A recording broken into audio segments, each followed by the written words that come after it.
Okay.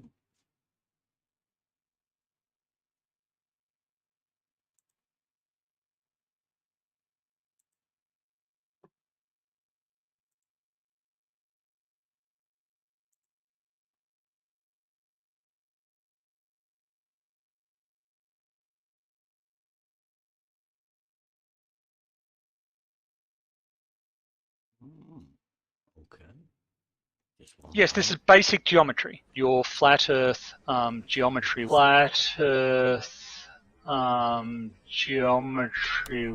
This is basic geometry. It is. I called you a flat earther. My name's Ramsey. Insisting that your flat Earth geometry will work. I'm familiar with the bubble, Morty. I also dabble in precision, and if you think you can even approach it with your sad naked caveman eyeball in a bubble of air, you're the reason this species is a failure, and it makes me angry. Did he say a five-sided square question mark?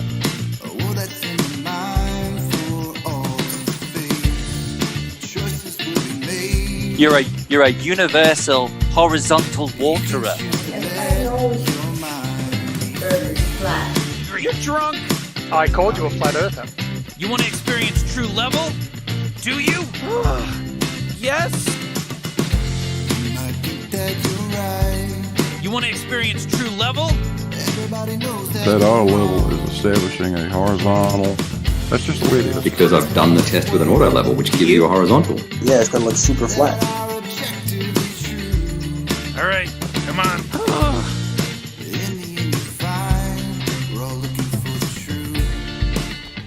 Wow, it's so. Three coplanar points. Oh Christ! Yeah, true level, bitch. I called you a flat earther. If you're into math, there's a certain shape where you could make a five-sided square. Are you suggesting that horizontal can't curve? Oh, everything's crooked. Reality is poison. I want to go back. I hate this. What's his deal? Morty. Go to school, Summer. I'll go in Morty's memory and do a little. Ranty, come on, that's a globe. And he eventually just gave up and said, yeah, I agree, it's a globe. Geodesic is a continuous string of infinitely small, straight lines. Yeah, true level, bitch. It's really flat and level now. Ranty, come on, that's a globe. Yeah, true level, bitch. Ranty, come on, that's a globe. Lance to the cosmic slaughter! Well, you seem to be in charge of what I get to remember. Why? Good question. Ranty, come on, that's a globe. I'll go in Morty's memory and do a little.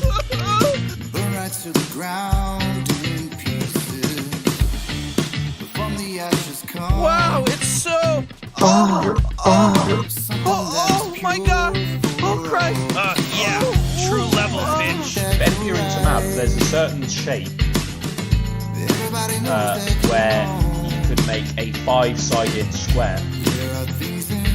Ranty, come on, that's a globe. Yeah, true level, bitch. Wow, it's so. Oh my God! Oh Christ! Yeah, true level, bitch. I called you a flat earther. True level, bitch. I called you a flat earther. True level, bitch. I called you a flat earther. Yeah, true level, bitch. When you get to the end of this test and you have a result and you say level is horizontal and everyone says big whoop, that doesn't prove anything about the shape of the Earth, will you then say yes it does? No. No. Okay, I'm going to bed. All right. Okay, so I'm going to bed. That level is horizontal is good for you then, right? I agree. I agree. Level's horizontal. All Sweet. Right, true level, bitch. Perfect. Wow. Nice, mate. I came Nice. in just for that. You flipped it, man. Yeah, true level, bitch. And we are live. So watch out, don't be talking now if you're talking before. It is Wednesday, Hump Day, Trivium Day, just going over some stuff. It appears the horizontal paradox is taking off a bit, and also the realizing Euclid is coming into effect. I think people are realizing or beginning to realize the whole concept around what realizing Euclid's about, which is good. Don't really have much to go over today. We are aware of Spaghetti Scientist and his finalization of what he imagines the realizing Euclid to be. But I mean, that is, again, Euclid Day tomorrow, where we can go over the entire concept of realizing Euclid. And we will go over the Spaghetti Scientist and his idea of what he thought realizing Euclid was tomorrow, Euclid Day. So today is mainly the Hump Day, but with the concept of the Trivium, we're going to go over some videos that other people have done, and cast an eye and see what we see within the framework of all of this sort of stuff. Now, first off, I think it might be better if we go over the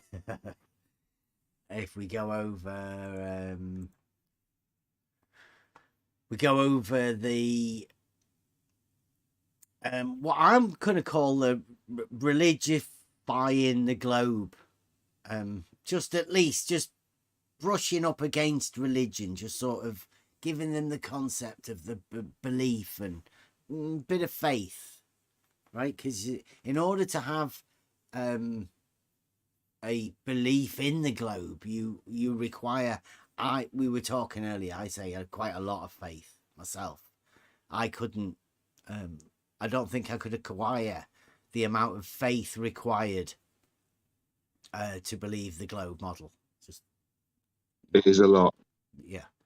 I don't There's think, a lot of faith. knowing the proofs that I actually have, I don't think I could overcome it with faith, right? I don't think there's any way that a faith could overcome a proof. So that's just the way I am, right? So let me see if I can find this video.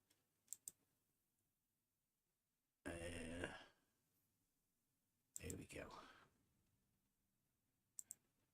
Right, so it's on there. Give you guys in Discord this screen, and I will close that screen down and that screen down. Transition that. Right, so this first video, hopefully we can go over. I mean, it is a really long video, but we just want to be going over the initial, well, let me see. You see that? Everybody can see that? You guys see that? Yes. Turn the Discord, volume yes. up. I'm not too sure what the volume's going to be like for you guys in YouTube. So let's see what we get here. The latest video on Brian's logic and where the radius of the Earth came from. It's really quiet in If you Discord haven't, for watch me. it now and repeatedly watch it. Yeah, that I can't seem Never, to no, get it. oh, never mind. I had it turned down. I'm sorry. Yeah, can you All good. guys in Discord? I can't really, I've turned that up as much as I can now, but any voices that you hear from Discord will obviously be louder on YouTube because it's really low. So you guys in Discord, can I turn the voices down a You bit. you can make it louder on Discord. You guys can. Yes, without making louder, for example, your voice. Yeah, There yeah. is a I'm indicator. talking about YouTube at the minute, though, right? Because Oh, there's okay. nothing much we can do there. I can't turn it up anymore at my end to make it louder. It does sound pretty quiet for me. Right. So this is a presentation by Beddy, the proofless globe logician, over at Blue Marble Sciences. Faith, reason, and science. And Thomas Aquinas, who's a Catholic priest, and the shape of the earth. So he's linking faith, reason, science, and this guy. A very brave move, as far as I see. But I don't know. We'll get into this. Let's see. That is true.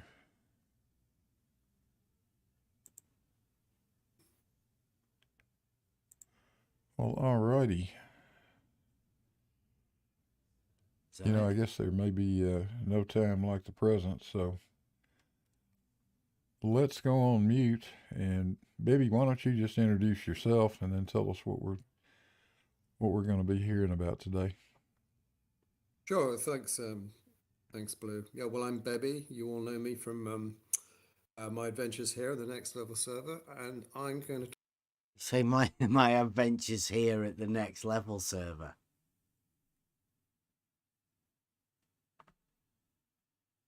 He introduced himself as Beddy, the guy that's been to. Yeah, that was weird. Do you want to hear it again? Very strange introduction. That is true. Listen. Well, alrighty. You know, I guess there may be no time like the present, so let's go on mute. And Bibby, why don't you just introduce yourself and then tell us what we're going to be hearing about today? Sure, thanks. Thanks, Blue. Yeah, well, I'm Bebby. You all know me from my adventures here at the Next Level server, and I'm going to talk about. Say my adventures here at the Next Level server. And I think he said, and. Oh, right. It's adventures. He's only been here a couple of times and they were a little bit strange, to be honest. Well, it's not like the way you talk to grown-ups, but hey, I don't want to do that. This is Beddy's chance and his chance to shine, right? Remember, we're trying to work out what he's doing, and the entire point of I don't know what he was doing. So let's hear it. Let's Faith, Reason, and Science is the title, and specifically about Thomas Aquinas and the shape of the Earth. So let's go. So the background to this was I was told in discussion by a person who shall remain nameless. Thomas Aquinas never wrote about the Earth being a sphere, and that there's no evidence he believed the Earth is spherical. Plus a few other things beside. I'll quote this person as I go through when I want to. That's completely wrong. So I'm going to talk about why he is wrong, and along the way, right. So he's go on. He's talking about the Earth being a sphere. That was my discussion yesterday in the chat. Is it you that he's talking about, though? Because, I mean, Maybe. that is the background for this entire presentation. It seems like. I mean, if that's the case, then if it was you, that I commend you, right? You have great power. I think he's trying to involve Saint Thomas Aquinas into heliocentric model, and this is, for me, this is very funny. And here he wrote being a sphere, and I was talking to him yesterday about that, because sphere and this spherical model, it means that there is a sphere inside of the cosmos or universe. So some of the ancient Greeks had opinion, maybe also Aristotle. I don't know if it was definite opinion or not, but they proposed that the Earth inside this universe is spherical. It doesn't mean that this is a globe in heliocentric model. Absolutely not. And Yeah, now but he is talking. No, I mean, the way I see it, right, he's giving everybody the background. And the background was that he was having a discussion with somebody about Thomas Aquinas. And up in that discussion, somebody said, must have said in the discussion that he's talking about here, that Thomas Aquinas never wrote about the Earth being a sphere. Right? And that there is no evidence he believed the Earth is spherical. That's it. He was having a discussion with somebody about a Roman Catholic priest, and he was talking about the religious guy and a model, and he's doing this thing, right? Yes, but here we have a statement that Thomas Aquinas never wrote about the Earth being a sphere, and I cannot disagree with that, because he was talking about spherical shape of the Earth as example, but it wasn't globe. That's my point. And that was my point of discussion yesterday with Bebby, because he's insisting on that. You know who Beddy is, right? He's a writer, right? He's wrote books or papers or whatever. And this is his slide. It's his presentation. He's wrote this exactly how he wants to. Yes, of course. He's only got little e. Not big E.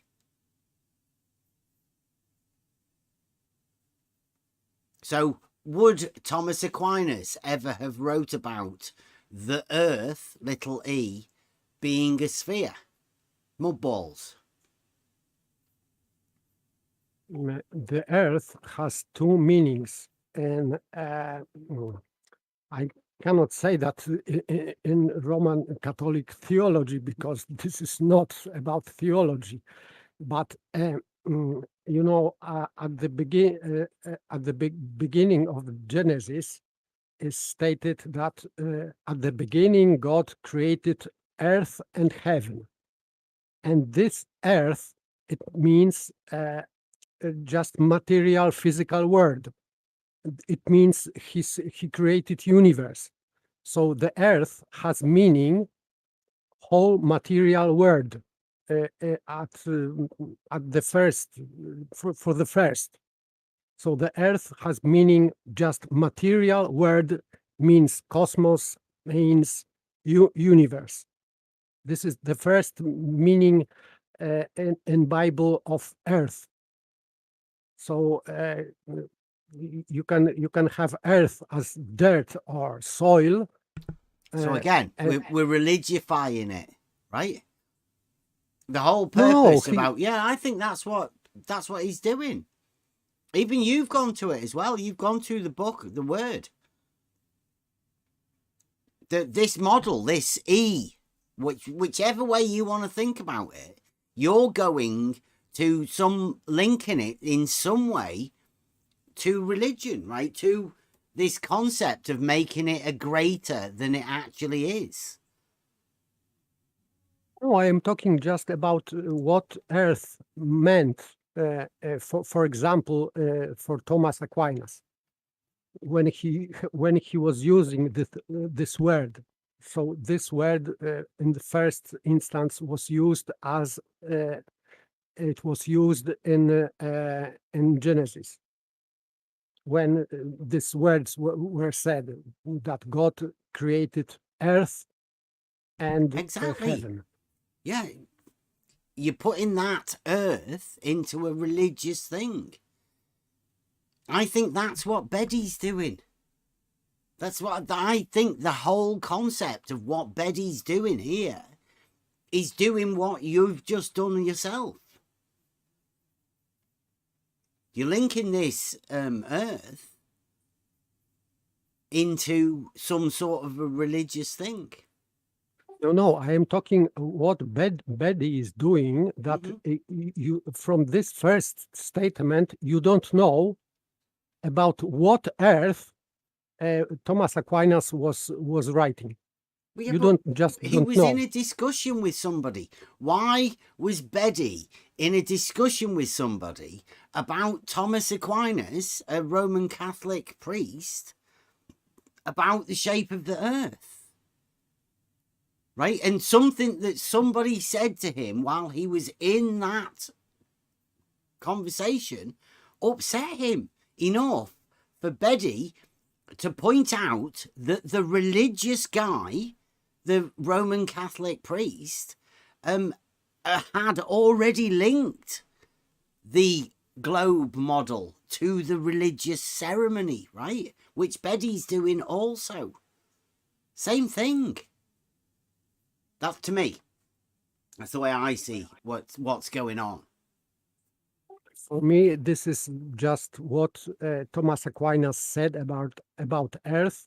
So he was talking about creation or universe. So this is the first meaning he is using for the word Earth, because everything which is material belongs to material Earth. A material word is called Earth or earthy. In theology and philosophy and so on, and in the Bible I'm not also. that learned, right? To me, earth is stuff that you plant crops in. Yes, this is other meaning, but the first meaning for Saint Thomas Aquinas, when he was talking about earth, he was using the meaning of the Bible. First meaning of the Bible. The religious meaning, right? No, it was just about physical word. Of course, he as a Catholic theologian had to assume that God created word, and this word, universe, whole universe, was called earth. In the Bible, it is called earth. Just it. Universe is earth. First meaning of word earth in the Bible. Just it. And by the way, this universe is mainly depicted as a globe, whole universe, with firmament, with stars, with sun and moon inside of this globe. Globe Earth. That's why you can have also globe Earth. The celestial sphere, yeah. Yeah, everything. And globe Earth meant whole universe at the ball. And on the pictures you can meant what to who? Pardon? Can you You repeat? said it. That's what it meant, but who did it mean it to? For I think most people, and that's why it was depicted by painters and in so-called religious pictures, where God with long beard, white beard, was handling was keeping in hand the ball. Just ball. It means universe, not ball Earth, and the sun is somewhere outside. That, but in some pictures you can see that in this ball there is inside there is a moon and the sun. So the ball Earth was just universe. Whole universe was a ball, because many people thought that the most perfect shape of the solid object is a ball. So they thought that God, because he is perfect, so he created perfect universe. Therefore, this perfect shape should be. That's should what be I globe. call the religious model, right? It's been given by God, right? There is a faith-based system behind it, which I think that's what Beddy's trying to get across to him. Yes, but he is doing more. But he is doing more, because he is changing this Earth as a universe into just a Earth as a part of universe. Into he's changing this into heliocentric model, and that this is not true, because it. Yes, he's like, obviously, right? This may not be true, but this is what Beddy is doing in this, right? Yes, whether it's right or wrong, what Beddy is trying to do is to link this guy with the model that he holds. Yes, heliocentric model. Right. And as I said, this is completely out of. I don't know how to phrase that, but this is completely off. So to speak, Catholic model of the universe, completely off what he's proposing. It's the new religion, though. He's Yes, moving it over. He's transitioning it. That's what this is. This is an aid. He's lubricating. Just giving people the concept to be able to accept it as a sort of faith-based system that you shouldn't really question. Yes, and in this presentation, he is trying to convince people that Saint Thomas Aquinas and maybe whole Catholic Church hold this position, that they believed in heliocentric model, which is absurdal, completely absurdal. Well, if it's good enough for the Roman Catholic Church, it's surely good enough for a globe believer, right? Yes, and all Catholics should believe in that model. Then this is conclusion. You are Catholic, you should believe in the globe, but because maybe if you don't believe in the globe, you could be named a heretic, for example. Yeah, and like once you do believe in the globe, that's fine for you to be Roman Catholic and just hang about with the atheists, because at least you'll have a common model, right? There is common ground between the two. It's a meeting of more people into the fold of the globe. Yes, this is the point where atheists and, for example, Catholics can sing Kumbaya. Yeah. Yeah, so we'll get into it. I don't want to go over it too much, but yeah, I think that's what we're doing. So Beddy's had a conversation with somebody about a religious guy, and obviously he said something, and this whole presentation has come around because Beddy had a conversation with somebody. I mean, he should really get on the internet a bit more. Come in here, you find all sorts of conversations you can have. Bearing in mind, this is not to educate or benefit those who believe the Earth is flat, because that really is impossible. But it's to educate and edify those people who have a scientific background but aren't maybe not aware of the history of science. So here we go. I'm going to start with St. Augustine of Hippo. I've got a map of the Mediterranean here, and you can all see that red spot in North Africa and what is now. So he is going over the history of science. Strange, Yeah. very strange. Well, I mean, it is Thomas Aquinas, and they're talking about a model. So I mean, let's go. I mean, now Algeria. That is where Augustine was born. He later moved to Carthage, and then in his late 20s moved to Rome. And he is one of a handful of people who sort of after the New Testament era, after the first century CE, he is one of the great people of the church, together with Thomas Aquinas, who I'll talk about next.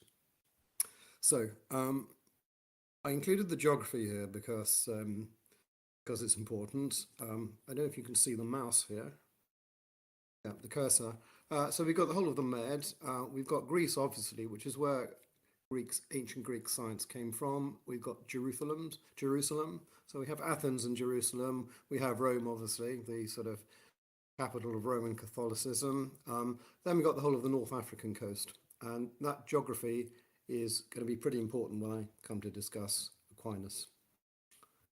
So I'm not going to talk much about Augustine, but he's important in that he talked about the conflict between faith and science, and there are two quotes relevant here. He wants to rebuke those Christians, and he was writing in the 4th century when Christianity was just spreading along sort of the regions of North. He's talking about Christianity.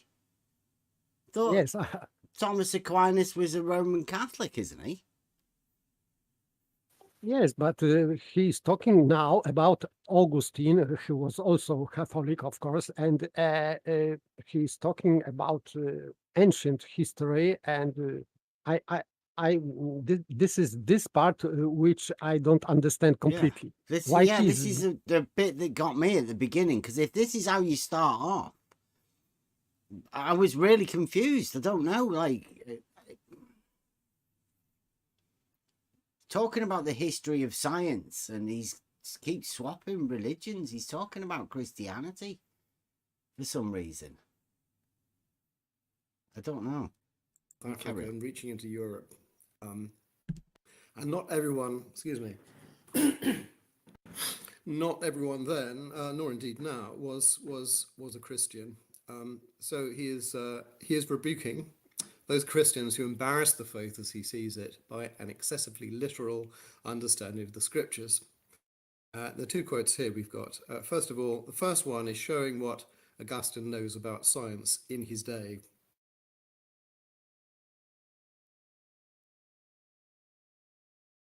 And orbit of the stars, and even their size and relative positions, and about the predictable eclipses of the sun and moon, cycles of years and seasons, and so on. I included this because if you know about Greek science and what people knew about Greek science in those days, in the 4th century, he is talking about just that. The idea, for example, of a predictable eclipse. You can't predict an eclipse unless you're familiar and understand fully. Right, I'm not very brushed up on history, but he's talking about Greek, but he's also talking about a Roman Catholic guy that's talking to Christians, presumably not back in the Greek times, right? There's a few different periods here, is there? Augustine lived in late Roman Empire, so he was in the part of Africa, North Africa. He was bishop there, Hippo, and I cannot. He was just normal bishop in his diocese. And I don't know why he's talking about Augustine, and I cannot see link about the science and Earth. And maybe he wrote something about Earth. Many people are writing about Earth nowadays, and many scientists and many bishops and many priests and whoever. So I don't know why he is bringing this Augustine, because I cannot recollect that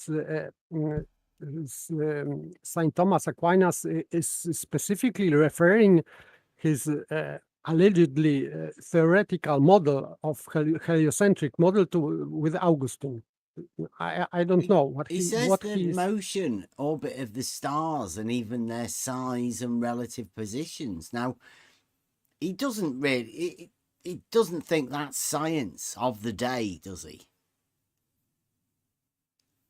Well, is that what he's trying to say? Because he talked about the lights in the sky. He is talking that a non-Christian also knows something about the Earth. Of course, because nobody denied that. For example, in ancient times, Jews had astrologists and astronomers, and Babylonian kings had astrologists and astronomers. So I don't know what the point. This was so to speak science. Let's say elite science, but still it was not. It had nothing to do with religion, basically. Of course, kings and rulers they use astrologists to predict something, to have power over let's say stupid people. Because if someone can predict, for example, eclipse of the sun or whatever, and he will say that to the people that tomorrow we will have night at day, and if this prediction was fulfilled, therefore the king was great and everybody will bow to him. Whatever, but astronomy is not religious, absolutely not religious science, and has nothing to do with religion. The man is the religious part, right? What he's trying to do, I think, Rumpus? He's trying to link the science to the lights in the sky, right? And the man to the religion. Where is Brenda and Rumpus when we're having this conversation? What? Where is Brenda and Rumpus? Why would Brenda and Rumpus be involved in this? This is about Betty. Yeah, but Brenda and Rumpus always come in the conversation. No, not when we're dealing with Betty. Betty's stuff is Betty's stuff. Yeah. They won't come in and talk about this. Why won't they come in? Because Betty's the master. He's the globe logician. The proofless globe logician. He is on a higher level of sophistry. Yeah. Yeah, they wouldn't dare get involved in anything to do with Betty. But they decide to come in when they're talking about other stuff. Yeah. Yeah, try and come in. They were brave to come in on Logic Night. I think this one's a little bit. I don't know about personally. To me, I think it's fascinating how and what Betty's trying to do here. I'm still trying to work out exactly how this works. I think there's some sort of 3, possibly 4D chess going on here by Betty. I think it's amazing what possibly is going on. Multiple levels of stuff to work through here. 4D chess? I don't think so. Oh, because yeah. You don't go over into the heart of globe science. Bunny ears, of course. Frantic bunny ears. With a religious-based thing like this and sell it to them with no pushback. Nobody said anything. Genius level. However he did it, I think this is amazing. And I would say that even Rumpus react quote unquote properly, because I was very surprised. Maybe we will hear what Rumpus' response was for Breby presentation. He was impressed, and he, as I know, he is declared atheist. Yeah, he had to admire the sophistry. Sorry, go on. There's no doubt that he does deserve some credit for something.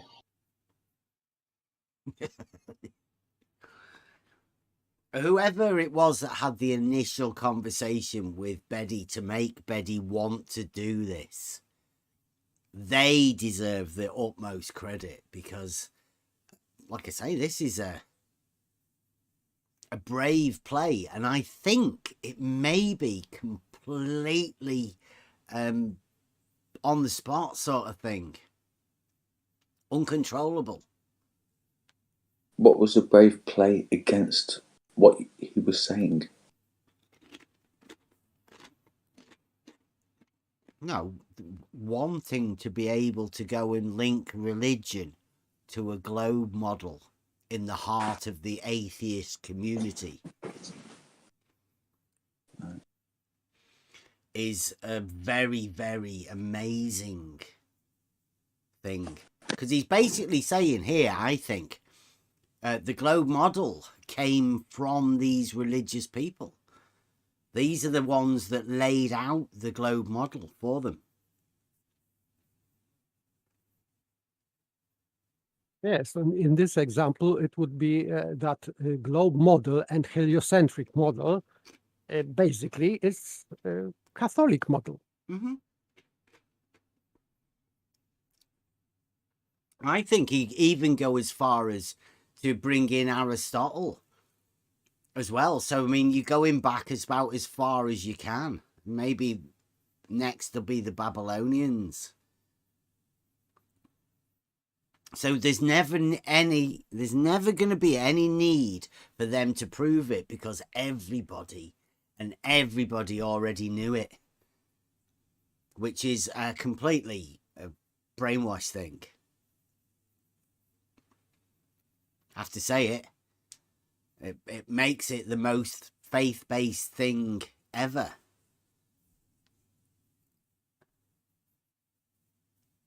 Which I think is why this is a very brave play. To open up the fact that there may be a touch of religion within their model. A little bit of faith-based stuff. Because obviously there is no proof, and they know there is no proof. That's at the heart of where they're going. They're on a frantic mission at the minute, I think. Covering tracks. Are we ready to carry on? Go on. I have one comment on this, because he is talking about stars and heavens. So I have exception from Saint Thomas Aquinas from Summa Theologia. It is in Polish, but I can translate basically because Saint Thomas Aquinas is quoting Aristotle, Aristotle's work, De Celo et Mundo. It means about heavens and earth, or word. Mundus is word, maybe. But let me see. Saint Thomas Aquinas is saying that astronomy is giving theory of path of the celestial bodies around Earth, and epicycles, because it wants to link this what we can sense about motion of celestial bodies But this theory, this is Saint Thomas Aquinas, it is not. It hasn't got any convincing proofs, and this evidence, what we can see on the sky, it could be explained with even more success with other theory. So this is Saint Thomas Aquinas, and now he's quoting Aristotle, and Aristotle says ancient times. In ancient times they didn't concede invented theories as certain for them and proven. They just considered them as a simple assumption, and this assumption was just to explain something about celestial movement. But he is talking about development of the science, that he is hoping that this development of science will make possible to invent another theory, and this theory would explain even better. So so Aristotle just what he was talking about, celestial bodies, and Saint Thomas Aquinas, just they treated that as speculation, as Will theory. we get round to that in Beddy's presentation? Does he talk about any of that sort of stuff in a bit? I don't think so, as I remember. But maybe I omitted something. Okay. So, well, Beddy's just laying out the case at the minute. We've not even got into St. Thomas Aquinas yet. Beddy's just talking about Augustine. Strangely. Yeah. But, I mean, it is faith and science, right? He's linking faith and science together, which is fascinating, I find. But nobody seems to have noticed that. This is Beddy over at Blue Marble Science, telling them there may be a faith-based element to science. By the way, on the screen, there is, this is allegedly Saint Augustine quotations. And here there is nothing about religion. Nothing. Here a Christian, though, he's talking about it's disgraceful. Of course, but yeah. Christians are also people, as Muslims are pagans or whatever, Eskimo, yeah. Whoever. Yeah. Okay. Well, Babylonian science and then the Greek science that came after that. So it is clear that he's talking about science and what kind of science he is talking about. In the second, he says it's a disgraceful and dangerous thing. Not just disgraceful, also dangerous for a non-believer to hear a Christian, presumably giving the meaning of Holy Scripture, talking nonsense on these topics. And we should take all means to prevent such an embarrassing situation in which people show up vast ignorance in a Christian and laugh it to scorn. And it's clear what he's getting at. He's getting at people who contradict science and say, well, the scriptures say this. And if it says this, then science can't be true. And he's saying, well, not only do they not understand science, they don't understand the scriptures either.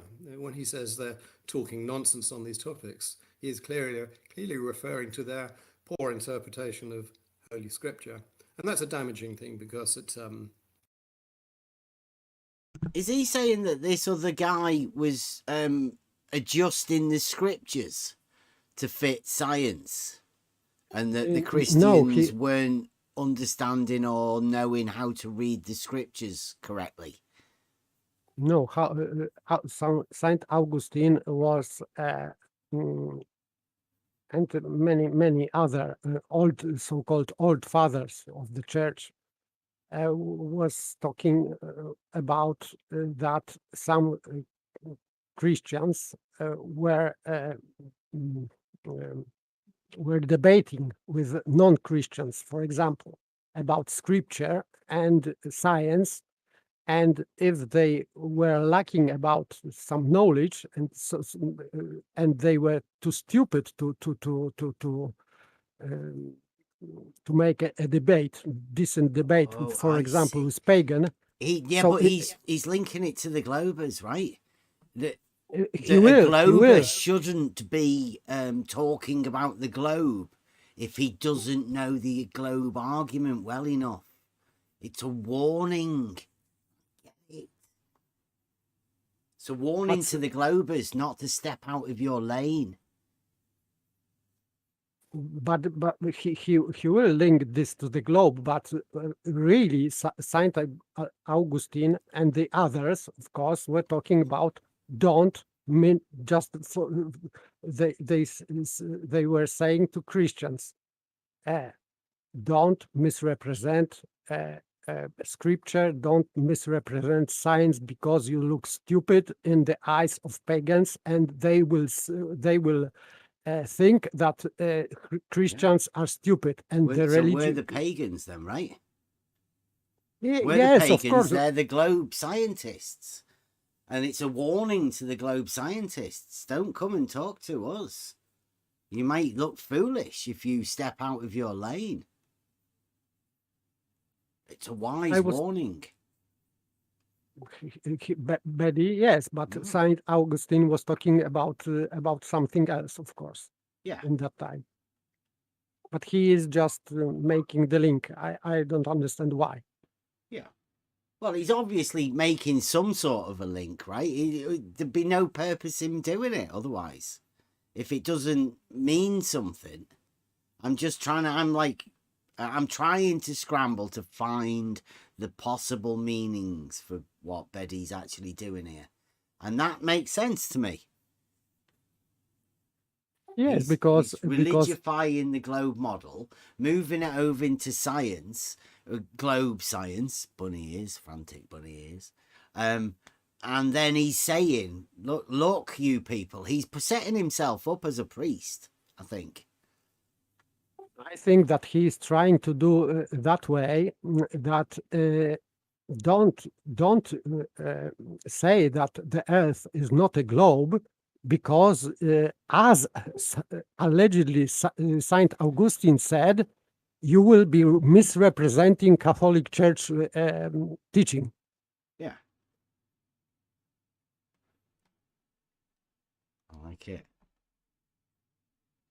Well, we'll try and keep those two ideas. Anybody else got any other ideas? How Betty could be, or what the purpose of Betty's doing this over there?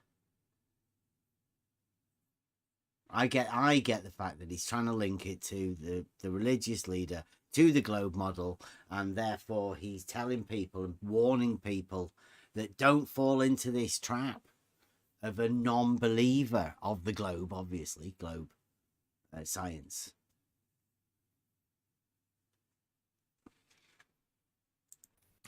He says later, not in this quote, that when we come to those things which are important for Christianity, then if these people are talking nonsense about science, then these non-believers will think, well, they're talking nonsense about everything, and that's a dangerous and damaging thing.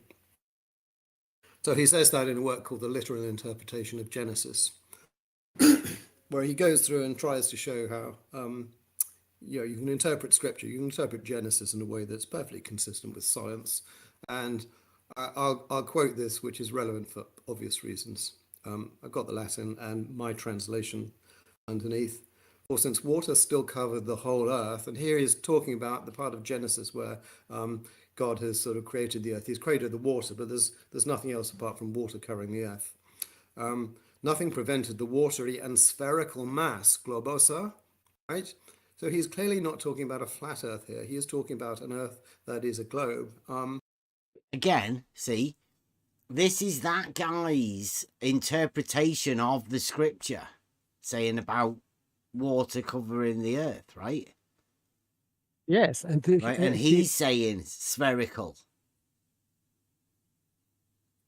Yes, but this Earth, what Saint Augustine was talking about, this is a universe. This is not. Yeah, I'm pointing out though, it's not the actual scripture, right? This is some guy talking about his interpretation of the words, right? Yes, and yes, of adding course. spherical. Nothing. He says nothing prevented spherical. He's when he's talking about the scripture, which scripture is he on about? The original scripture or the later scripture? No, he is quoting Augustine from his work, the Genesis and references, and he's quoting him what he said about Genesis. So this is what No. He's on about his scripture, but he's actually on about the original scripture. Yeah, he's on about Augustine, who is a Roman Catholic priest, right? Who has interpreted his interpretation of Genesis. And now we are getting Beddy's interpretation of Augustine's interpretation of Genesis. So it's a third interpretation. I guess so, yeah. Yeah, right. Okay, so therefore we're not getting. I mean, obviously an you actual now interpretation. you're making your own interpretation of it as well. So your fourth term, by No, the time no. you've made your mind up about what's going on. No, I'm not. How could I make my third interpretation? Because hold on, wait a minute. We've got what's his name in third interpretation? We've got somebody else's interpretation. We've got somebody else's interpretation. Therefore, that's three interpretations before even they get to mine. Yeah. And never mind about what you're making of it. I mean, how far removed do you want to get? But the important part is it said globosa, right? Globe. That's happy. It's good enough for him, right? It's enough for him to put the whole slide based around this. This is what some guy said. But what does globe mean?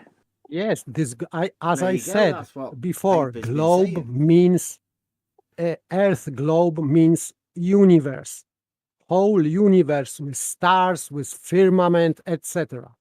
And this is part. Maybe it was even before God created firmament. So this is universe, globe universe, not the surface of the Earth that people dwell on it. Absolutely not. No, because it hadn't been objectified as the religion back then. Right? There was a thing called a religion, but since religion's slipped now, Beddy's transitioning it. He's moving it over. He's letting them, making them aware that there may be some religious connotations to their model from way back when, like, right, getting a history of it. This is just as it was considered as a historical part of creation. So I don't know how to express that, but it was depiction how God created Earth, and this Earth, therefore universe was a globe, was a ball, whole universe. I don't know. I wouldn't know that. I mean, everybody has their own interpretation of however that works. No, I am talking. I am not talking that this is. It has to be true. I'm saying I'm that not saying it has to be. this was interpretation of many people, and Saint Augustine and Saint Thomas Aquinas. You don't need to agree with them, of course, but when Baby is saying that this globosa and globe means a globe model in heliocentric system, this is just not true.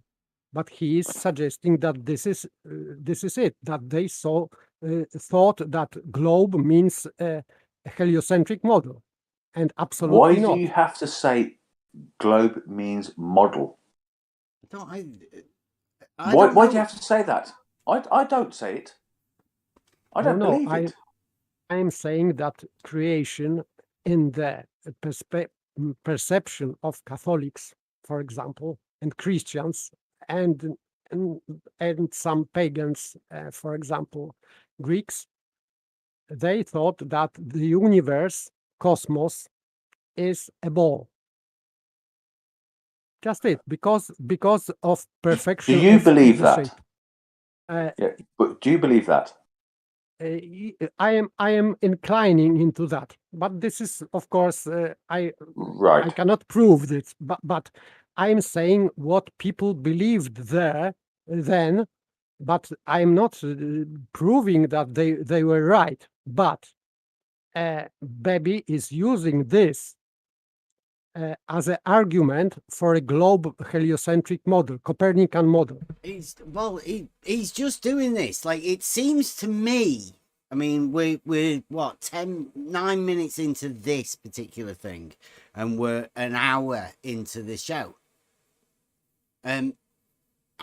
You're saying a lot, and I bet if we were to count the amount of times you've said globe, it would be a lot. Yeah, I just came in and I heard it a few times. And by the way, Paper, you can tell him, ask him, has he heard of this thing called the axis of evil? Maybe you ask him, because I think that this is new pseudoscientific invention. Maybe he has heard of that. I don't know. If we're gonna play in their camp, right? Yeah, that we're talking about Saint Aquinas though at the minute. Oh, we're talking. Okay, I just came in. So, No. We're going over the religifying of the globe model that Betty did last week. Over at Blue Marble Sciences. Right. I don't like it. It's not important whether the argument was whether this religious guy said anything about the globe, right? He obviously said something about the globe. Now, why Betty is doing it is the thing. Not that you want to have a debate with Betty, or you may want to have a debate with Betty about what he interpreted, what St. Aquinas said, or whatever. But I mean, we can set that up at some point. You can't have that debate with Betty right here, right now. The point is, Betty's done this presentation, and we're trying to work out what it is, why he's doing it. I don't really, and I'm not really interested in the debate that you think that everybody else believed certain things and what Betty believed that other people believed. Because everybody's free to believe what they want. No, I'm just talking about misrepresentation of Saint Thomas Aquinas and Saint Augustine position. That's it. Yeah. He's misrepresenting them. Just it. Right. Well, on here, what he's got is the quote for what he was saying, and he says, "For since water still covered the whole earth." He's just saying nothing prevented the watery and spherical globosa mass. What? Yeah, that's what it says there, right? So Betty is saying that way back when there is a Roman Catholic priest that said nothing prevented water being spherical around a globe. That's all Beddy's saying, I think. And again, what he's saying is, way back when, there was a religious guy that sort of allowed for a globe model, the possibility of a spherical, watery mass. However that was interpreted, and that was what they were meant by different people believed whatever they believed about it, is irrelevant, right? Because it's all down to whatever you believe, the individual person that's listening to it. How is he going to represent that? Oh, let's go. Let's hear how Beddy's going to present that into it. Possibly oddly to some people, maybe in the 4th century CE, which the water covers the whole globe without sort of falling off at the bottom. So that's, and I can barely hear him. There's plenty of other stuff he says about this. He Turn it up. In another place he says, well, some people believe there's a globe, but no one lives. There's no water at the bottom because it's all fallen off. And he says, well, that's really stupid. You know, if gravity, if the weight, if gravity pulls everything to the center, then it will pull the water as well. Would they talked about gravity? No freaking way. Who's he Back talking then? about there? I don't know. Is that talking about, say, Aquinas talking about gravity pulling water up?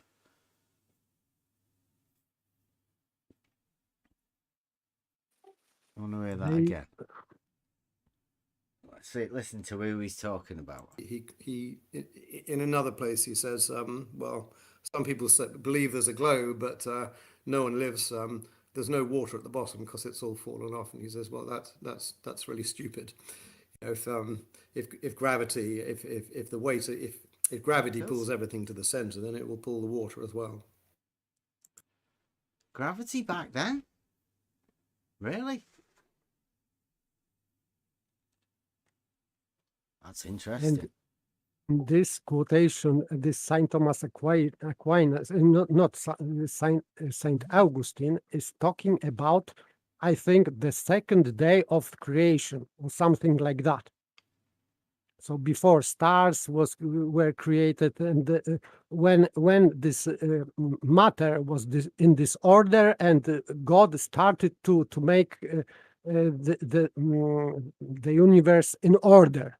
So he separated waters from waters, etc. So wasn't the water was already there, right?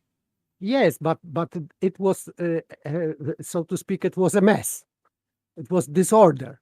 So he was forming cosmos and universe in some stages, step by step. And Saint Augustine is talking about this stage where the water was everywhere. Yeah, so he's allowing for the chance that it was formed into a ball. I doubt it, but I mean as a if you whole, want that. Yes, as a whole universe, the whole visible universe or physical world, so was just a mass of matter mixed together. When he separated the waters, did he separate it to like an inside ball and an outside ball? Was that mentioned? I don't know. I don't know much about the Bible or anything like that. Absolutely not. No. Because this earth means just universe, everything, whole physical world. That's why I am insisting on using this word earth in proper and original meaning in the Bible, because it doesn't mean our globe earth in between vast of empty space spinning in vacuum of space, and because it has nothing to do with the depiction of creation in the Bible. Absolutely not. I was talking just about matter. Me now, right, living here in reality, I don't know how advanced we're meant to be, but I mean, imagine we're as more advanced and we are way back then in the past.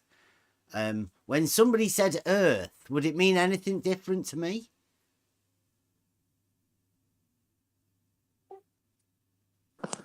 I really don't think we were more advanced than they were. No, that's what I mean. Like, you get me multiply advanced and send me back in that day, right? Would Earth be anything more than for me to plant crops in? Or would it actually mean a greater entity that I've lost touch with?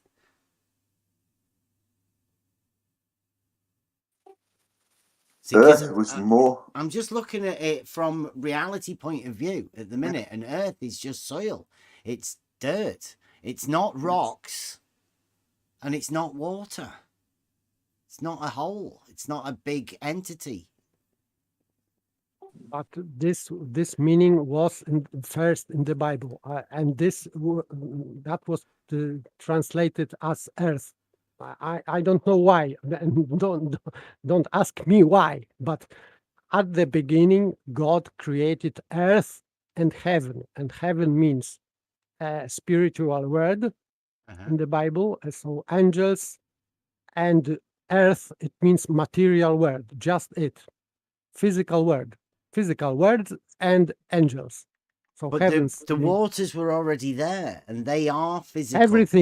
Everything was mixed. It was completely mixed, and that's why the earth was in disorder and was void, empty, and so on. So was formless. Was so. I totally disagree with that. With what?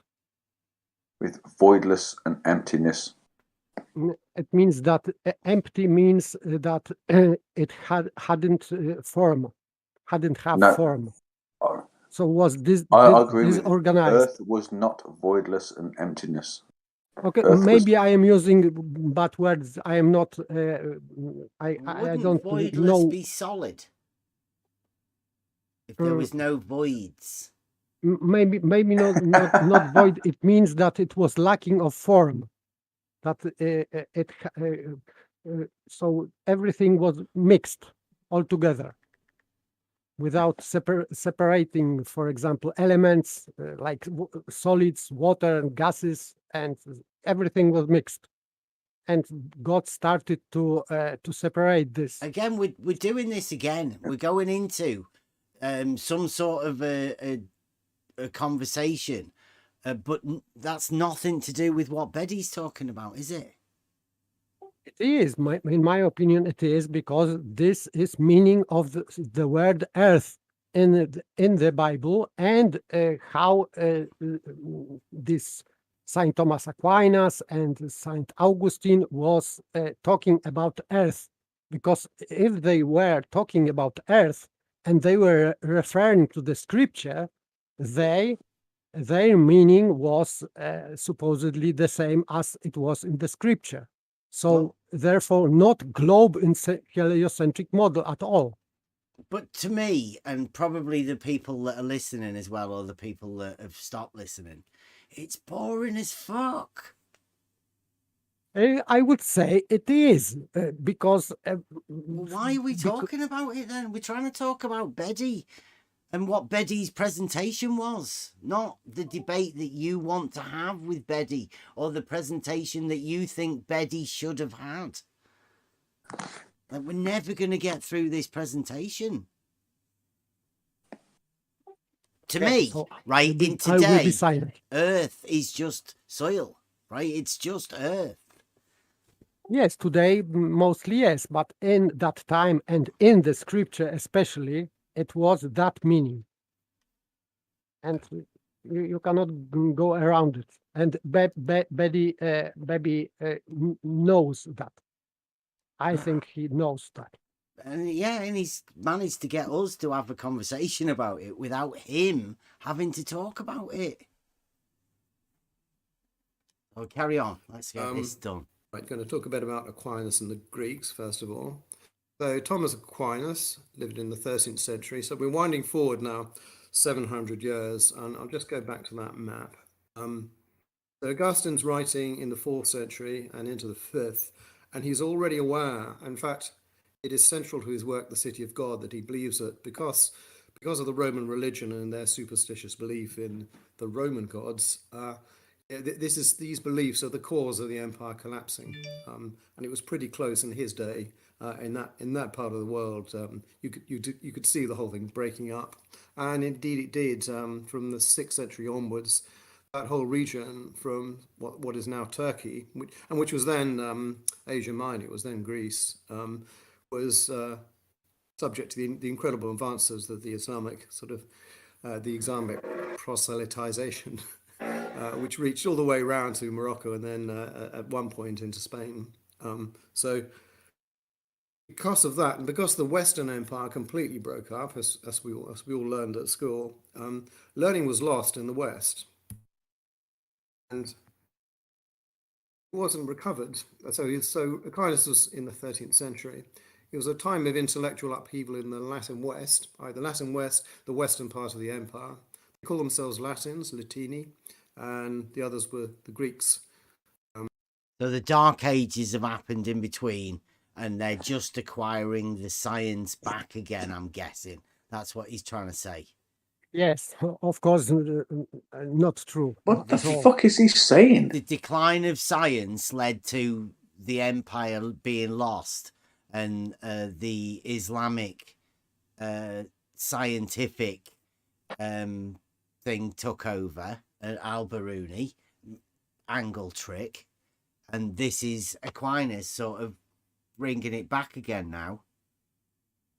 He's just missed a massive bit, but that wasn't the Western science he was talking about. He was talking about the Islamic scientific empire. He's just missed it. It's gone straight past it. Well, I heard about 1 o'clock. It was 10 past 2. At 2 o'clock it was Thursday. 3 o'clock it was Friday. That's all he was talking about. He didn't fucking tell us anything. Yeah, well, it's subtly linking religion and science and saying that science is the... Well, let's see. So, what actually did he tell us? It's just the shift between science and religion, and now it's coming back with Aquinas. If you want to see some logical link between science and religion and Betty's presentation, don't do that. Yeah.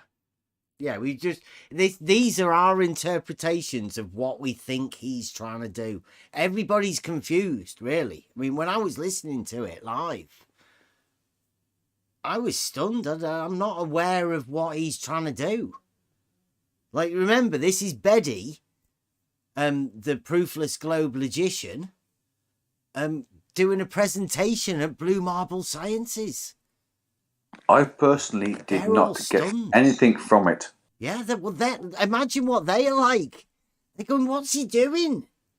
Yes, because this is so inconsistent that I just, if somebody from not aware who Baby is and would listen to that, he would just come to conclusion that this guy is insane. What he's talking about? Click onto Blue Marble Science, right? Like, is this the sort of content you would expect from a guy called Blue Marble Science? I mean, he's actually somebody doing a presentation on his show. This is genius. To me, this is like a test. Like, I bet you can't go over there and do a presentation about religion to a load of atheists, hardcore atheists. You watch me. Watch this. Isolated from the full body of Greek learning. So first in the 12th century, mid-12th century onwards, the scientific works and the works of Aristotle were being translated into Latin. Remember, most people in those days in the West could not read Greek. They didn't understand it. The educated, the scholastic language was Latin. Most of them, with a few exceptions, did not understand Greek. So these works came in. They were received in the West after being translated into Latin. were being increasingly read and discussed, but some of these ideas appeared heretical. For example, Aristotle believed the world was eternal. It had always been there. Obviously, that is not the Christian belief. God created the world. What Aquinas did was he was an Aristotelian, second to being a Christian, and second to occupying a senior position in the Catholic Church. So where is He it? was a Is disciple his of counterpoint? Well, Christian, Roman Catholic, and I mean, I don't know. Let's listen to that again. So the Latin was sort of was isolated from the full body of Greek learning. So first in the 12th century, mid 12th century onwards, the scientific works and the works of Aristotle were being translated into Latin. Remember, most people in those days in the West could not read Greek. They didn't understand it. The educated, the scholastic language was Latin. Most of them, with a few exceptions, did not understand Greek. So these works came in. They were received in the West after being translated into Latin. They were being increasingly read and discussed. But some of these ideas appeared heretical. For example, Aristotle believed the world was eternal. It had always been there. Obviously, that is not the Christian belief. God created the world. What Aquinas did was he was an Aristotelian, second to being a Christian, and see. So everything was in Latin. Well, he's talking about the Aristotelian idea and the Christian idea, and obviously the Roman Catholic. He's not mentioned the atheist idea, the Big Bang. It is very well known thing that Saint Thomas Aquinas in his work is mentioning this statement of or rather opinion of Aristotle that world is eternal. This physical world that God created in Catholic Church and generally in Christian belief that God created, therefore, in some time, so it cannot be eternal. And Aristotle's opinion was that the matter, the cosmos, is eternal. So, of course, they disagree, and Saint Thomas Aquinas said that he disagrees with Aristotle on this topic. Well, yeah, anybody can disagree with anybody about anything, right? Nobody's going to know what happened at the beginning because nobody was there. Of course, so that's why it was only an opinion. Again, and Aristotle but there knew. are two different opinions here. None of them are the opinion of, no doubt, the atheist community. Absolutely. Right, the scientific, globe scientific community. It doesn't have either of these views. And Yes, neither was it a view that anybody ever had way back in these times, right?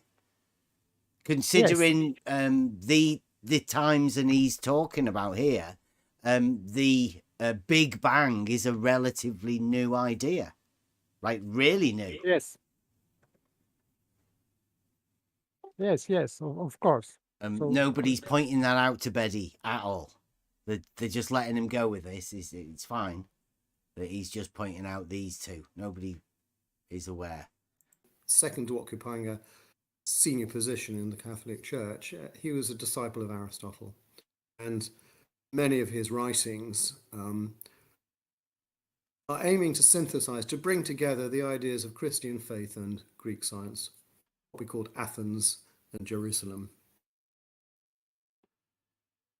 So Aristotle's On the Heavens, Peri Uranu, the Latin title De Caelo.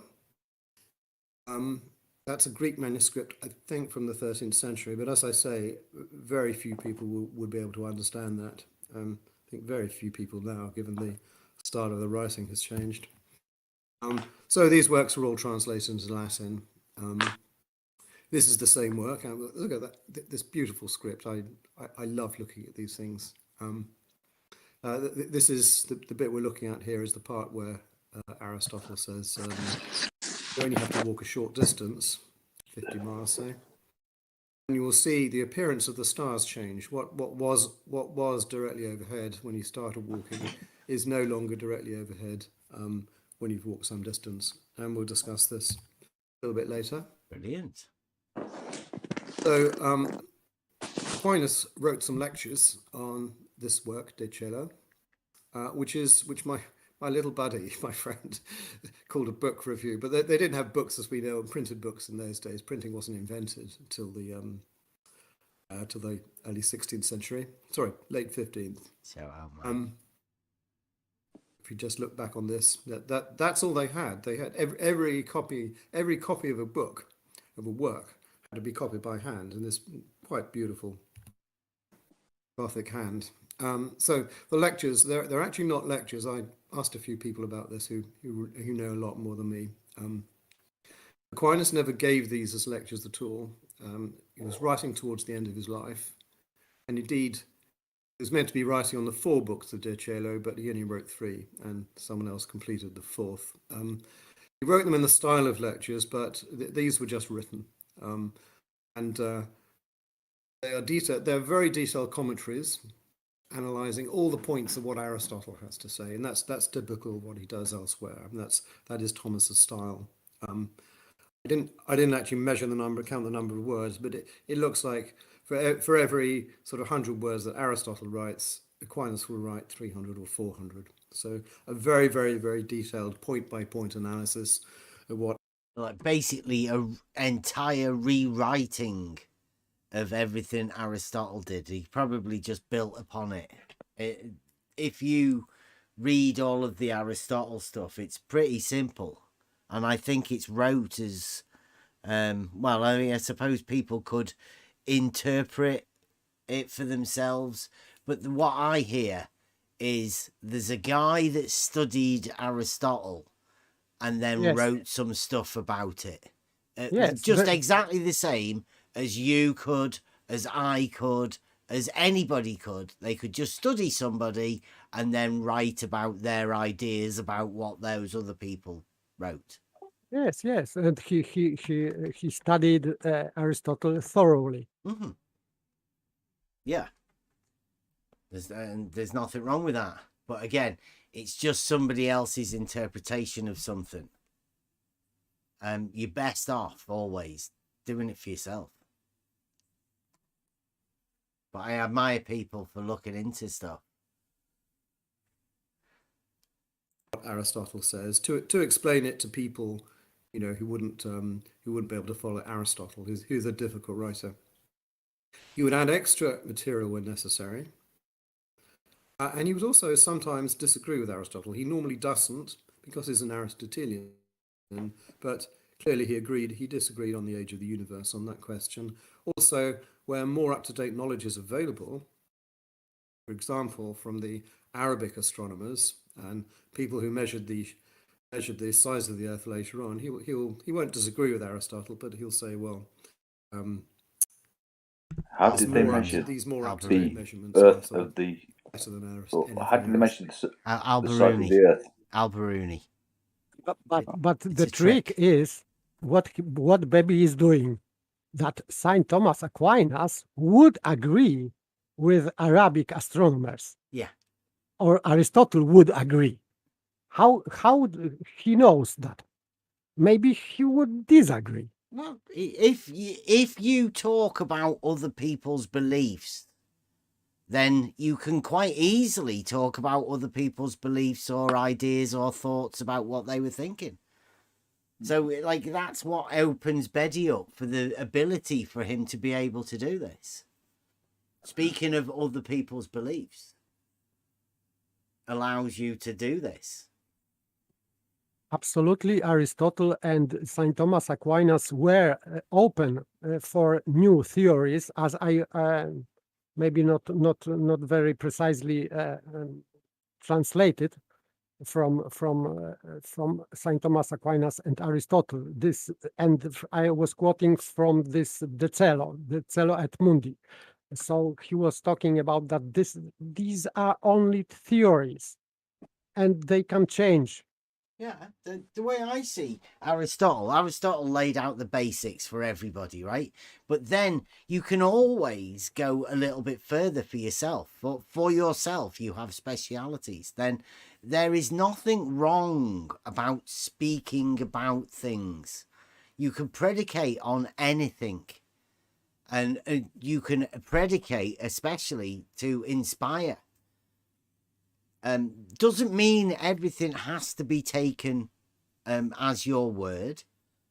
And I particularly don't think Aristotle ever wrote anything like that, right? As the laws of, right? The things that must be done. Everything was a guide. Especially with physical world, when you have to have experiment, and Aristotle knew that he couldn't experiment on many things like stars, oceans. He couldn't experiment on that. So he knew that he didn't know everything, and so that's why he said that.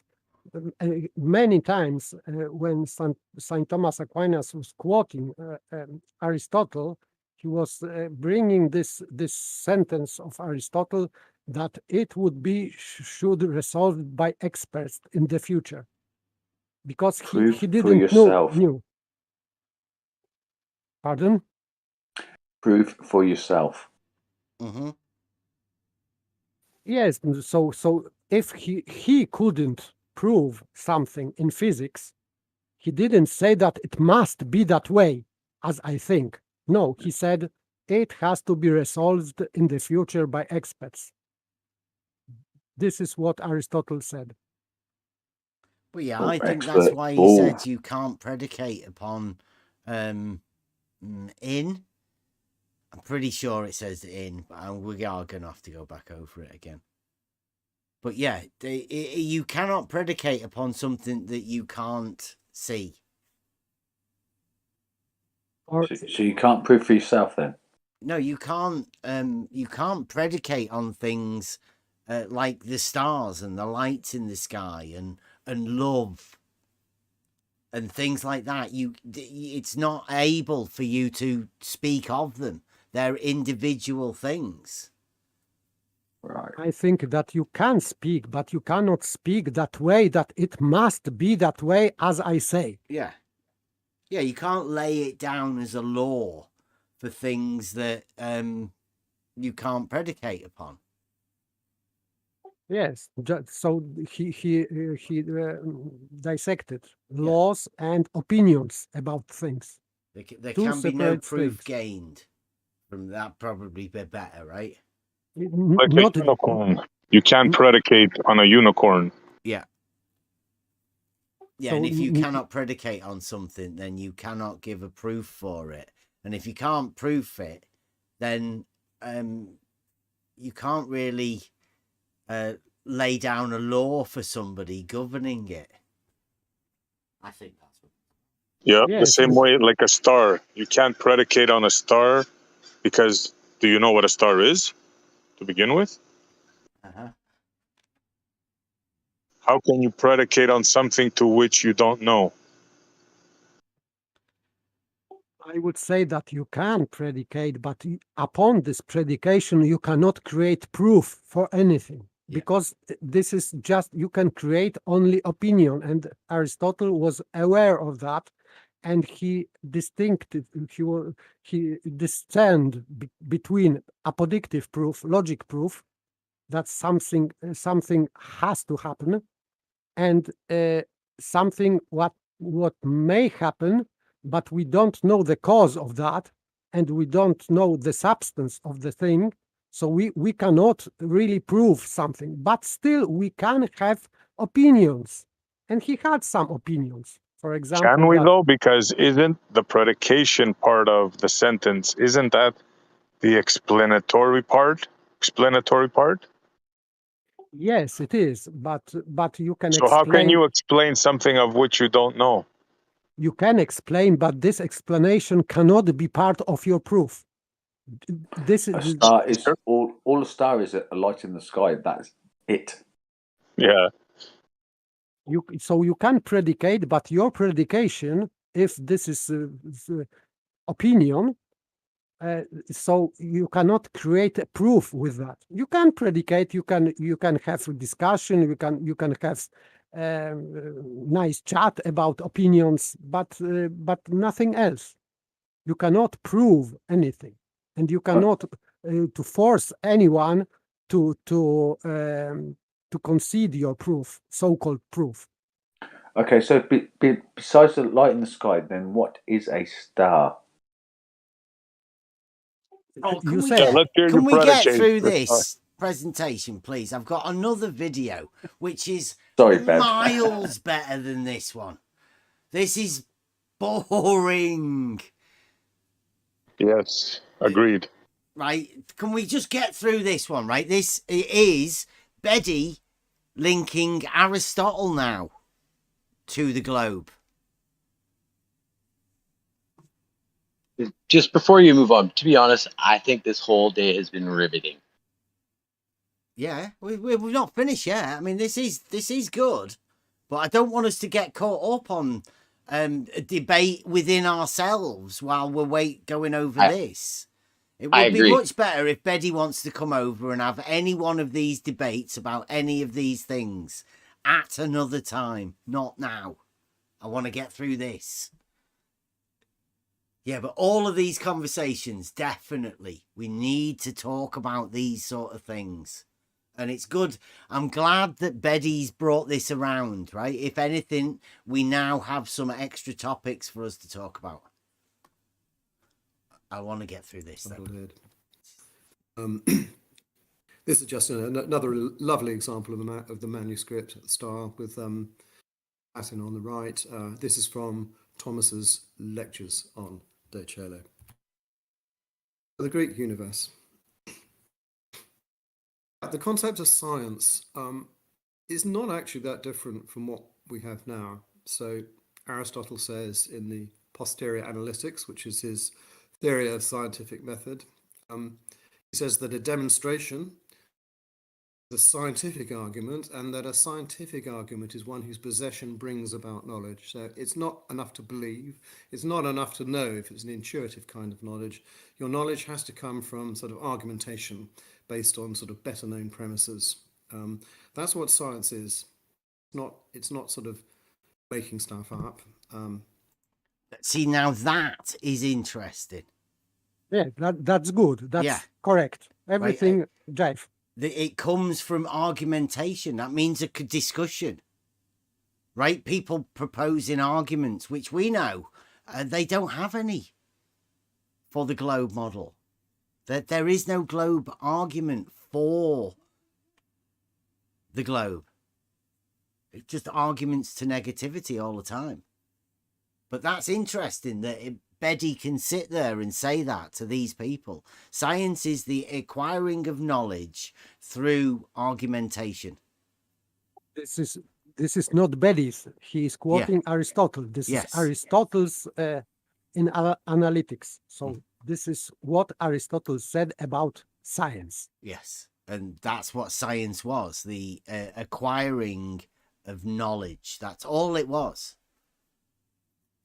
And the best way to do it, the most, the best way to acquire that knowledge, certain knowledge. Argument created by syllogism. Yeah, logical statements based on predicates, formed into statements, made into a logical form to apply reasoning to have an outcome of a truth, one way or another. Yes, conclusion. Conclusion is that truth that we seek in an argument. Yeah. And that is science. Well, on that we definitely agree with Aristotle as well. All of it.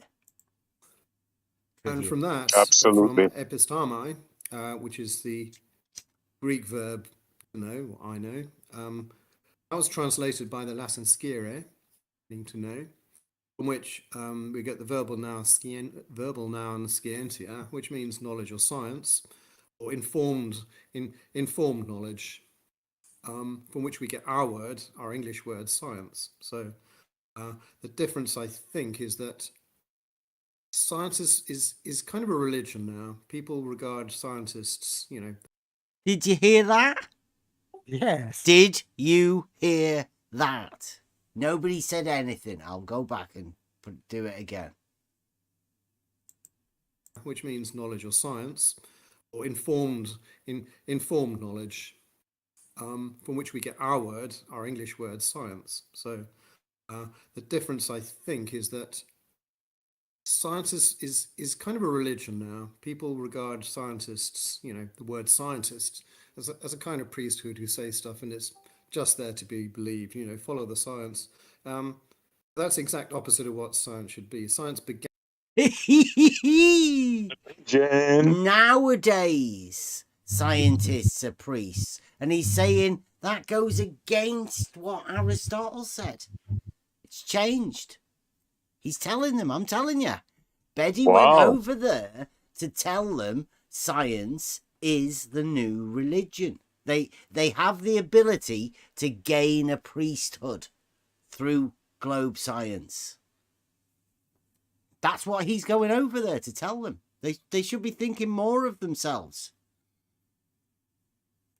So he's like a bishop or a canon. Well, he's sort of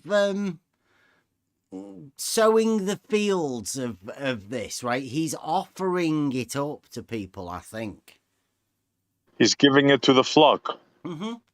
Yeah, he's spreading the word of globe religion, globe science, bunny ears, frantic bunny ears. By the way, he's talking to Blue Marble and Rumpus. Yeah. And so he is talking to them that way. Marble, don't worry that you don't have argument. You are priests. You are not scientists. Yeah, you are science, but you can use your sermons to people. But it shouldn't be too scientific. It is too difficult. But you can say what you are saying about this model globe and etc. It's okay because this is modern science. Different than the old science that we've just talked about, the one that says no, and where science came from, the acquisition of knowledge through argumentation. Not anymore. It's more of a religion now. Never a truer word said, buddy. I would completely agree with him. Began in the Greek world as a way of explaining the world without appealing to religion in any way at all. Without appealing to faith or revelation or magic or astrology. It was an attempt to explain the world from first principles. And anyone can do science. You just have to sort of follow the science in the sense of following the logic and the evidence, and not take anything or sort of not believe something simply because someone else has said it, because that is what the priesthood does. So that's the Greek concept of science. This picture is from, it's actually from... You notice he did that. He slipped in that the old school science is from first principles and you build up from there. And it's different than modern science, which is more a religion. Yes, priesthood, yes. He completely brushed over that, right? Now, whether you're aware of it or not, you will see that sort of maneuver happening. He slipped it in. It came from nowhere. Just to pointing out the fact that modern science is a religion.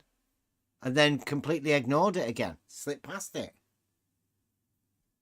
He's just slowly drip feeding them the idea that the globe science, bunny ears, is a religion.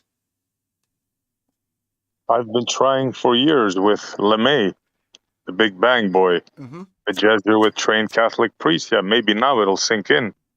It truly is a religion you believe in. Well, you can clip that bit. About 140. If you want to go back and clip it into the start of the show.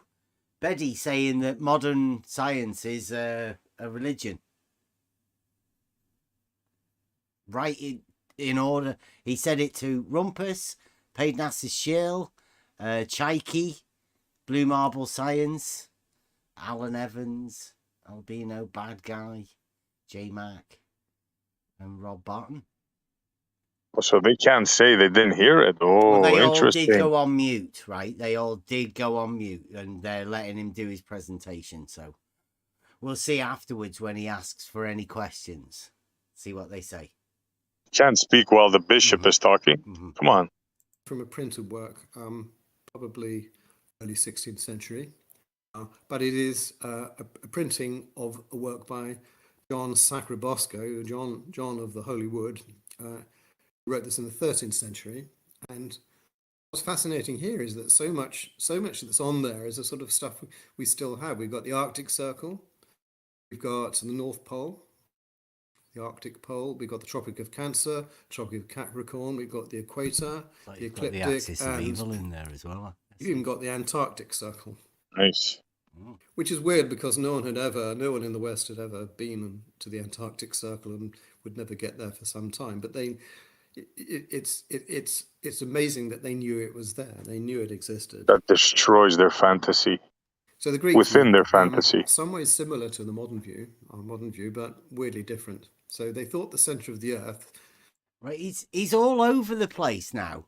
He's going back to Greek. So we've been, I don't know the timeline, 400 AD,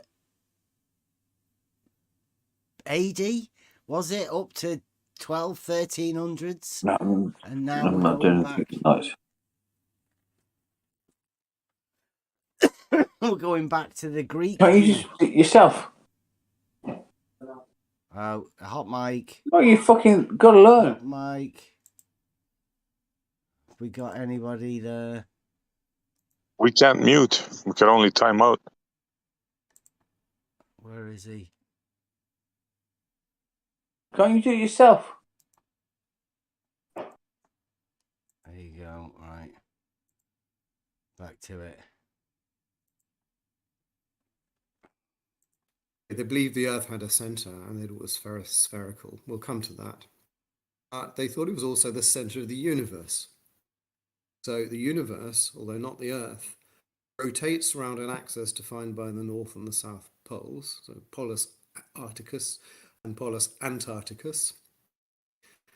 So the universe itself, all the stars and absolutely everything revolves around that axis, but the Earth stays absolutely fixed. The Earth does not move. You hear that? Yeah, that's what he's telling them. This is the Greek view. This is beautiful. So we've gone like this is way back, isn't it? Right? Yeah, these ideas are old. People have no idea. But he is now saying, but the universe, not the Earth. So he is saying that the Earth is not universe. And as I said, it was in this meaning. Yeah, for example, in Bible, but not the Earth. It's specifically, he's put it in brackets, separated the universe from the Earth.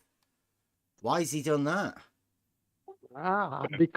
Because of, for example, yesterday's conversation in the chat, but that he said that spherical means globe, and now he is saying that the Earth is not universe.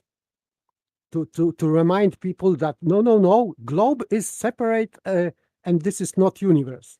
And of course, in the biblical sense, it is universe.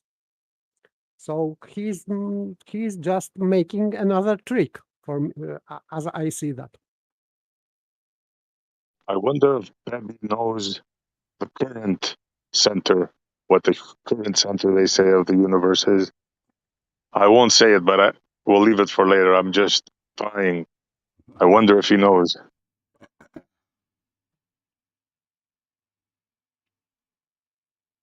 Unless you guys want me to say it. No, well, we'll get over this. Because they would save it. Like, you don't usually secret weapons. Keep it holstered. It's tempting. Yeah. Yeah. Somebody's just pointed out he's impressed that the ancient Greeks spoke Latin. So this is the Greek view. And he's talking about the universe and he's got Latin. Yes. Strangely It's enough, clever. because I think that Aristotle didn't speak Latin. Yeah. So he must be talking about translations. And if he's talking about translations, then the whole concept of what Aristotle was about was learning it for yourself. Then you're going from the word of somebody about what somebody else wrote, when the whole idea was to give you the tools to find it out for yourself. It's interesting way to sort of mess about with people, I think. All of this sort of stuff. It's Beddy's opinion on what somebody else's opinion was on somebody else's idea. And it's all based around, you might see the theme, all based around earth and shape. I think he's doing it to impress Blue Marble Science myself. Oh, sorry, 82 Productions is in there as well. They also believe that all objects in what they call the sublunary sphere, that's everything under the moon, were drawn by gravity to the center, and hence, and I'll come to this in more detail in a minute, hence the Earth must naturally, gravity, by nature, be spherical. Did he say gravity? Yes, they Greeks. Greeks, of course. I don't know what the word in Greek is.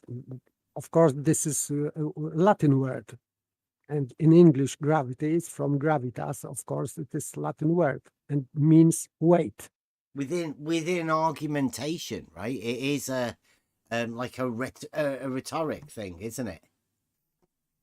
No, Gravitas. literally in Latin, gravity means just weight or weightness.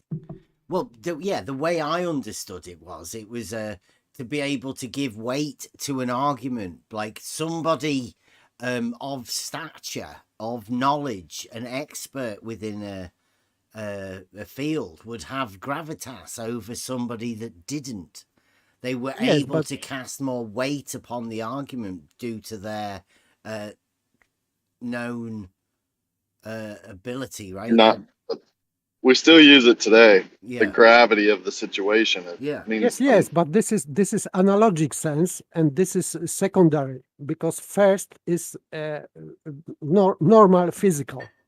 Just for example, that if you are talking about that you are pulling my leg, so of course this is analogic sense, but the first sense is just pulling something physically. So the first meaning of gravity is just normal physical weight, and we are using both gravity in situation and weight. I don't know if in English, but for example, in my language, you can use both Latin and in my native word for weight. Just it, because this is the same and analogic sense. But first sense, it is physical, normal weight, like in physics. Mm-hmm. Yeah, I would completely agree.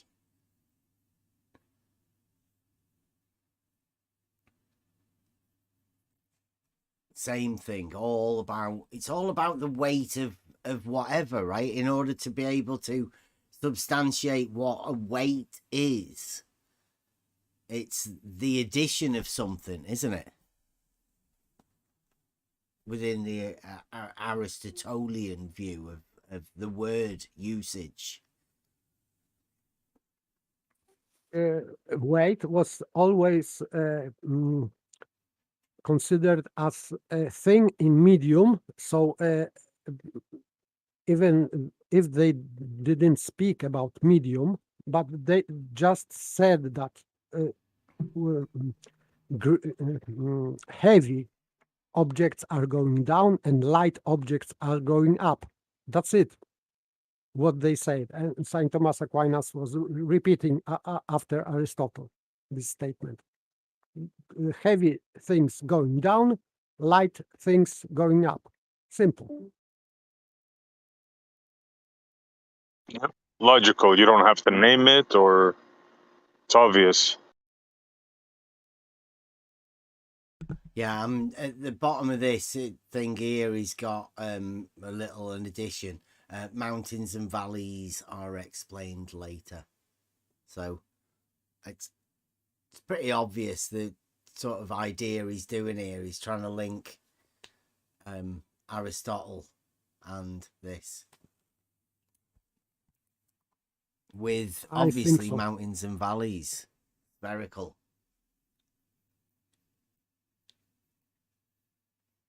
Oh, sorry. Is this is Aquinas now? He goes from one to the other, doesn't he? Yes. Supposedly this is Aquinas. Right, but it was just the ancient Greeks, and he's linking the two, isn't he? He's linking Aristotle and the old ideas of the trivium and classical learning with. I think Aquinas did that.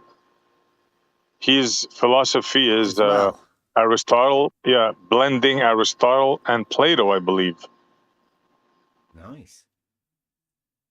And he's linking that with the sphere. Yeah. Brave I move. think Paper knows more about that. I believe that's what his philosophy was, combining Aristotle and Platonian ideas. Absolutely not. He was anti-Platonic. St. Thomas Aquinas completely anti-Platonic. Are you sure? Yeah, of course. Oh, because I just read it, maybe half an hour ago. No. Generally, of course, Plato was writing some good things, because if you are mistaken in many things, it doesn't mean that you are mistaken in all things. So he did wrote some things which were acceptable, but by Saint Thomas Aquinas. But generally, he, as Aristotle, rejected Plato. Okay, because I read that anyways, not to get bogged down in this, I read that he combined both the idea of Aristotle and Plato, because they had different ideas. The thing you said about him thinking that you're born with the ideas in your head, where Aristotle disagreed with him, thinking that you learn things. Yes, so he tried to combine those two ideas. Now, maybe I got it wrong. It's possible. No, he went along with Aristotle fully. So he is a proponent of the. He repeated that this theory of tabula rasa. It means that naked table, that you are born, you have nothing in your mind. So your mind is completely open and empty, and has to be filled. And Plato's statement was that you are born already with these forms in your head, right, or in your mind. And Aristotle opposed that, and also Saint Thomas Aquinas. Okay, So, my bad. I thought he tried to combine those two ideas. No. He used this kind of mind that Plato ascribed to people. It may be, according to Catholic theology, can be ascribed to God. So that's why, for example, Freemasonry is going along with Plato, because it pleased them that they are gods, because according to Plato theory of human being, generally people are gods. Not all, of course, better ones.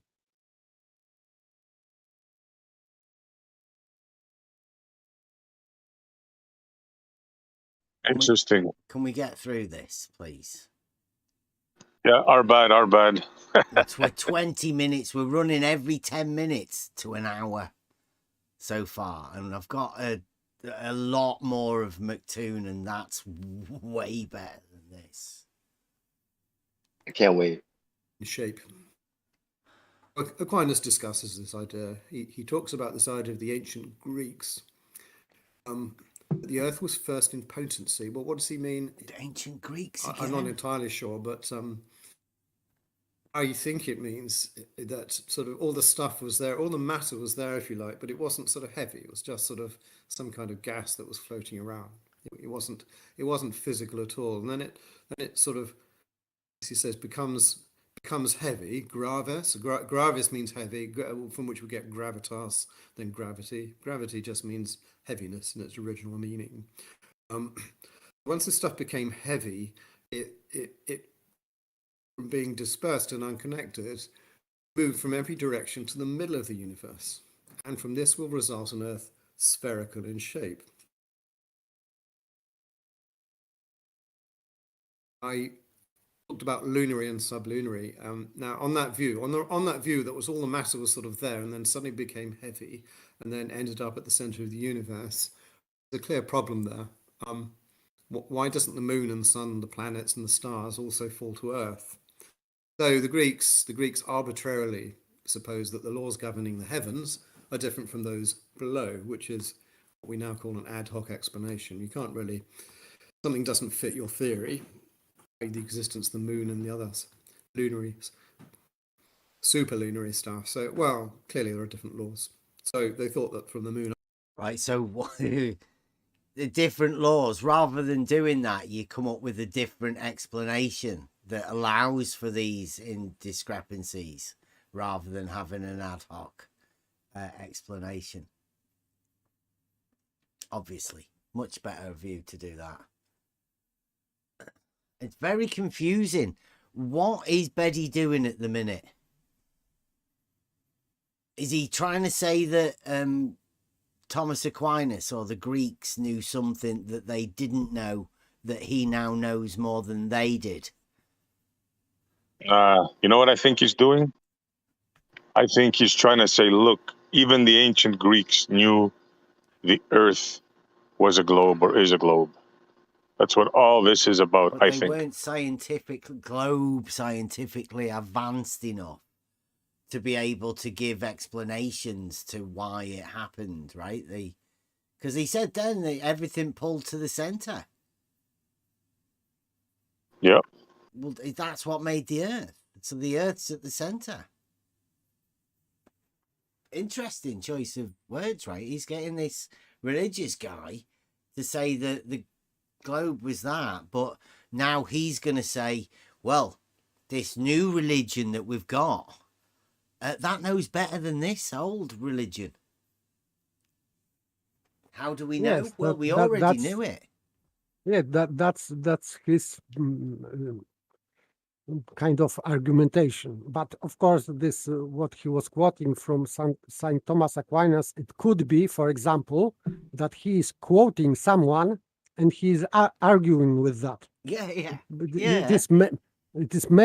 I have read many such things in Thomas Aquinas when he is quoting someone and then he is arguing and then he is putting his arguments against that, and he's even correcting this argumentation because he is going into begging the question with this opponent, supposed imaginary opponent, and he is going into begging the question to explain when he was wrong. Yeah, so the problems, right? He's looking and finding the problems within it. Yes, but it completely doesn't mean that he believe in this sentence and this is his opinion. Absolutely not. Yeah, I think within the Aristotelian framework, right, you are completely open to discuss anything. Like they said, within the argumentation, as in the discussion of things, that's how you acquire knowledge. Therefore, anything can be discussed and talked about. Nobody has to form an opinion on anything. What Beddy has done here, he's fallen into the trap of himself has been led to have an opinion rather than just accepting what he's wrote. He's let it guide him into a particular opinion, which he is going to be handing out very soon, I think. Upwards, everything is eternal, regular and unchanging, except it moves in circles, but they had a special belief about circular motion. They thought it was the most perfect, and that's why the heavens move in a circle. Only in the sublunary sphere, the stuff under the moon, do the laws of Greek physics, Aristotelian physics, operate. You know, the four elements, earth, air, fire and water. Earth and water go down towards the center. Fire and air go up. Clearly a very different view to what we have now, but I'll talk about that. Now, Aquinas' view. Now, my friend, my buddy, I showed him something that Aquinas wrote that had the word rotunda in it, and he said, "Oh, no. My front entryway is a rotunda, and it's definitely not ball-shaped." I pointed out that the Latin rotunda means circular or spherical. It can mean either. He would have none of that, but actually, I checked up. See, I think there, like you said earlier, his friend has pointed out what Paper was saying. It doesn't necessarily mean circular or spherical. It can be a part of that. Yes, and the same as, for example, round. Mm-hmm. Sphere is round and circle is round. Yeah, so Aquinas uses rotunda and spherica interchangeably. Like it Paper may was be saying. used. Yeah.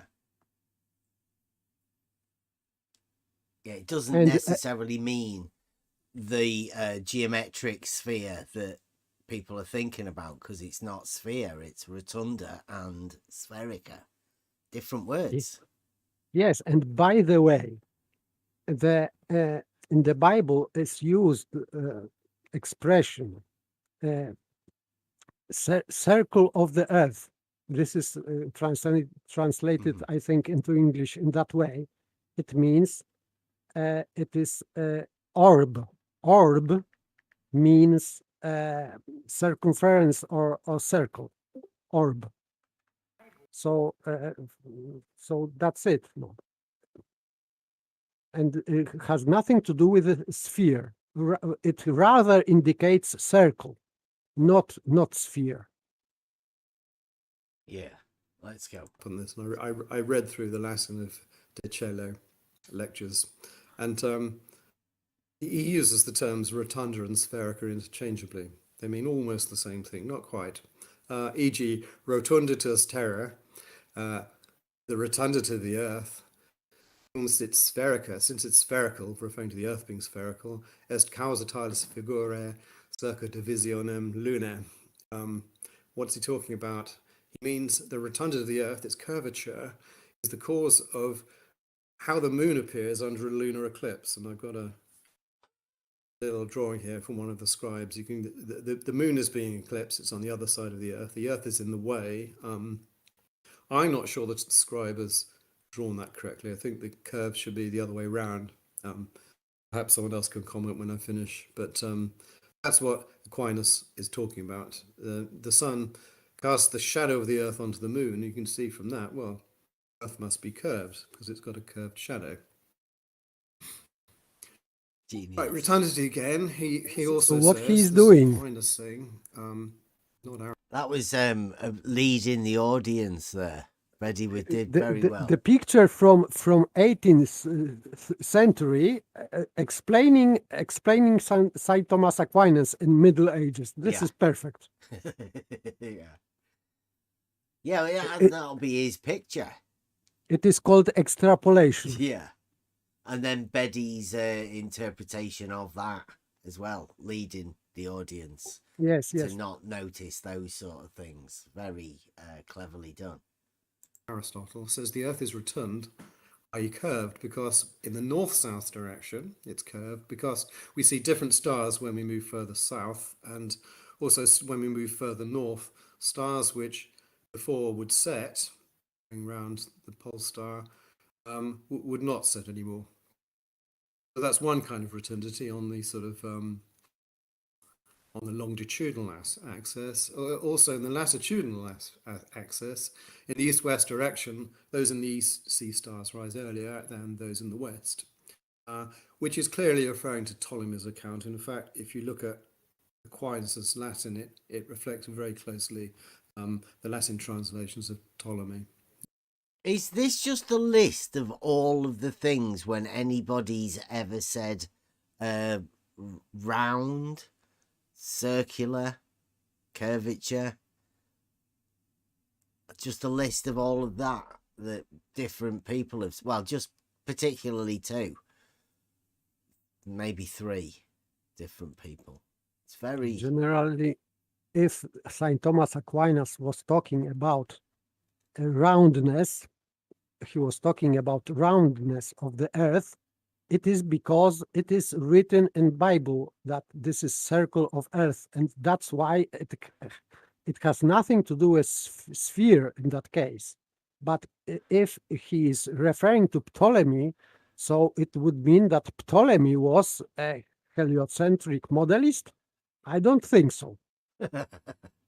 I don't think so. So this quotation, or this what is in brackets, clearly referring to Ptolemy, it is he's just shooting his own foot, because in Ptolemaic so-called model, Ptolemaic model has nothing to do with heliocentric model.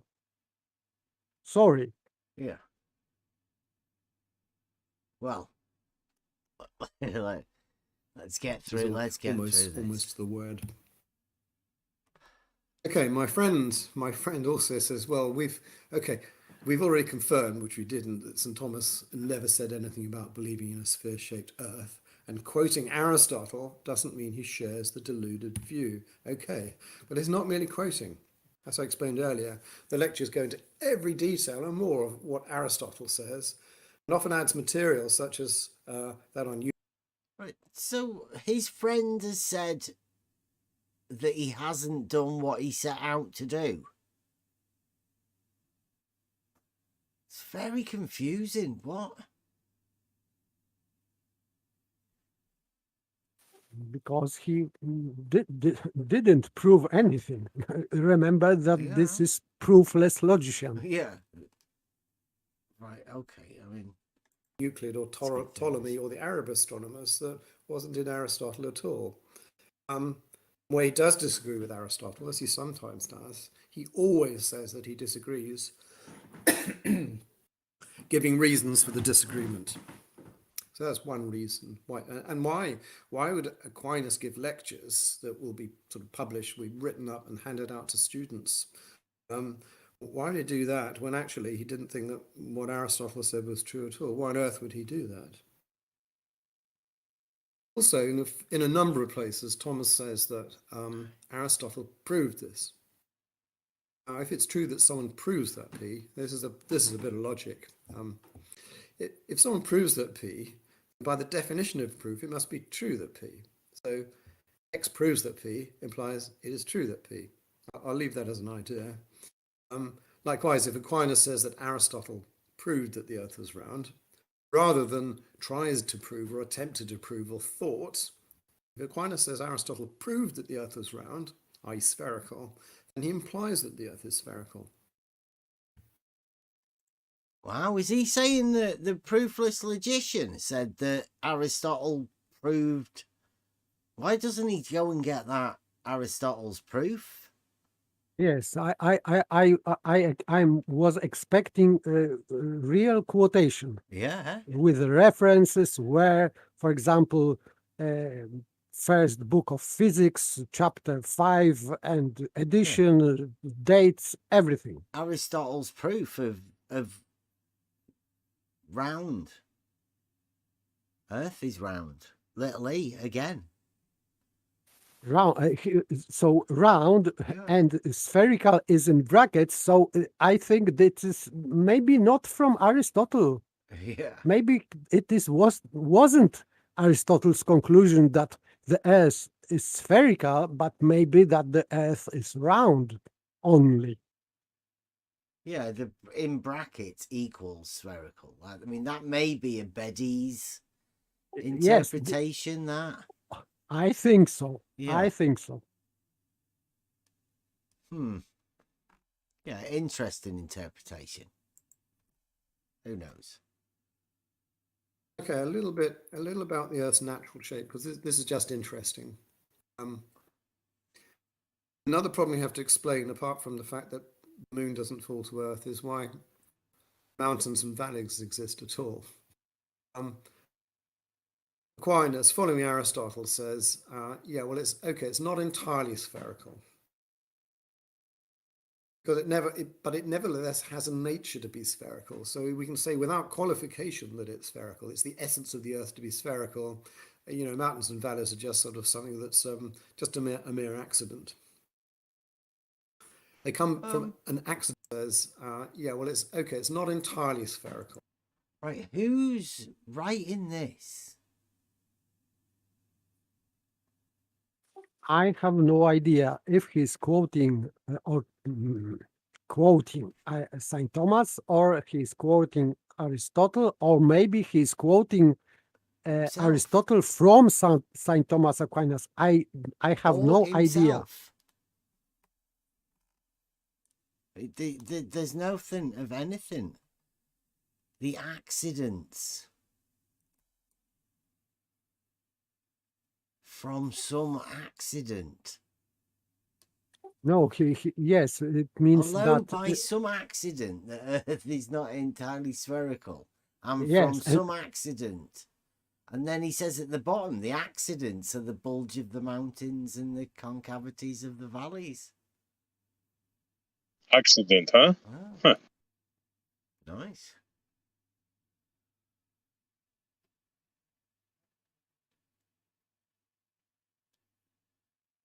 Nice. So it is not spherical because has accidents like mountains and valleys. Yeah.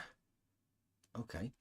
So that you can't say the similar, it's not flat because you've got mountains and valleys. That would be ridiculous, right? And it wouldn't be, well, actually, it would be exactly the same, wouldn't it?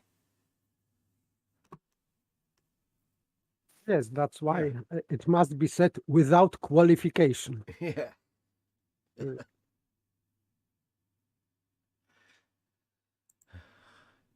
Because but it nevertheless has a nature to be spherical. So we can say without qualification that it's spherical. It's the essence of the Earth to be spherical. You know, mountains and valleys are just sort of something that's just a mere accident. Without qualification. They come from an accidental cause and not from the fact that they belong to the Earth, right? So these are not really properly parts of the Earth. Nor does this fact have any... They're not parts of the Earth, did he say? The mountains and valleys aren't parts of the Earth. Is that what he said? Yeah. Yes, but still he is using quotation. I don't know who is he is quoting. Maybe himself. I don't know. Yeah, or maybe like he's just said the mountains and valleys aren't part of the Earth. They don't belong to the Earth. Because for me, it is seemingly not Saint Thomas Aquinas quotation, because I cannot recollect where he would say such things and for what purpose he would have to say. Yes, things, of course, no purpose. Yeah, this is well, I'd say this is Bede. Any notable quantity in comparison to the whole. And this is fascinating. I love this. He says, the size of mountains is as nothing in comparison with the total quantity of the Earth. It is rather like a hair laid on the side of a copper sphere. And that's absolutely right. If you look at this, remember, he'd never been to Nepal. He'd never seen the Himalayas. He lived in Italy most of his life. And you know, the highest mountain he saw, I guess, had been 4,000 or 5,000 feet, if that. Excuse me. And if you look at the heights of something of that height and compare it to the 6,500 kilometers sort of radius of the Earth, it indeed is like a hair laid on the side of a copper sphere. I love that little picture there. Another example of I call this realizing Euclid, which some people will. Genius. Genius. This is going to be a good one, right? This is going to come round. Anybody watching, this is a good one. Identify with. And another bit that Thomas adds, which Aristotle couldn't have had because Euclid lived after Aristotle. He says, now it's proved in Book 3 of Euclid that if a line is tangent to a circle and another line is drawn down perpendicular to that tangent, then that perpendicular line will pass through the center of the circle.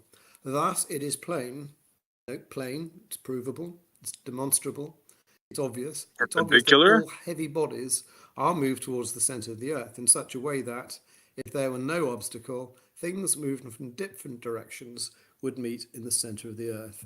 Yeah, he's got a religious guy using Euclid. Genius. To say center of the Earth.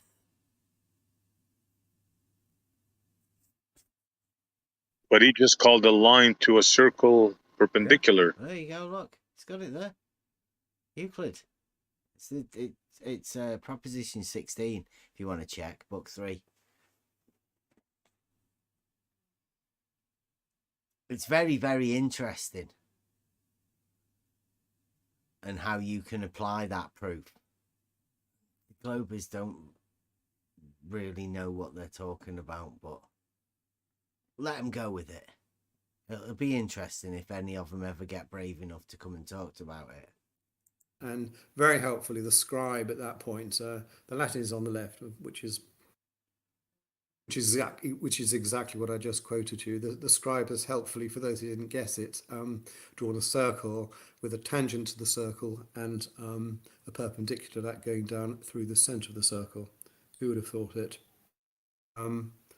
That's the simple version. The scribe. Wow, that was quick, wasn't it? Did you see how quickly he put that up? Yes. Realizing Euclid complex. He thinks you can realize plumb bobs hanging upwards or any other direction other than vertical. Look at it. They're all internal plumb bobs. Bicycle wheel. Geometry. Yep. Complex. Or Rumpus must be loving. Test. This is one of the Rumpus slides. Yeah, he's exactly. Going to be using to woo you, Ask, and Mobius around the. I know. I just said it. Yeah. This is Rumpus right there. The bicycle wheel geometry. I even have a meme of this. So yeah, he didn't give it enough credit, so he zipped through it really quickly. Each of them is a tangent to that cross section of the Earth, to that circle, and the perpendicular to that horizontal goes right down. Horizontals, he thinks they are. Passes through the center of the Earth. So that's the sort of up-to-date version. Size of the Earth. Now, this is interesting because the debates about how large the Earth was, which sort of culminated, I think, in the 19th century when Bessel proved from parallax how incredibly large the universe really is. They didn't get the size. Right in this modern version of Saint Thomas Aquinas and Aristotle. Because Aristotle says, according to Thomas, it appears that the roundness of the Earth is no great magnitude. For if it were of a great quantity, if the radius was very, very, very, very large, there would not come about in so small a distance the difference in the appearance of the stars that we cited. So it took me a while to work out the measurements here. If we move 500 stadia, a stadia is the 1/8 of a Roman mile. So you have to convert 500, divide by 8, and then you have to multiply by a factor that gives you the translation, possibly not accurate, from a Roman mile to a statute mile. See that, like with that, you could find out the the stadia. So why do they say that they haven't got an idea what a stadia is? Because that quite clearly states that there is definitely a way to find out what a stadia is. Very interesting. He's saying once we move that, I think it works out something like 57.5 statute miles. The location of the stars directly overhead will change by 1 degree, unus gradus. Then I put the Latin, hence multiplying this number, 57.5. Well, actually not 57.5 because that's statute miles, but multiplying this number by 3. 57 point something is the radii, isn't it? It's a radian. And by the way, when he's quoting Aristotle, that it appears that roundness of the Earth is not of great magnitude, it means that this bulge, spherical bulge in the middle is not of great magnitude. And he is saying why. So it has nothing to do again with the globe.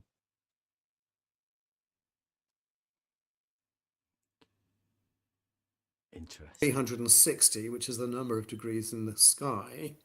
The ancient Greeks apprehended the curvature, the rotundity, the size of the rotundity of the Earth. Wow. Anyone who knows about this will see that number is wrong. So Aquinas, again, he sort of tries to update Aristotle, saying, well, Aristotle said it was 400,000 stadia. Multiplied by 1/8, you get 50,000. So the rotundity of the Earth will be 50,000, the circumference, by the way. But that's Roman miles. But even if you factor in the conversion factor to statute miles, that's clearly wrong. And Thomas adds, according to the more Aristotle knew the size of the Earth. Really? Little e. I'd never even heard about this before. Didn't know a guy that had done logic and stuff. Wonder why nobody's ever mentioned this before. Because if he had this opinion, it was mere speculation, and he knew that. And by the way, a rotundity of the Earth means same as circle of the Earth, and has nothing to do with the globe. I will repeat it. Yeah, and as far as I knew, that they don't know what a stadia is. So I'm not too sure what Buddy's doing it, but I mean, he's selling it well to these guys. Yes, I think They're that buying it. because they don't understand what he's saying. Yeah, but he is saying globe, right? He's saying all of the right words. He's hitting all of the keynotes, isn't he? Yes, he is, of course. Yeah. diligent, the more careful modern astronomers, the rotundity of the Earth is much less. And he mentions the Arabic astronomer Al-Farghani, which is quite funny because Al-Farghani wrote Elements of Astronomy, which is a development with a sort of more accurate measurements of Ptolemy's Almagest, Ptolemy's geographical work. Supposedly, I have no idea, it sounds like one of these sort of slightly tall stories. Supposedly, Columbus used Al-Farghani's estimate for the circumference as the basis for his proposed voyage to, scare quotes, India. But he didn't realize Al-Farghani was using a 7,000 foot Arabic mile to be a 4,800 foot Roman mile, thus underestimating the distance to India. Remember, Columbus had no intention of going to America because he didn't know there was such a thing. I heard Columbus had the idea that it was like a fifth, like a vastly different size. That doesn't seem to have a similar thing, unless, I don't know.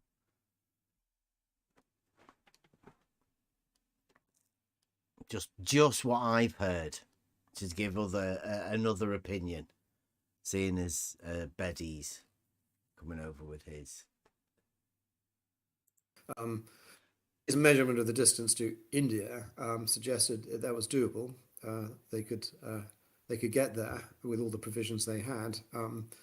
Measurement was wrong, but of course American was in the way. So fortunately, or perhaps unfortunately, this led to the discovery of America. I just think, if they hadn't made that mistake, no McDonald's, no whatever, no Elvis. Coming towards the end, was Aquinas deluded?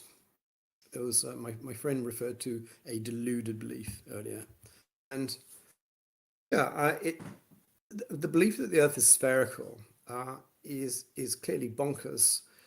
If you have a belief that the direction of gravity is the same everywhere, if that's so, then a little stick man will walk sort of 45 degrees down from the North Pole and is already in trouble. Then he's hanging off the horizontal at the equator, and then he falls off. That is true. That is true if the direction of gravity is the same everywhere. But an Aristotle and his contemporary. What's that? Did he say hanging? Yeah, he's got a little guy at the 3 o'clock position, hanging off. You've seen Brad the Science Guy's pictures. Yeah. Yeah, well, that's what he's using at the minute. But he's saying about the direction of gravity being the same. Yeah. But he is talking about different directions. Yeah, different orientations. Yeah. Yeah, well, like you say there, in that picture, the direction of gravity or the direction of vertical is down the page, right? It's down the screen. That within that picture is okay, but I mean, he's wanting that to be in every direction. There. So I don't know whether he's being honest or not. Down is in every direction for him. Yeah. Yep. Yeah. But you can notice that he is saying that, which is absurd, this statement, and why that's why the Greeks thought that universe must have center, not the Earth. Universe, whole universe. So he's now again changing word Earth into universe. Yeah, but he's putting the Earth at the center of it and saying it cannot fall, right? He's saying there, look, if it's a ball, then it'll fall, but not if you make it the center. Which is a very strange way to go about it. You're making an allowance for it, like it's an absurdity. He's saying this is absurd, therefore we'll just say if it goes to the center, then it won't be absurd. Unbelievable. Yes, and where is place and room for stars on this model? Because it cannot be Greek model, because Greek model of the stars and celestial bodies is not going well with this ball here. Absolutely. Yeah, look, in what he says is, but if gravity is the same direction everywhere and not towards the center of the Earth, then the world itself must fall. Yeah, a ridiculous statement. And then he says, which is absurd, and why the Greeks thought the universe must have a center. So he's saying that the Greeks had this logical idea that vertical is down. And then they said, well, because we have a ball, then it can't go down, which is absurd. Therefore, we'll just put the ball in the middle. Yes, so Greeks were maybe some natural philosophers, as they were called before Aristotle. They just were in aporia. Yeah. Just it. Born into aporia. they had paradox and they couldn't resolve that. Yeah, so they just put it in the center, but that's not. I guessing the Greeks wouldn't care.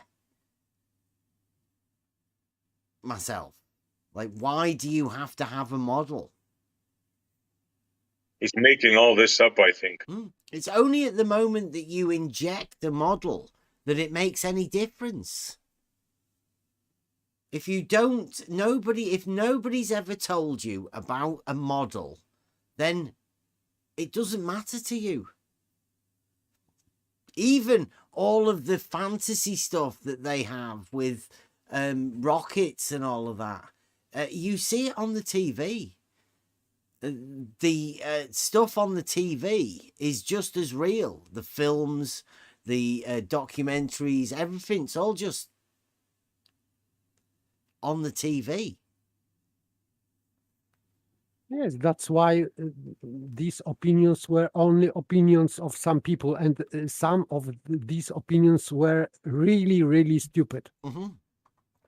Yeah, people can have stupid ideas. And Aristotle was fighting with these opinions also in his work. Everybody always, right? That's the personal battle that goes on. That's why I think this idea of street logic, street debating, being taught the tricks of the trade, not in a formal way, but in a practical way, being able to use these skills. It's good. It's what Aristotle was trying to teach people, I think. Yes, logic for everyone. Yeah, you cannot do it. You can't logic for anybody else, but you can hopefully teach people how to logic for themselves. Then they can do it. And it makes a better argument, right? A better discussion. Anyway, the better everybody is at this sort of thing, the better discussions come from it, and the more you get challenged. It's a win-win-win. Yes, he always said that if people have minds, and if they are not using them, they are just dehumanizing themselves. So the obligation of people is to think, because they have mind.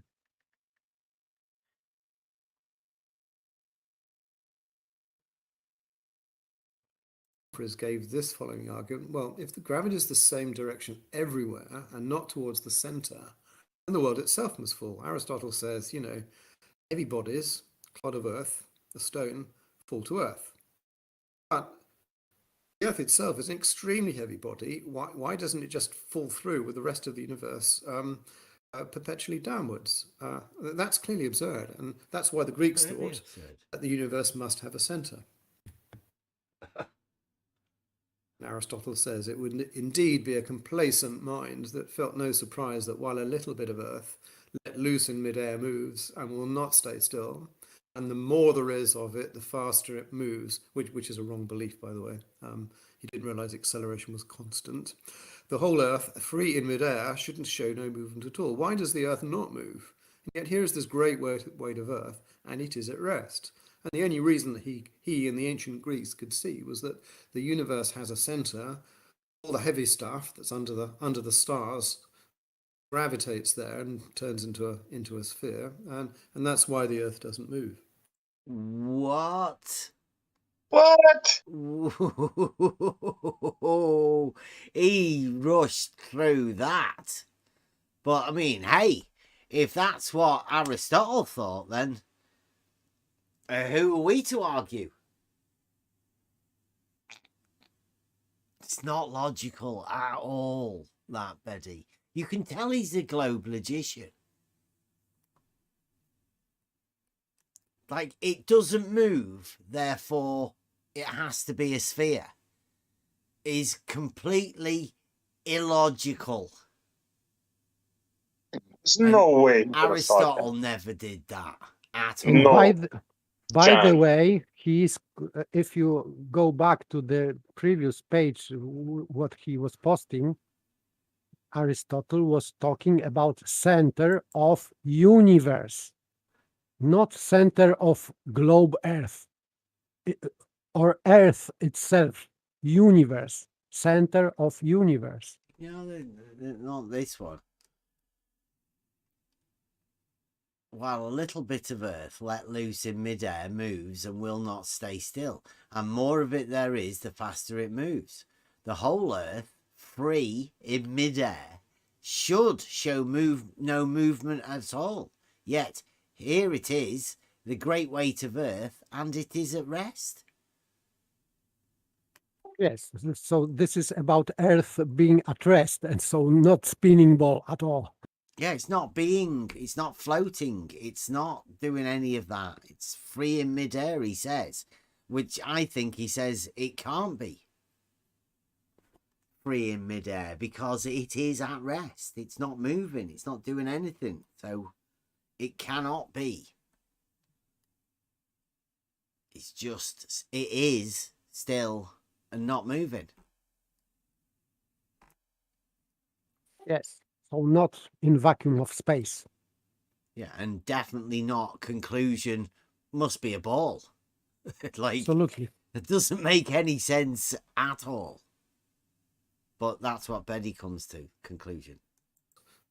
Gravitates there and turns into a sphere, and that's why the Earth doesn't move.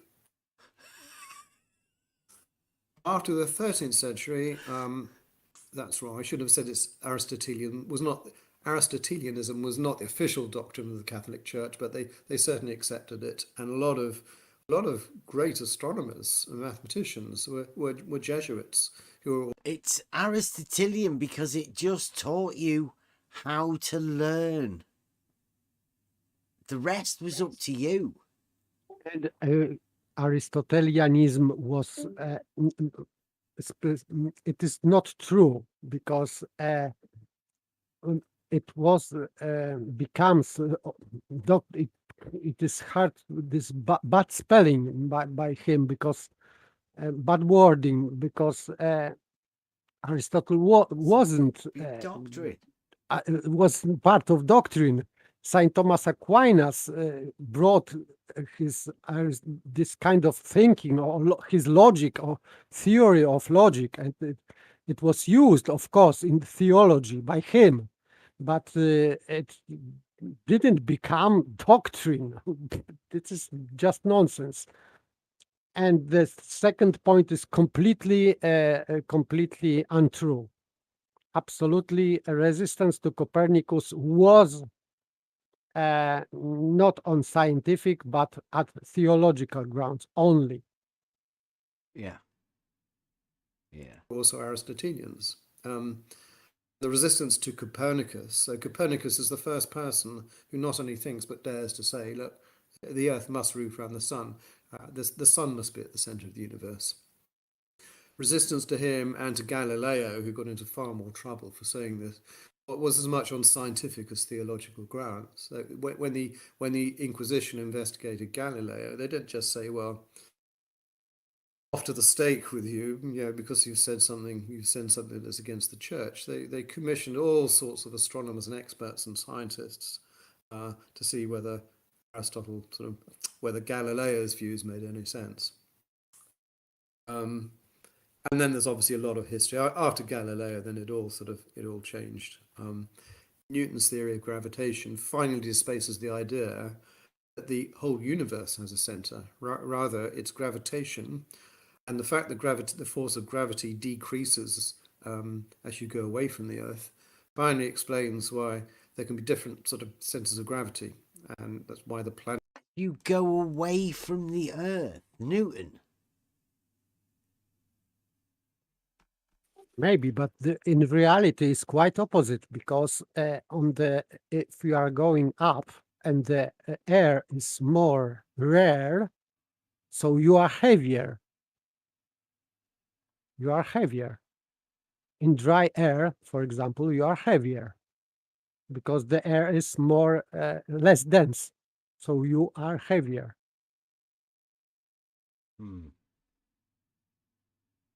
But don't you get lighter? You are not lighter, absolutely not. That's why they have problems with aeroplanes on high altitudes, because they are too heavy. They have to speed them up to ridiculous speed to maintain the altitude. Right. Because So Newton's theory of gravitation, is that different? Because at some point you end up floating, don't you? Yes, you in the should. up, right? So that Yes. isn't what Newton said, or did Newton say that? I don't know if Newton said that, but it is it flows from his attraction mass, and this that if you are going the closer masses are, they are interacting more, so they are heavier to each other when they're closer. Yes, like magnetism. That's why he is on the beginning of his work, of his Principia. He's making analogy with magnetism. Okay. That this is so they do get lighter when they get further away from. Yes, they should, according to him. Yes. So, but yeah, okay. Planets around, and why the sun is spherical. That did not come till somewhat later. So we're at the end. That's great. Good. Summary: Aquinas wholly endorses the arguments because he's an Aristotelian. He's an Aristotelian churchman. He wholly endorses the arguments of Aristotle and Ptolemy, Simplicius, the Arab astronomers, for the spherical nature of the Earth. And he says they proved this. He adds to their argument where necessary, occasionally disagrees, and if he disagreed anywhere on anything substantial, he would have said so. And he's a saint. He's a saint. You can't top that. That's it, guys. There you go. Religious guy says globe. So if you become a glober, you will be a saint. Well, I mean, you have the power of the religion behind you now, right? You've let in the globe into the faith-based system that you have.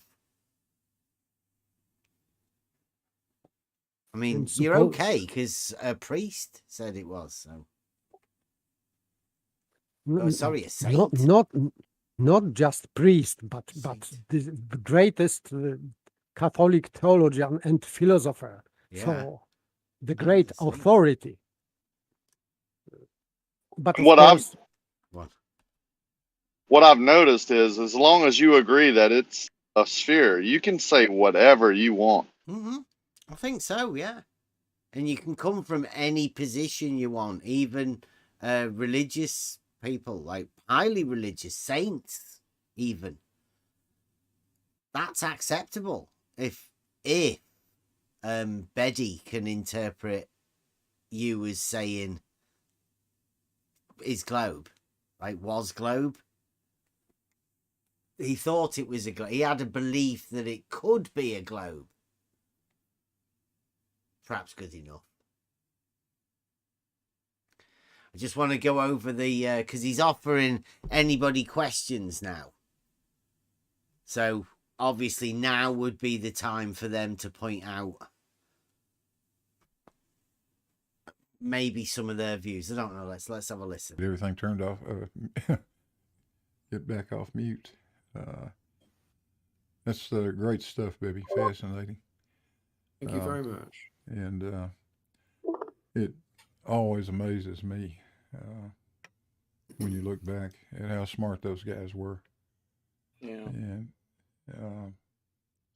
how they were able to reason their way through things without the benefit of all the modern technology we've got available to us. I mean, it's easy for us these days. Just look at a picture. You know, look at a picture. We got photographs from millions of them. Of the entire planet, so you know that's never been a question. Lots of pictures. But those little boys back in the Greek times, they knew what they were talking about.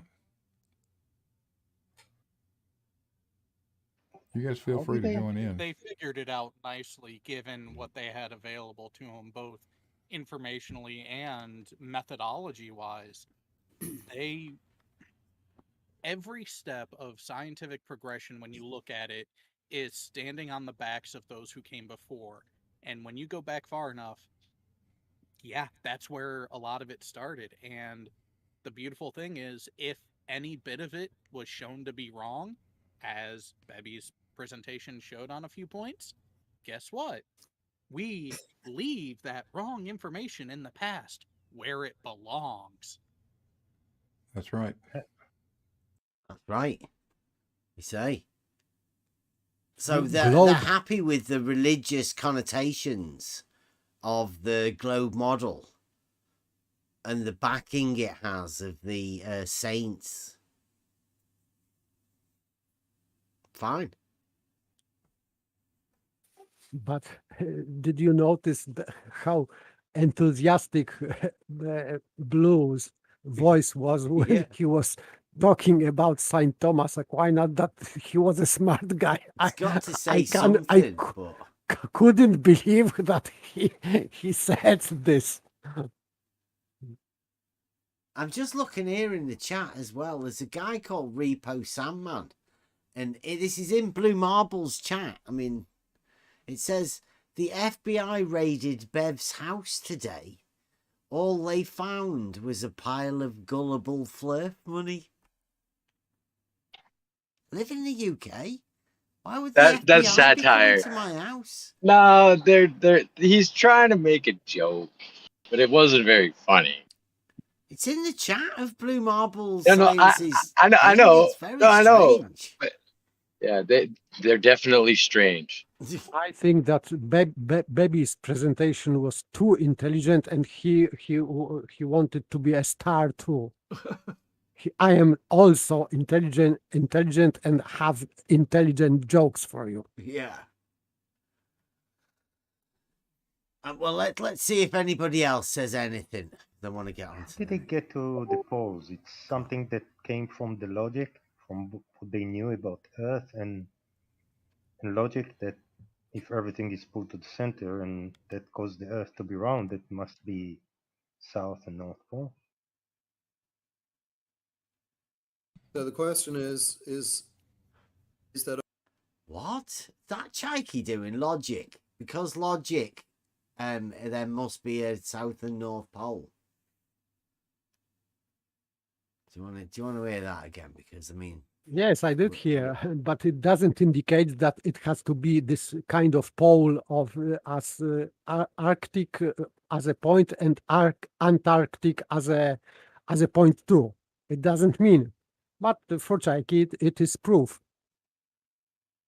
And logic that if everything is pulled to the center and that caused the Earth to be round, it must be South and North Pole. Yeah, logic. If everything goes to the center, then it must be South and North Pole, says Chaiki. I mean, it makes logical sense, I guess. Okay. To a globe science, I don't know. If it makes him happy, let him be. I've got here. There's a dude called Try Thinking writes a comment, and it says, a nice rundown of the globe from a religion to a new branch of science. Well done, Betty. And exactly what this new branch of science is. Bunny ears, get your bunny ears out. Globe science is. Globe science. Globe scientists. The lot of them. Let somebody else. So the question say well done. Is that argument just purely logic, or I think the argument Aristotle gives that if gravity had one direction, then the Earth would fall. That seems like a logical argument. But does it seem like a logical argument? If gravity had one direction, then the Earth would fall. Because it was there were some pre-assumptions to that. That's why. Yeah. So something was pre-assumed before that, and they couldn't bear that it can be otherwise, for example. So it has to be that way in their model.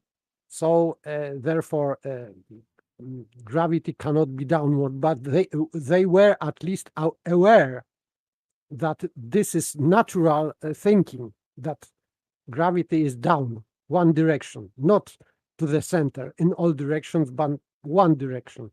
So they have one and specific meaning of word down, at least. Yeah. So they knew that down is down, not to the center, but Yeah, down. there's no way Aristotle would have had down being every direction. That just doesn't Absolutely fit not. the law of identity at all.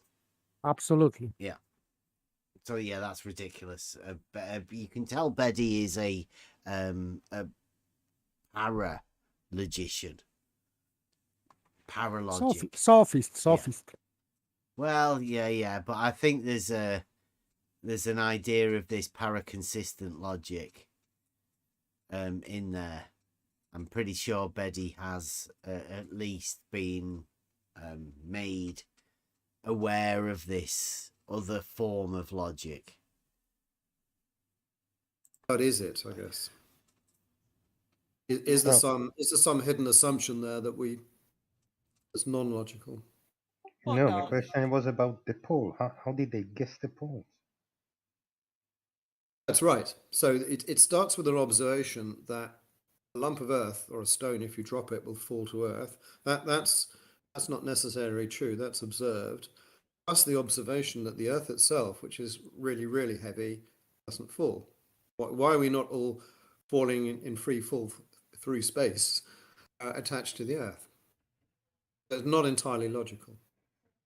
By the way, there seem to be some couple of people in the chat. It's not entirely logical. Like, he's lost at what that actually means. It's really difficult for them. Really. How do you have down being down, but then explain a globe model where down isn't down? It's every direction. It must be hard. Must be really hard. YouTube chat who are confused that you are supposedly presenting a religious argument. I didn't see any mention of God doing things in there. All you were doing was citing people who happened to be saints, etc., and the belief at the time. And all the arguments you presented were logical arguments. Rumpus, look at the people saying it. They're trying to conflate Bebe's presentation that what we utilize as science now is no different than the religion that these people had at the time. Yeah, that's my point. My point is that Bebe didn't use any religious arguments. He just happened to... He did. Beddy said that the modern science is a religion. He did say that. Yes, and he was making that link that his last argument that Saint Thomas Aquinas was a saint. So this is argument. Yeah. That's why this is a religious topic. He was giving it gravitas by the fact that the guy was a saint. He was giving him extra credit for being a saint and coming up with what he calls logical arguments for the globe. There are none.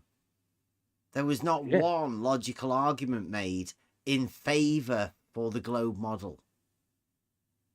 Absolutely. And Saint Thomas Aquinas was just quoting other people because he hadn't got any his own, and he couldn't have any own models and explanations because he was not astronomer, he was not physicist, so he was theologian. So he only thing he could do was quoting other people.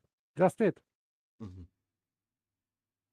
Okay, give it a few more minutes. Referring to religious people who were philosophers of their day. Well, in other words, hard thinkers. Just on that point, I began with St. Augustine, and what Augustine says is that faith and science are in harmony.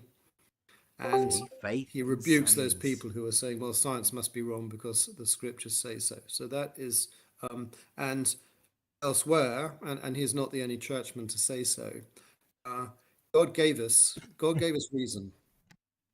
And if reason led us to believe, and if observation and reason led us to believe, to have a belief that was against religion, in this case, against Christianity, why would God have done that? So God figures largely in this, but and not in any obvious way. It's the idea of natural reason. See, he is putting the religion into it. He's just been told there, like he's been asked about the religion, and he's putting it back in. Rumpus is trying to clean up. Rumpus is trying to clean up, and Betty is saying, no, yes, I am definitely linking this to God and religion. I'm in the chat there. I write, the globe was a religion, and now it's a new science. He's moving it over from religion to science, the new globe science, bunny ear science. It's the same thing. It's just religion. It's just changing the name. Betty's ushering in. He's allowing them to think it's okay to. It's a new era. Yeah, science into religion. It's the same thing. He's ushering it in. Yeah, but the arguments you presented. I mean, I missed a couple of bits of the. I got distracted about. And the logos, it is given by God, right? The reasoning power, like Betty just said. If the ability for you to use logic is given by reasoning, then it is God that gave you that. That is what sets man apart from the beasts, at least with Aristotle as well. The ability to reason. And for example, Saint John at the beginning of his gospel, that God is the Logos. So and his son, especially his son, which is also God, who is also God. Yeah. So Logos is God, and he is giving his similarity to us, to him. So we are similar to Logos because we have something of Logos in us. It is our mind. Is it too off topic to mention that Paul also said that a lot of these guys were believing in science falsely, so-called? The issue is that Baby is talking to agnostics and atheists about God and reason. So this is strange for me. Yeah, a little ironic. Unicorns pointed out as well that after that whole thing, and Betty saying about Aristotle having a proof of that, although he didn't mention what that proof was, but Aquinas said that Aristotle had a proof, and Betty goes to pictures. Millions of them, right? They're all the same pictures. But that was it. That's all Blue had, even though Betty's just walked through that and gave a load of logical, well, what he claimed was logical arguments for the globe. He stated none. There was none there. And Blue obviously knows that because Blue went to pictures. He knew that Betty didn't present any argument in favor of the globe in any of that stuff. They're claiming logic, but skirting around it and not applying any logic to their thinking. I think it's very clever of what they're doing.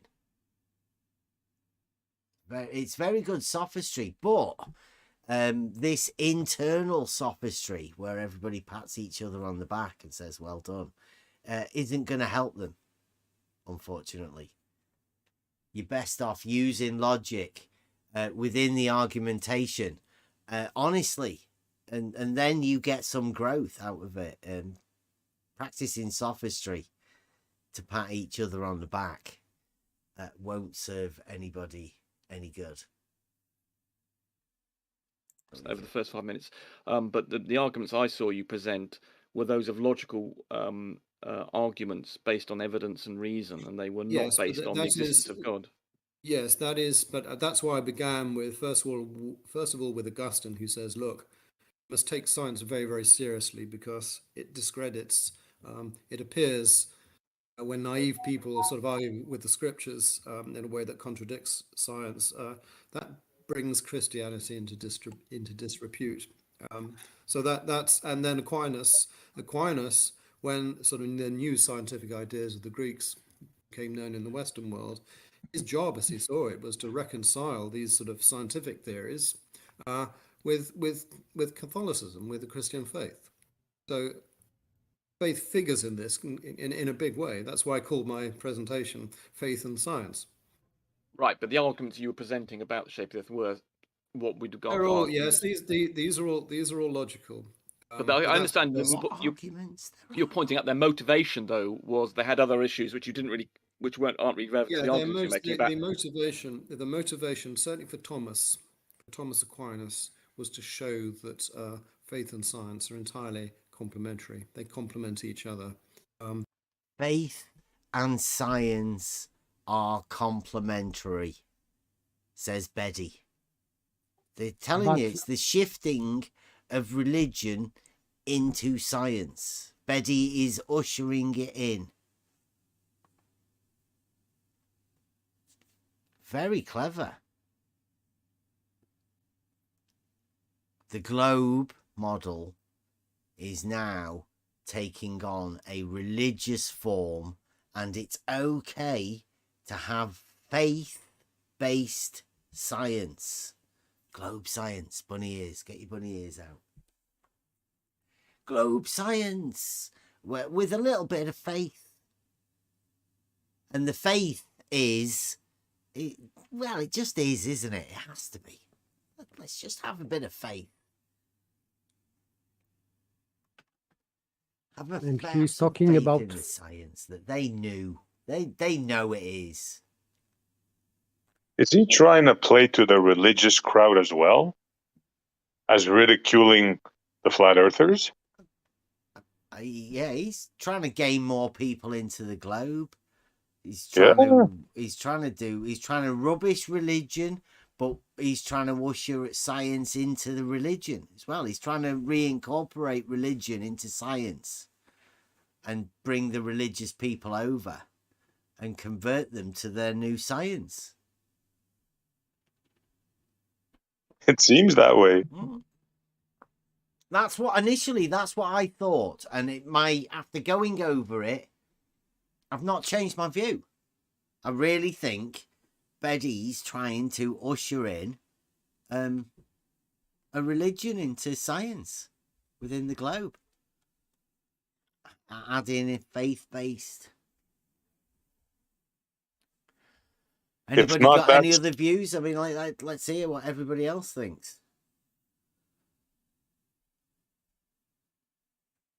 Yes, I think that he is introducing that, and this is ridiculous because in science, in physics, especially in physics, you cannot rely on your faith. It is quite opposite. Your faith is checked in experimentation. For example, if you have a hypothesis, it means that you believe that this causes something. This is your belief, and this belief is checked in an experiment. So the ultimate solution is experiment in physics, not faith. Your faith is put into the test if your belief was true or false. So I cannot see that. But in religion, your faith is on the first place, of course, but on behalf of speaking God and so on. But in physical world, I cannot see the link between faith. The faith is inferior to experiment in physical world. Of course, in spiritual world, it may be otherwise, but not in physics. So I cannot see any space in physics for faith. Absolutely. That's stating the obvious right there, yeah. It's obviously needed for the globe, though, right? In fact, you are much better off with faith because you know for certain there isn't going to be an argument for it. So you're never going to win over in argumentation or debate as far as the globe's concerned. But he's helping them out. Makes them feel okay about not having any proof. It's all faith-based. Like saying, don't argue, let's preach the globe. Yeah. Yeah, it has to be, right? Why does it have to be? Faith-based. Other people, shadow giants, right? They've done the work. You have faith in the shadow giants and the equations and stuff. I mean, you don't even need to know who the shadow giants were or the equations or how they work or how they were formed. You just need to have faith that there is somebody out there that would have that information. Oh, yeah. They even told Einstein at once, shut up and calculate when he was questioning. I believe it was spooky action at a distance. They told him, shut up and calculate. Yeah, I think I've got that clip somewhere. Right. So are we done with that Beddy religion thing? Hopefully you'll be able to explain it a bit more. But that's what I got from it. Yeah, for now it's enough because it's really boring because lies are and sophistry in long way is very boring.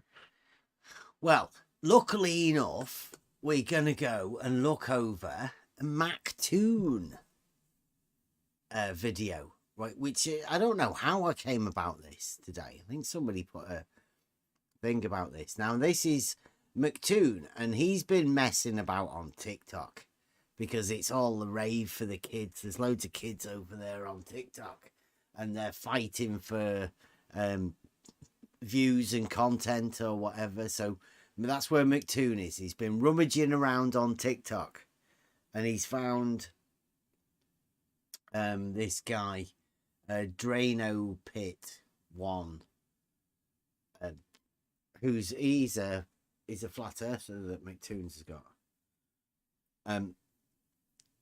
There's a few bits, and then there's a bit further on, which is gets really interesting a bit later on. So this bit is about a triangle. Let's hear this and see what the volume's like. All the time. It's never outside of them.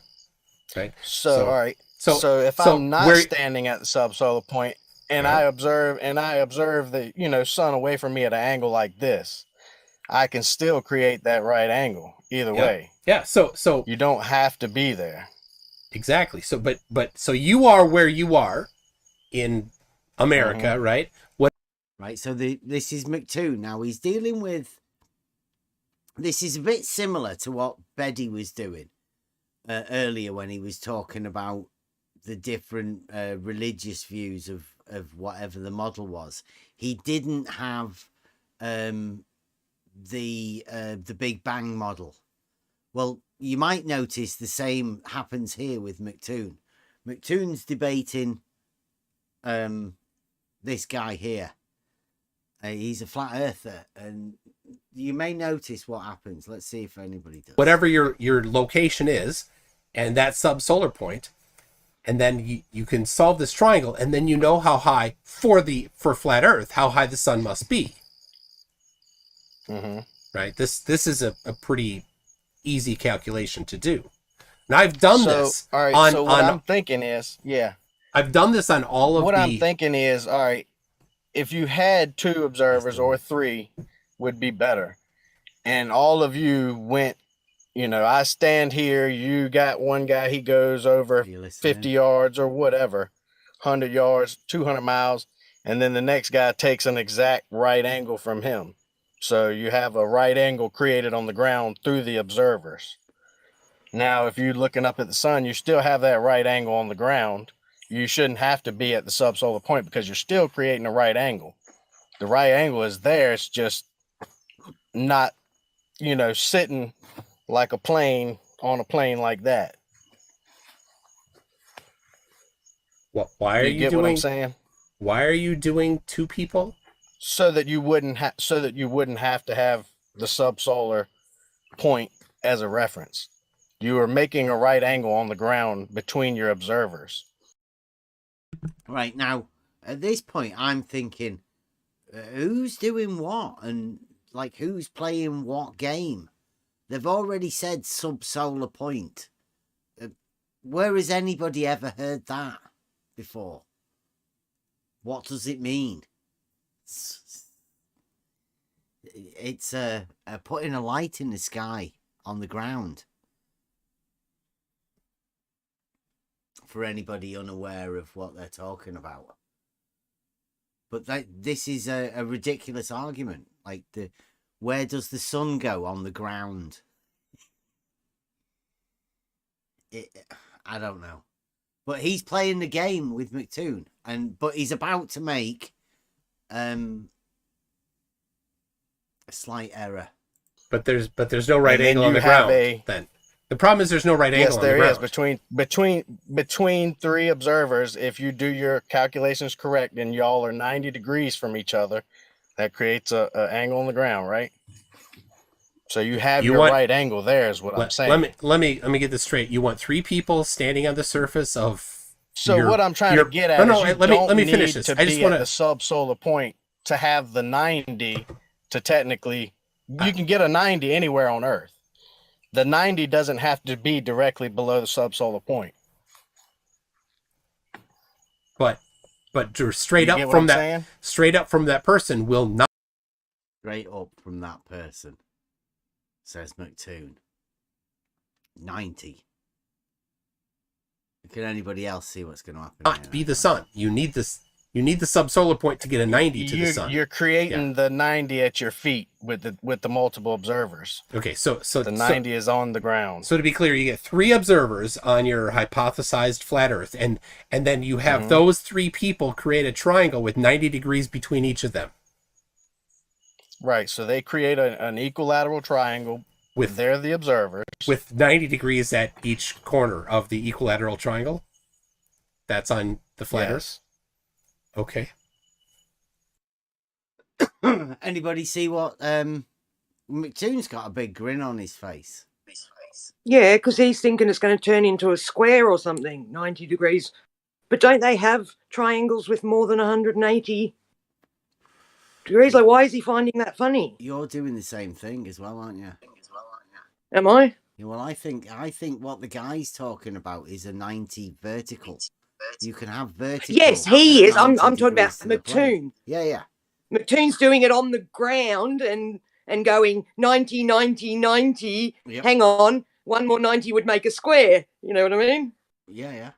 He's gonna do a 90, 90, 90 triangle and pretend that the other guy's doing it. But I mean, I don't want to. Yes. This is sort of our game. And the sophistry is obviously on McToon's part here. And you're going to watch something. And it gets embarrassing, right? Because watch, little giggling McToon here. Do you not see a problem with that? Do you understand where I'm getting at? Oh, You do not understand that you don't have to be under the subsolar point to create a 90-degree angle. So you've made a 90, 90, 90 triangle on a flat surface. Right, on the ground. Your observers are 3 90s, all 3 on different sides of the sun. one looking right at the sun, one looking left at it, you're still getting the 90. The subsolar point is just basically your way of saying you have to be here to create the measurement to get our measurement for your distance to the sun. I'm just trying to draw this out just to be clear here, so that we all understand this. This is what you're proposing. Right. How does that work on a ball? Don't you guys say that you can do three two right angle turns on a ball and it makes a equilateral triangle? 90, yeah, I mean, 90, this is what you're right this angle. is Yeah. Does he think we're dumb? No, well, I mean, the guy who he's talking to, I think there's a really bad communication here, right? But McToon, in his sophistry, is taking advantage of it. Wait a minute. Can he see what McToon is holding up? I think so. I think this middle screen is the McToon and the other guy on TikTok. But Bev, notice when Toon's drawn that triangle, he's made it more difficult to understand because he hasn't put the little curved lines to show that the 90 he's talking about is within the triangle and not with the vertical above the triangle at each corner. Yeah, so he's being really, really cheeky. Obviously. But I mean, that's what we do here, right? We spot the sophistry. It's easy now to say, look, McToon's playing a game here now. He's laughing at how ridiculous it is for a triangle to have 390 degrees. Remember this. Remember McToon laughing at a triangle. Yeah, laughing with like it's something 390 degrees. Yeah. That's can't my whole happen. point. Yeah. Sorry, Paige. Go ahead. No, you're right. I'm actually laughing myself, thinking he's giggling his little head off like a schoolgirl over this. Yeah. Like what an somebody into absolute their own dickwad. Yeah. He knows how ridiculous it would be for him to be in this position. So he's happy to use it against somebody else. It's Well, funny, let's isn't see the it? rest of it. It's interesting. But this is what you're proposing to do on flat Earth. Right. I don't So know it how works you. on I a mean, ball, does it not? Yeah, you can do this Can on you a not ball. make a right- Yeah. In fact, Yeah. I did it. It's on. He's like, yeah, you can do it on a ball. Change. Yeah, perfectly okay on a ball. And listen to this. I have the flight charts right there on the wall behind me. I did it with real flight charts. So you did it on a flat map? No, I you did it on a flat map. No, I did it on the Lambert conformal conic projection map, and when you put them together, it forms a sphere. When you put flat maps together, it makes a sphere. Says McToon, right? Just remember these things. If you're ever talking to McToon, he's pointing to maps he has on his wall. He does comment about it in a bit later on. And that's what I did. I actually put it on. So we gotta take. He said, "Look how serious his face is." Where's Kevin? I hope Kevin's around here. Look, he was laughing and joking not so long ago. Now somebody's questioned his idea of the triangles on his globe with 190 degrees or 390 degrees. An impossibility, right? It was funny before, but now it's deadly serious. Something made it change. Look at his face. Take the flat maps together to make a sphere. That's what happened, yeah, because they're Lambert conformal conic projections. When I connected those three together, and I put them on a sphere that I made out of PVC pipe. He put it on a sphere he made of PVC pipe. Remember all of these things, everyone. McToon, he's got maps on the wall behind him. It's always been there. He put three of them together on a sphere that he made out of a PVC pipe. Pipe, so a cylinder, not a sphere. You read my mind, Paige. Yeah, how does he make a sphere out of a PV? I don't understand how he did that. There's only McToon can answer this. So, again, it's not worth asking me. It's not worth asking anybody else. There's only McToon can answer these questions. Then I'll ask Cylinder McToon, Earth. if you're out there, please come in and explain to us what you've actually done here, because it makes no sense. Yeah. Paige, cylinder Earth. Cylinder spheres. Cylinder spheres. Awesome. They might be able to prove that. They can't prove their globe.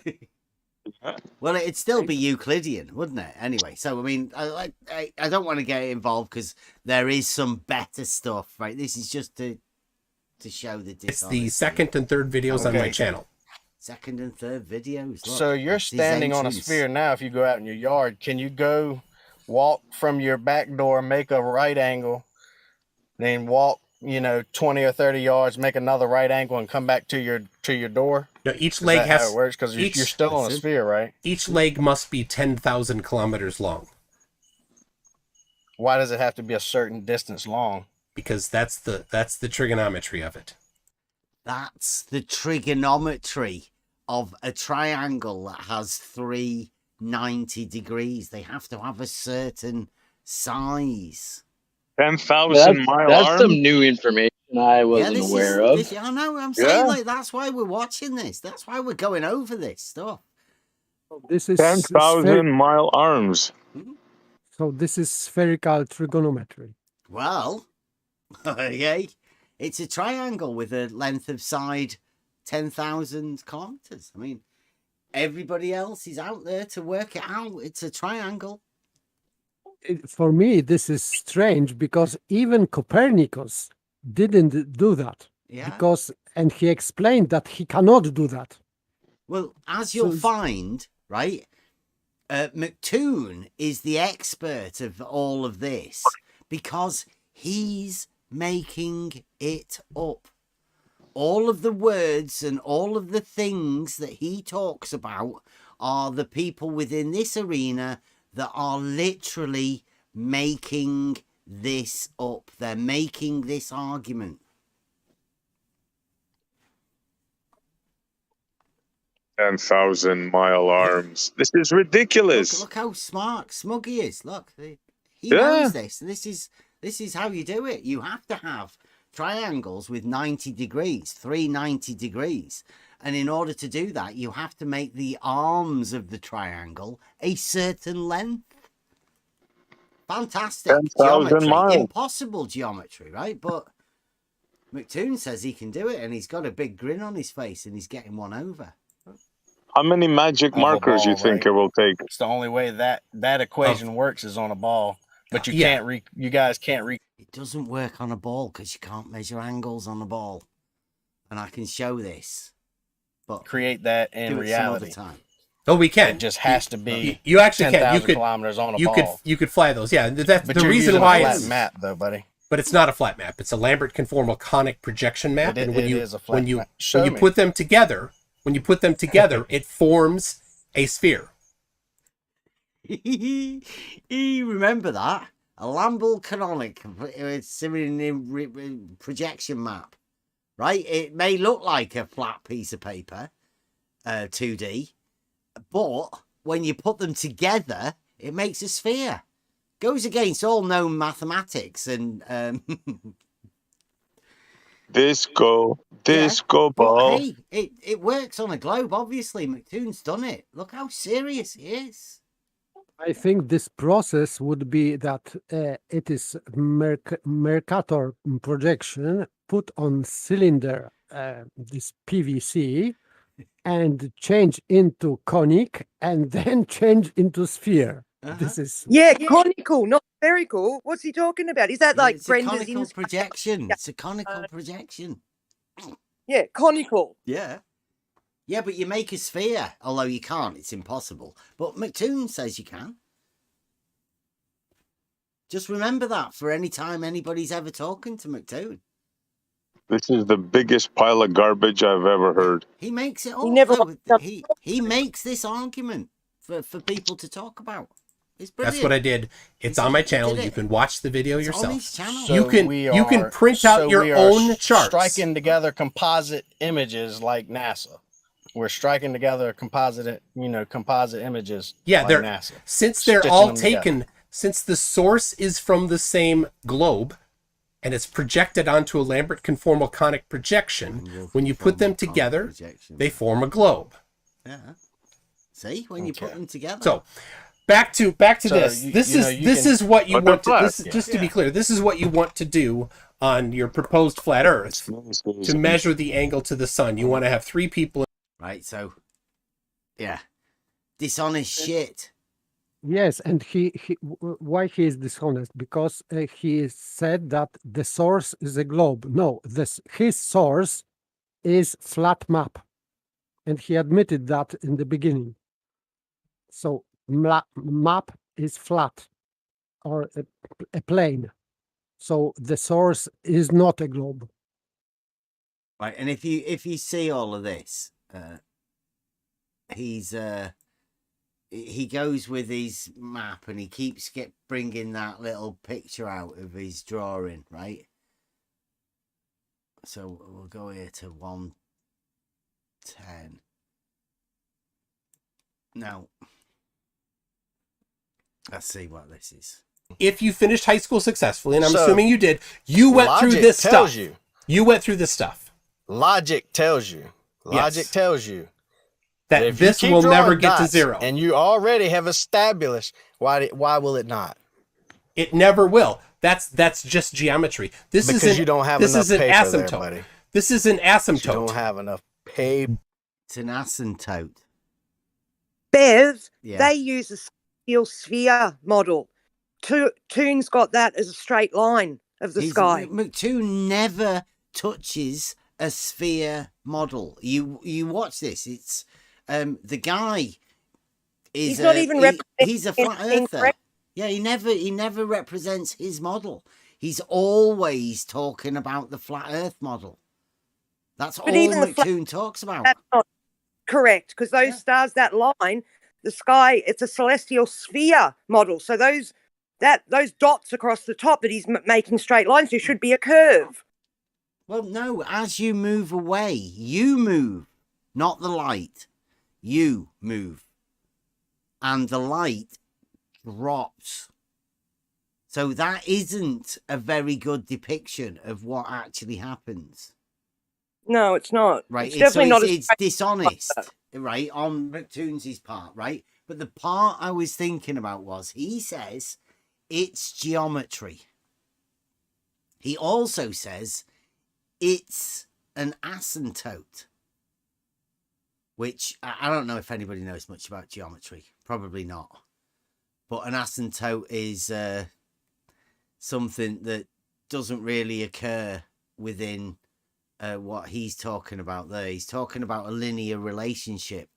You move a certain distance, then something else occurs. You move the same distance, the same thing. Do you not know what an asymptote is?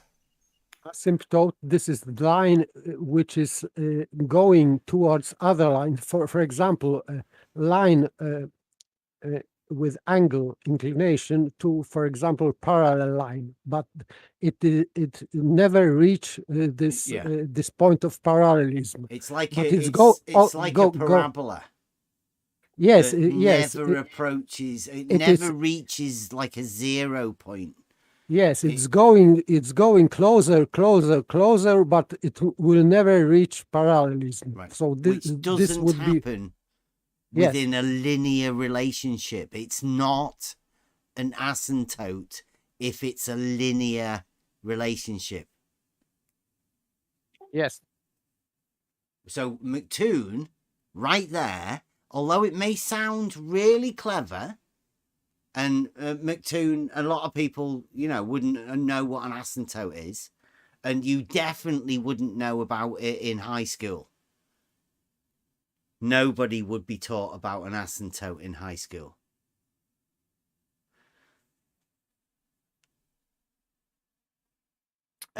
Especially what he's going to be talking about is asymptotic parallels.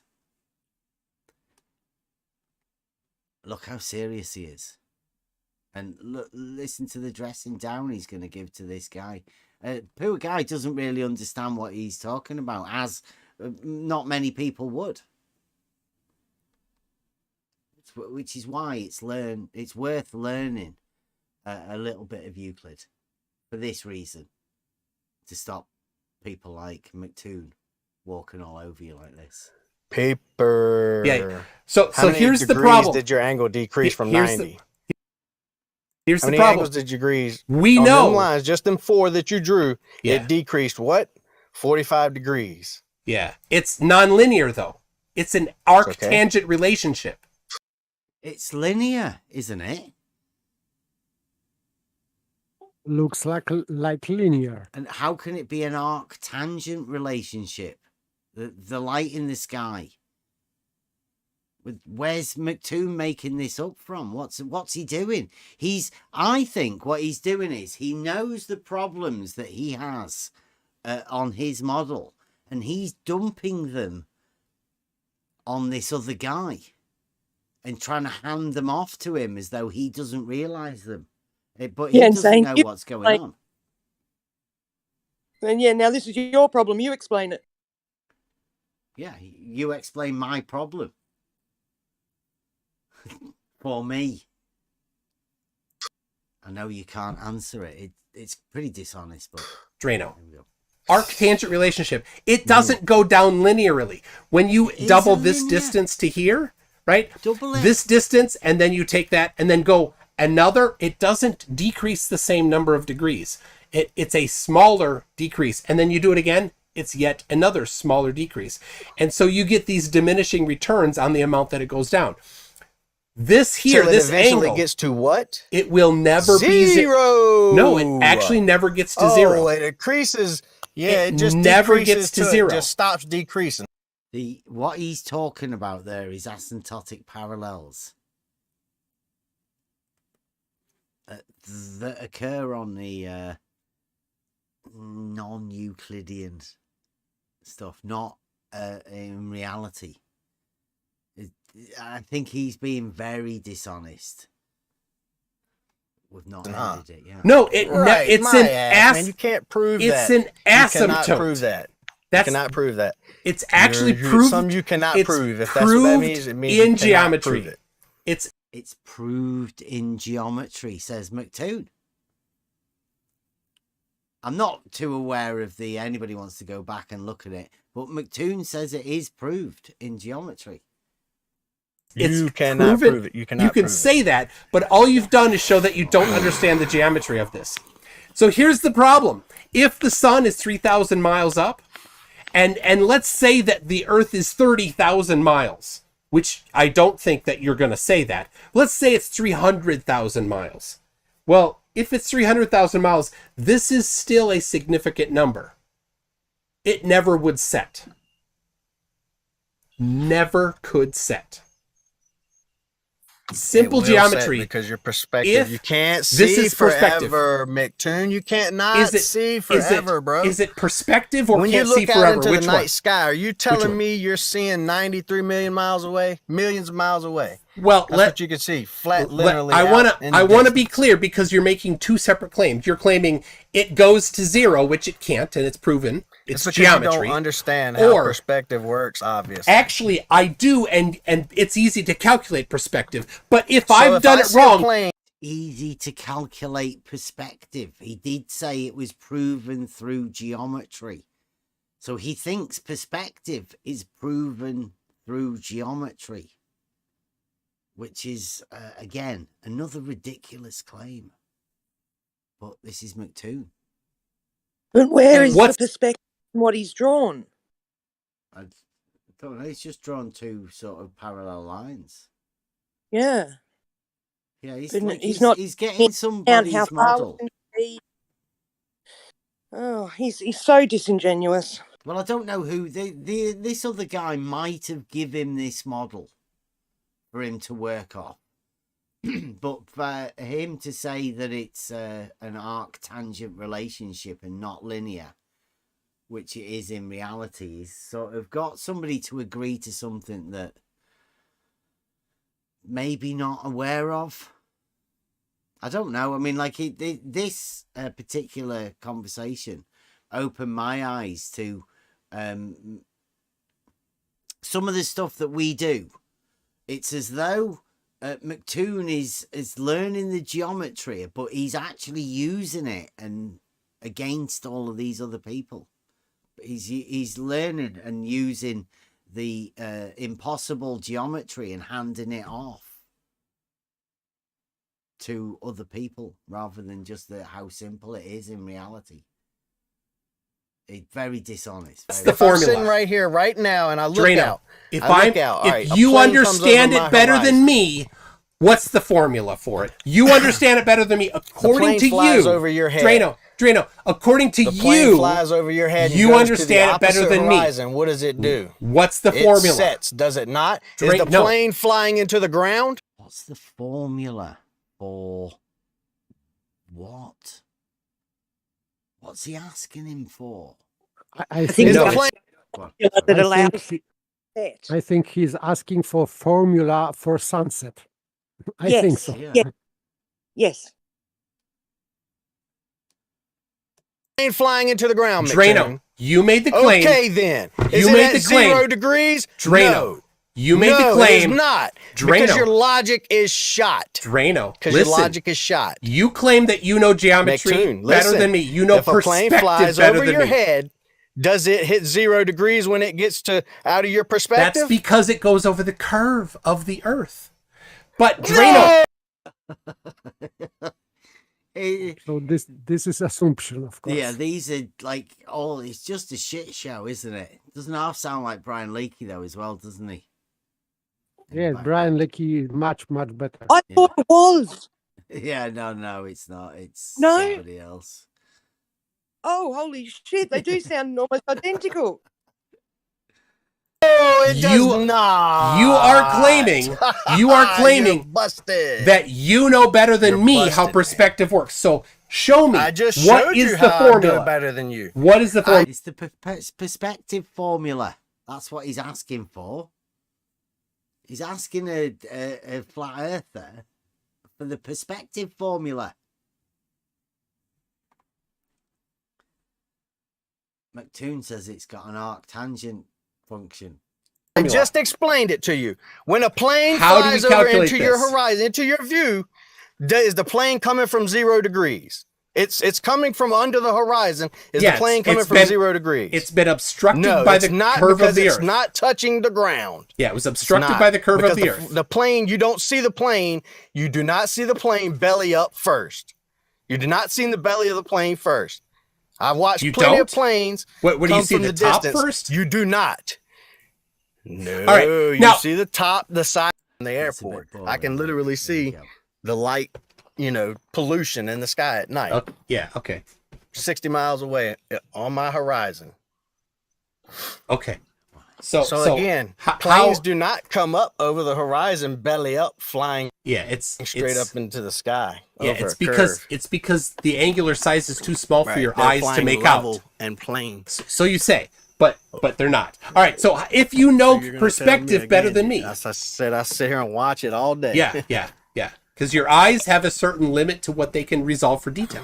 When they're too small to resolve the detail, you simply don't see the plane. Mm-hmm.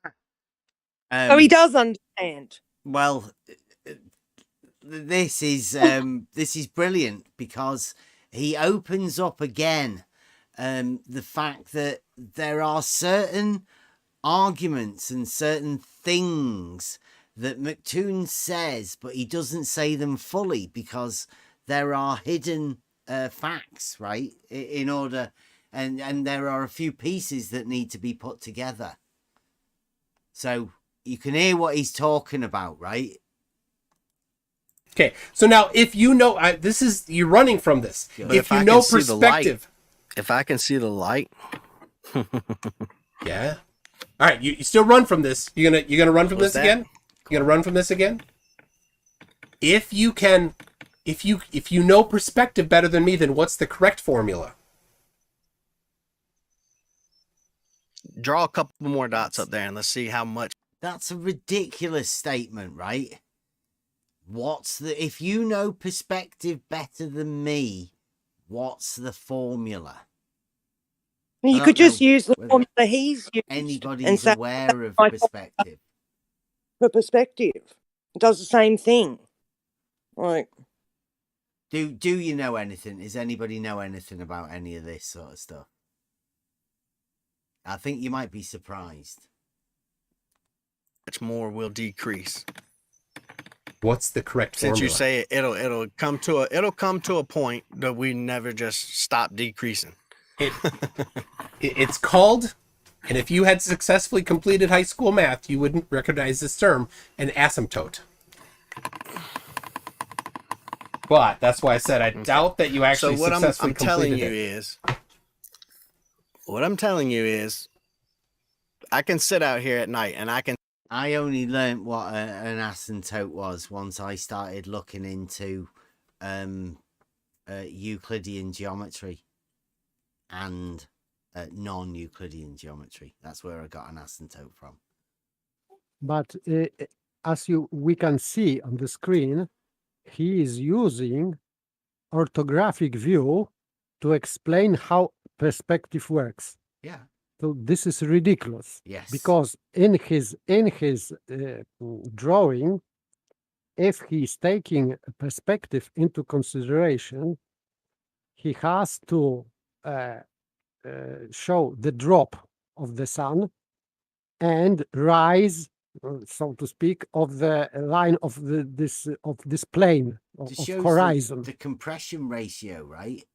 Yes. So these lines shouldn't be parallel, horizon or plane or whatever. The ground should be not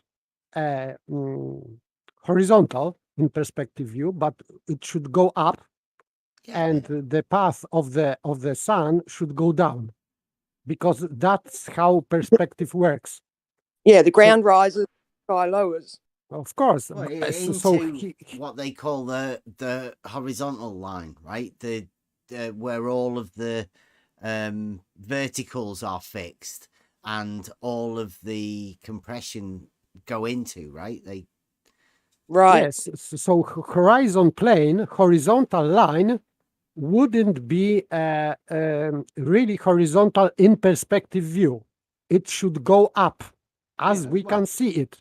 It depends how you sort your isometric view, right? As to where that particular point goes to. But I mean, it is always at a certain place, right? But that's not really what we're going at here. We want to try and point out that McToon's playing a game. Right, it's playing a little bit of a magic trick, right, with an illusion trick, a distraction. Yes, and one of these tricks is showing perspective in orthographic view. So this is ridiculous. Yeah, and then asking for an equation. Yes. Right, so and see at least 60 miles in each direction. So 60. After a sun travels. Why can't you see 500? Why can't you see 500? Because I have trees and I don't have a completely open. But flat, you said it. But you said it came from over. You said it came from over the horizon. Is it coming from behind trees or is it coming from over the horizon? Which one?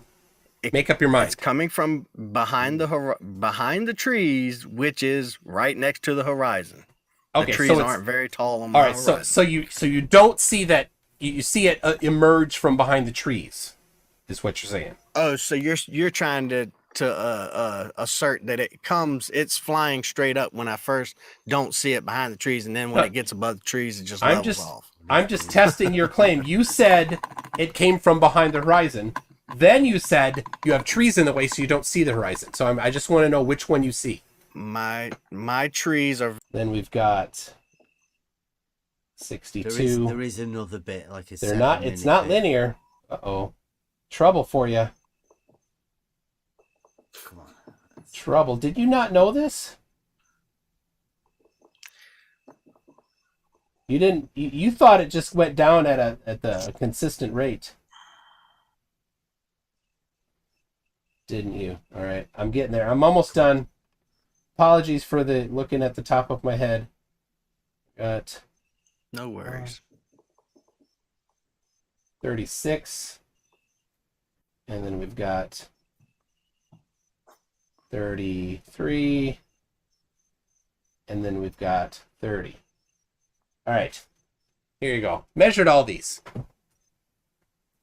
So if you look at this, we've got this gap here, right? These are an inch between each of these. This is consistent.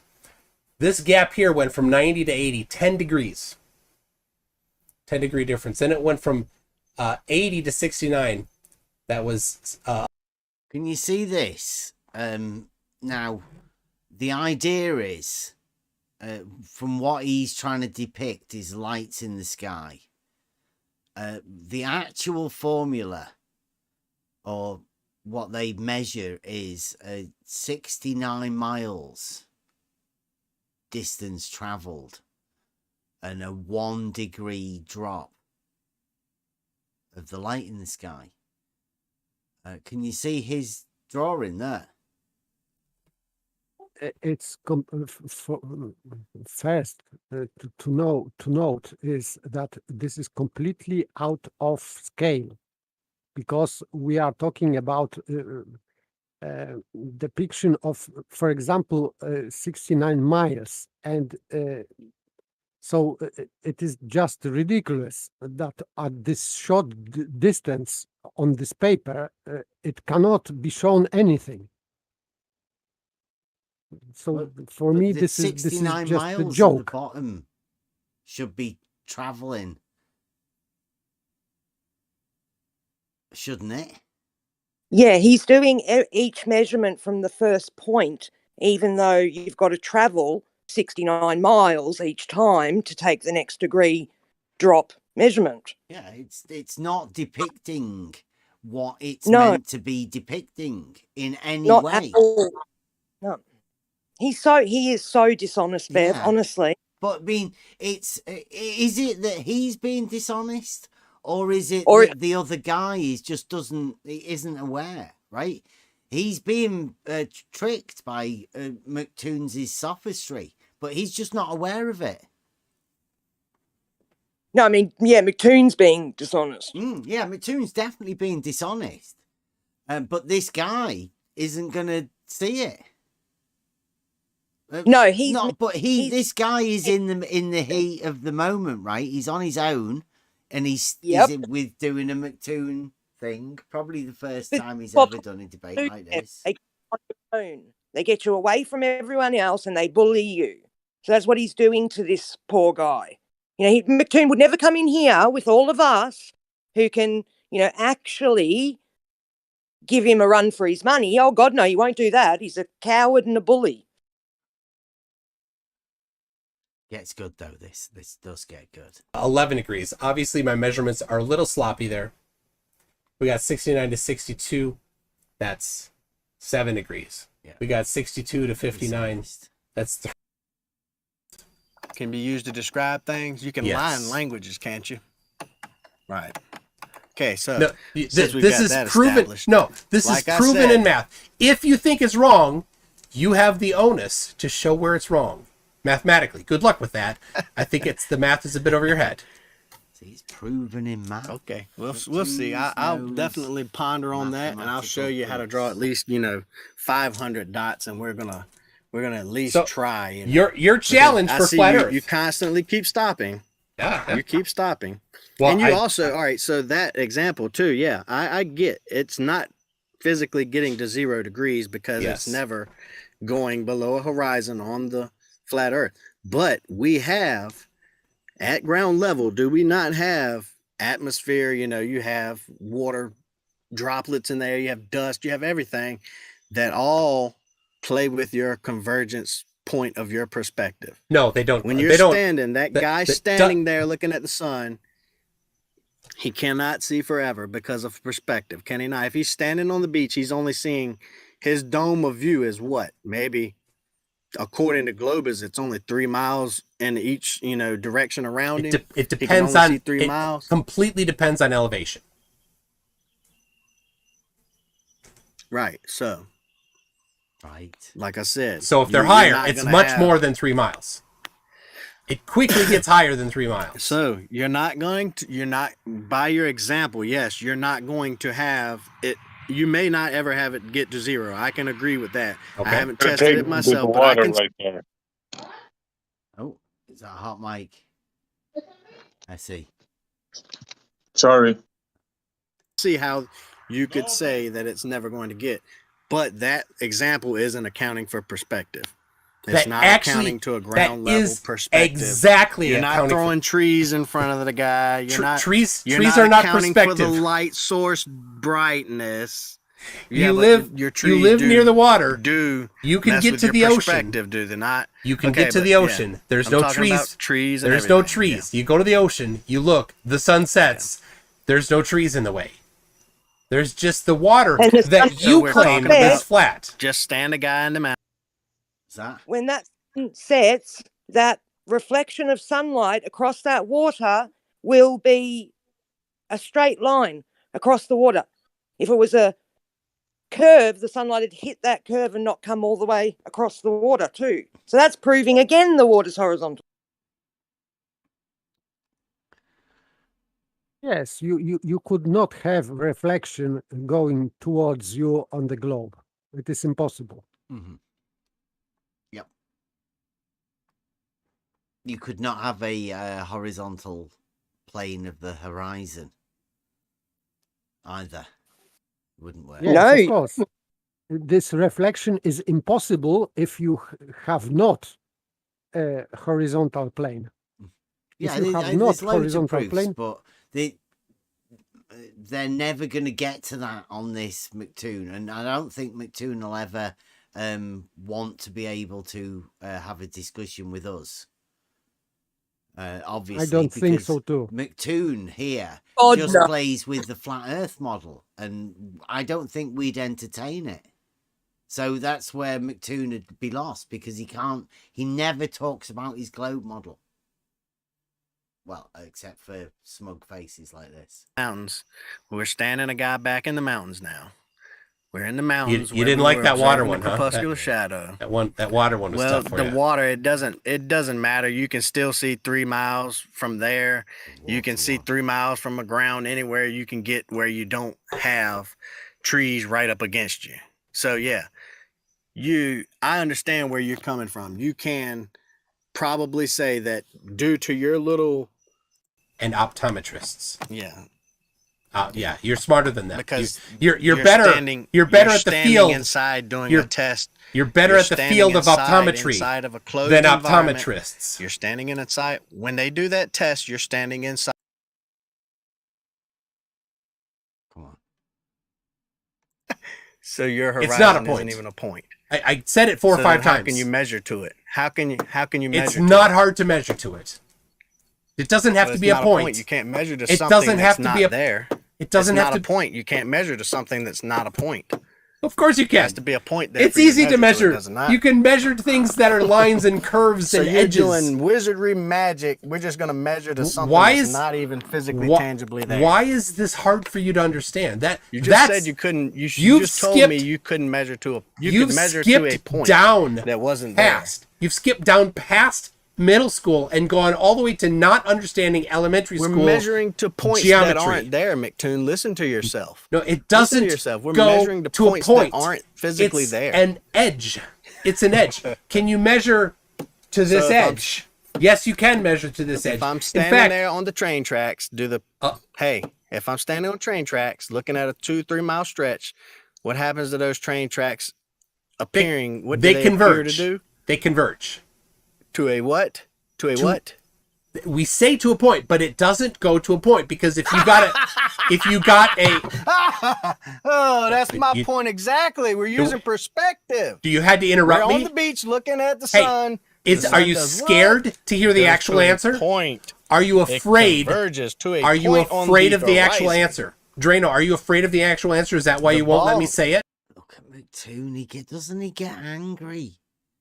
Well, I know McToon's afraid to come in here. Can I you know that for a imagine fact. being so upset at somebody? I don't know why he does it. He can't be good for you. Because his opponent is trying to make some sort of good arguments. That's why he is upset. He's fighting for his religion, Bev. Oh, yeah.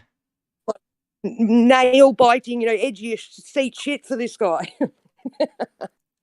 There is some really good bits in a bit. I don't know how long. I remember there was a few different bits, and I don't want to miss out on one.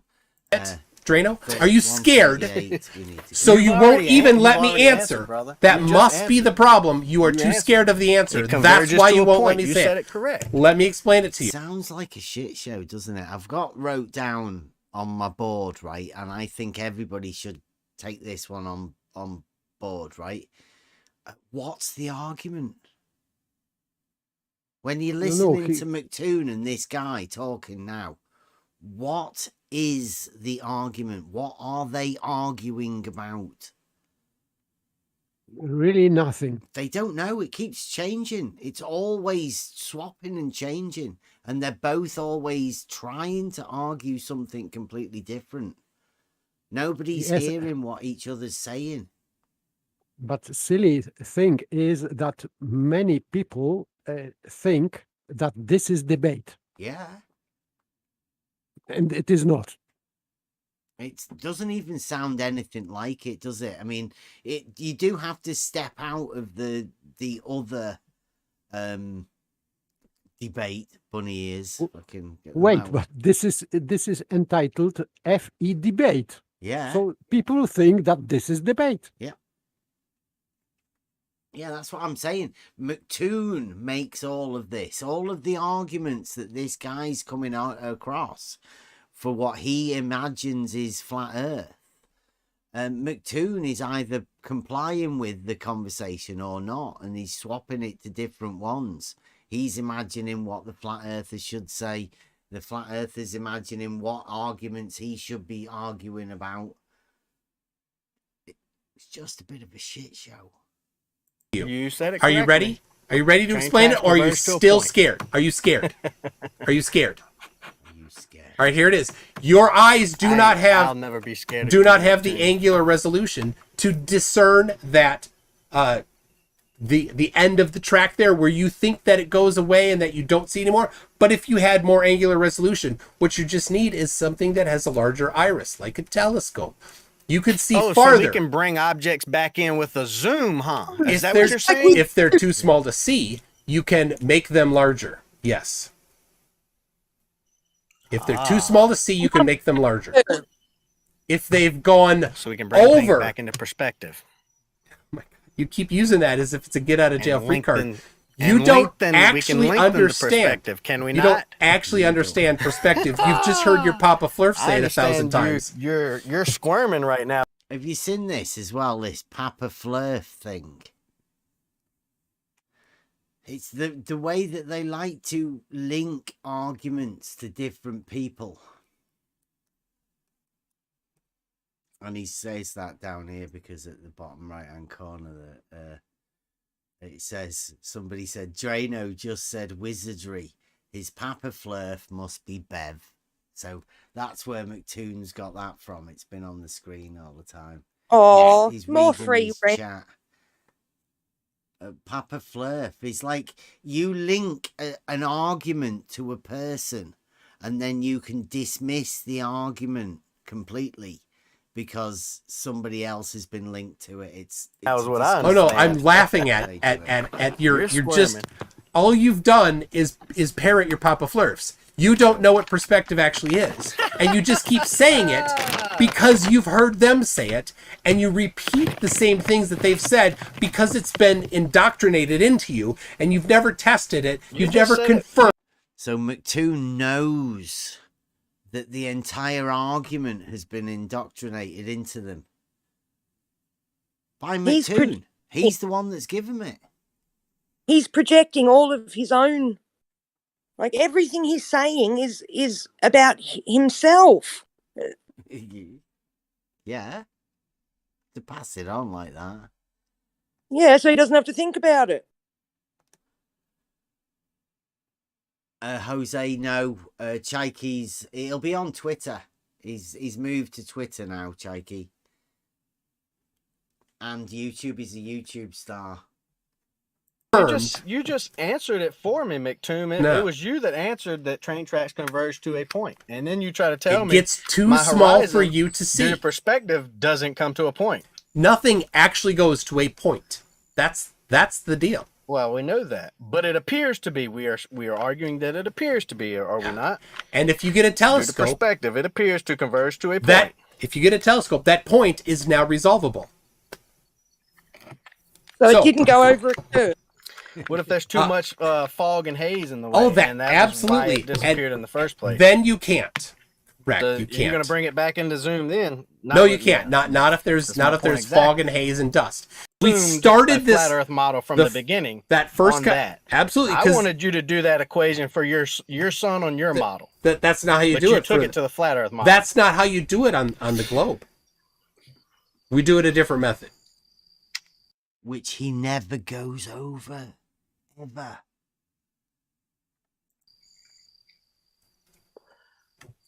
Right. But is that not how they had done it before in the past? The math would go over your head a little answer bit. That you guys changed. You guys moved the goalpost on the distance to the sun, what, 3 or 4 times already? And he thinks he's got a good argument, but as soon as he says he does have, it works differently, oh, no, now he wouldn't understand the math, so there's no point in telling him. But he was dying to tell him all the other math, before. Like, what a wanker. Good job parroting your Papa Flurf there. That was the first way they had done it, huh? That was the first way they had done it? Good job parroting your Papa Flurf. That's all you can. Did you see what he got then? He has a little fitment for a can, so you could hold it with a handle.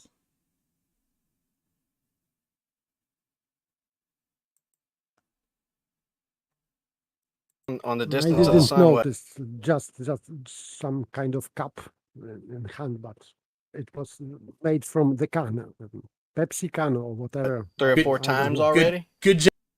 Look, he's got a thing. He's got a handle on it. He's got a handle. He's got a handle thing for his can. Is that a tab? Yeah, with a little handle thing on the side of it. That's an addition. Wow. Yeah, look at that. So he doesn't have to actually hold the can with his hand. He's got a handle. A can handle. A can handle. Good job parroting your Papa Flurf there. That was the first way they had done it, huh? That was the first. Good job parroting your Papa Flurf there with his little can thing. I mean, like, that was smooth, that McToon. Way they had done it. Good job parroting your Papa Flurf. It's all you can do, isn't it? You don't even, you can't even. Oh, what a joke. Been answering you questions. Got his name calling, brother. All I mean, how many names have I called you or said you're parroting, your that's not a faith-based religion? I'm not name I calling. haven't done any insulting to you. Yeah, you are. You All right. Flurf-based, all that, yeah. What? You're a Flurf, you know it. All right, Mr. QTube, first name Foss, says that he was wondering about your 90-90-90 triangle on Flat Earth that you wanted to do. He said epic fail. I said it's not possible. Yeah. This is what you wanted me to do on Flat Earth. Angles and end back up. On a Flat Earth. This is what you wanted me to do on Flat Earth. I asked it several times for clarity, and you said yes. We were triangulating sun, were we not? Yeah, and you wanted to do it by drawing, by putting 3 people on a triangle, and each of them are at 90. And you just triangulating? Is that not going to form a triangle on a flat plane? Give you the build up to it. How are you going to do that on a flat plane with 3 triangles? Curve plane, a plate, a pear, a banana. How on a flat plane? On a flat plane, how are you going to have a triangle with 3 90s? I never said. See, that's where you're wrong. I never asked said that you could. I said asked that your multiple globe times model for says clarity that you can. And if I'm 1,000 kilometers only, Why every can't I leg. do one at 10 foot, 10 foot, and 10 foot? Because the geometry of the spherical trigonometry doesn't work that way. No. Each of the legs needs to be spherical trigonometry.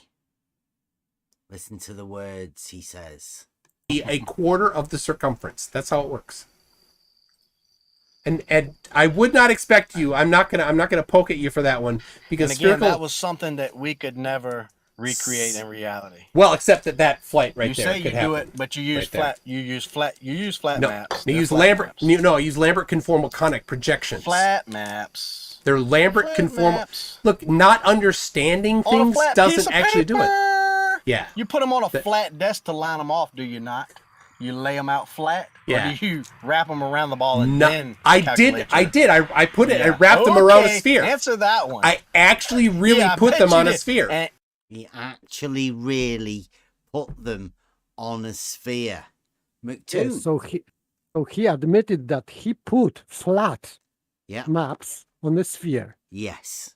So he obviously had to distort them.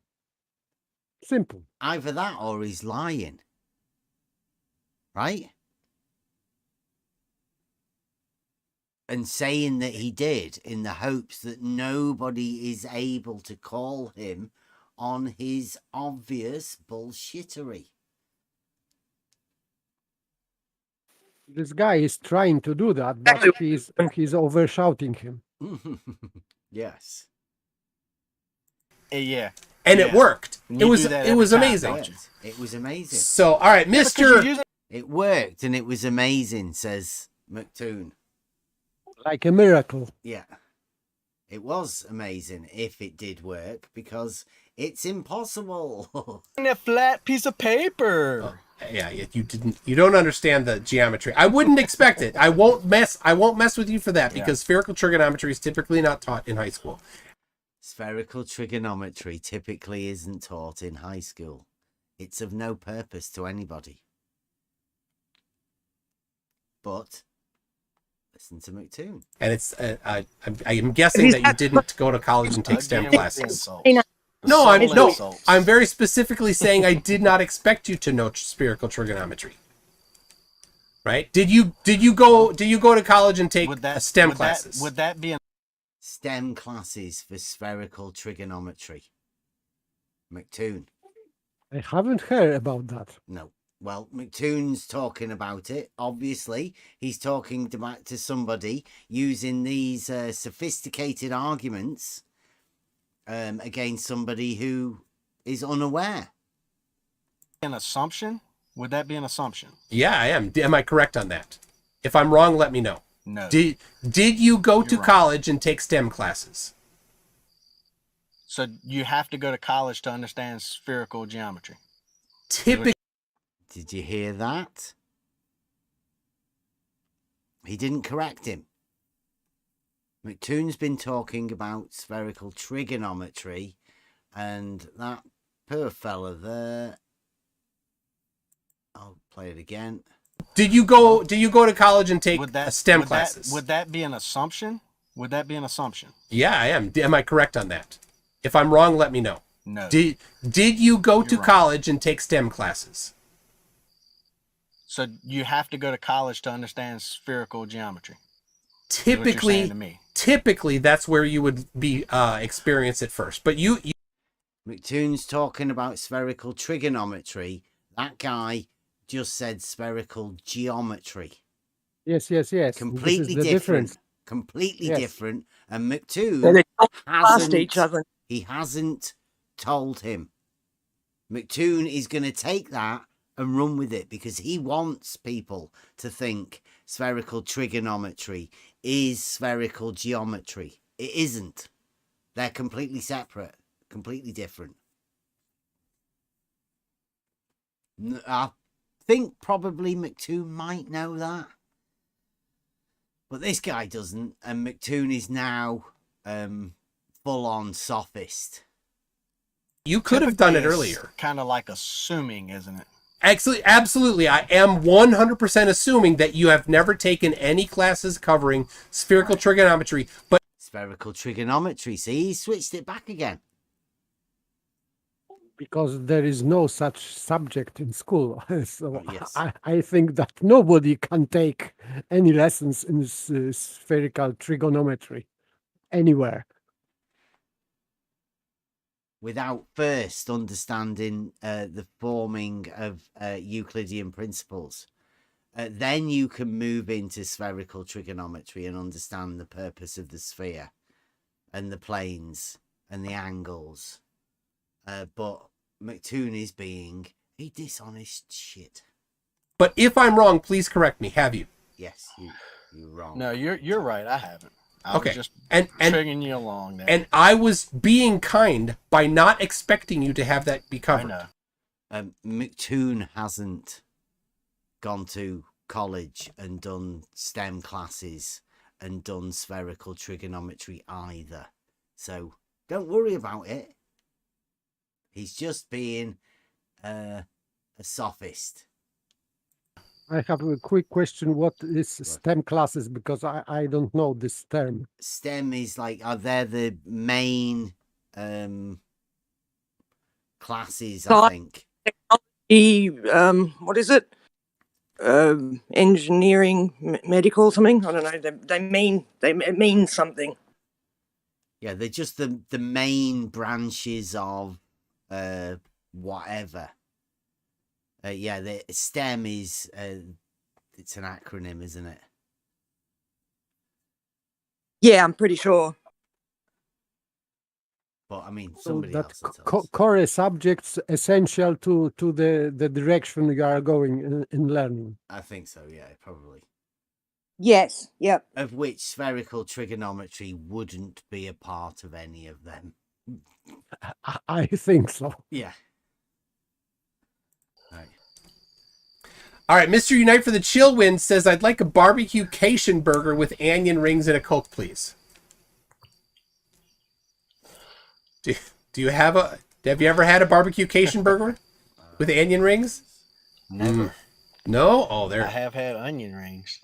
The onion rings, they're a popular thing in Tennessee. I think Tennessee. I think Tennessee. No, Georgia.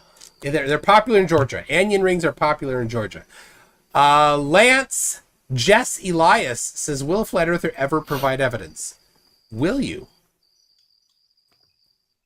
So, I think it was you. You had got on me about, the 8 inches mile per squared was a parabola, formula for parabola. 8 inches mile per squared? Yeah. Okay.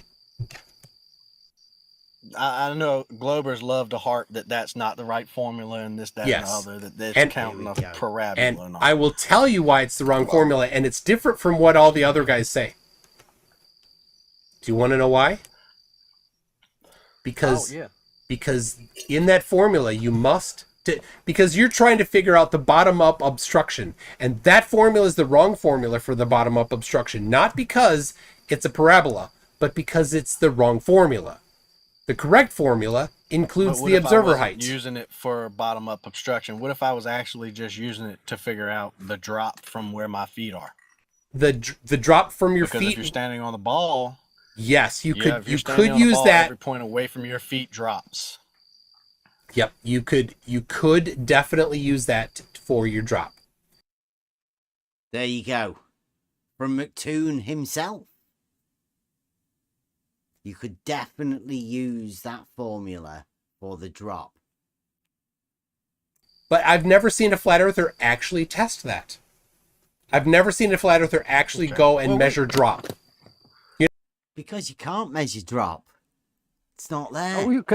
How you can measure something which is not there? Yeah. You cannot do that. You can actually measure a slope, right, of something, rise over run. It's definitely possible to do that. But first, he'd have to state of what people would have to measure. You know how you would measure drop? There. How would... What do you... I just hear stuff. I don't see you doing anything. You're trying to do something to the camera. Nobody sees it. No. Okay. Is it flickering or something? No, I wouldn't do anything. I just heard a lot of noise. Come on. All right. Okay. Yeah. So if you wanted to measure drop, how would you do it? listen to that. How nonchalant was that? If Rakir's here, how long have we been asking for that? What's their method? How would you do it? Jesse Kozlowski says you can. How would you measure the drop of what you call Earth curve? How would it be done? McToon's asking.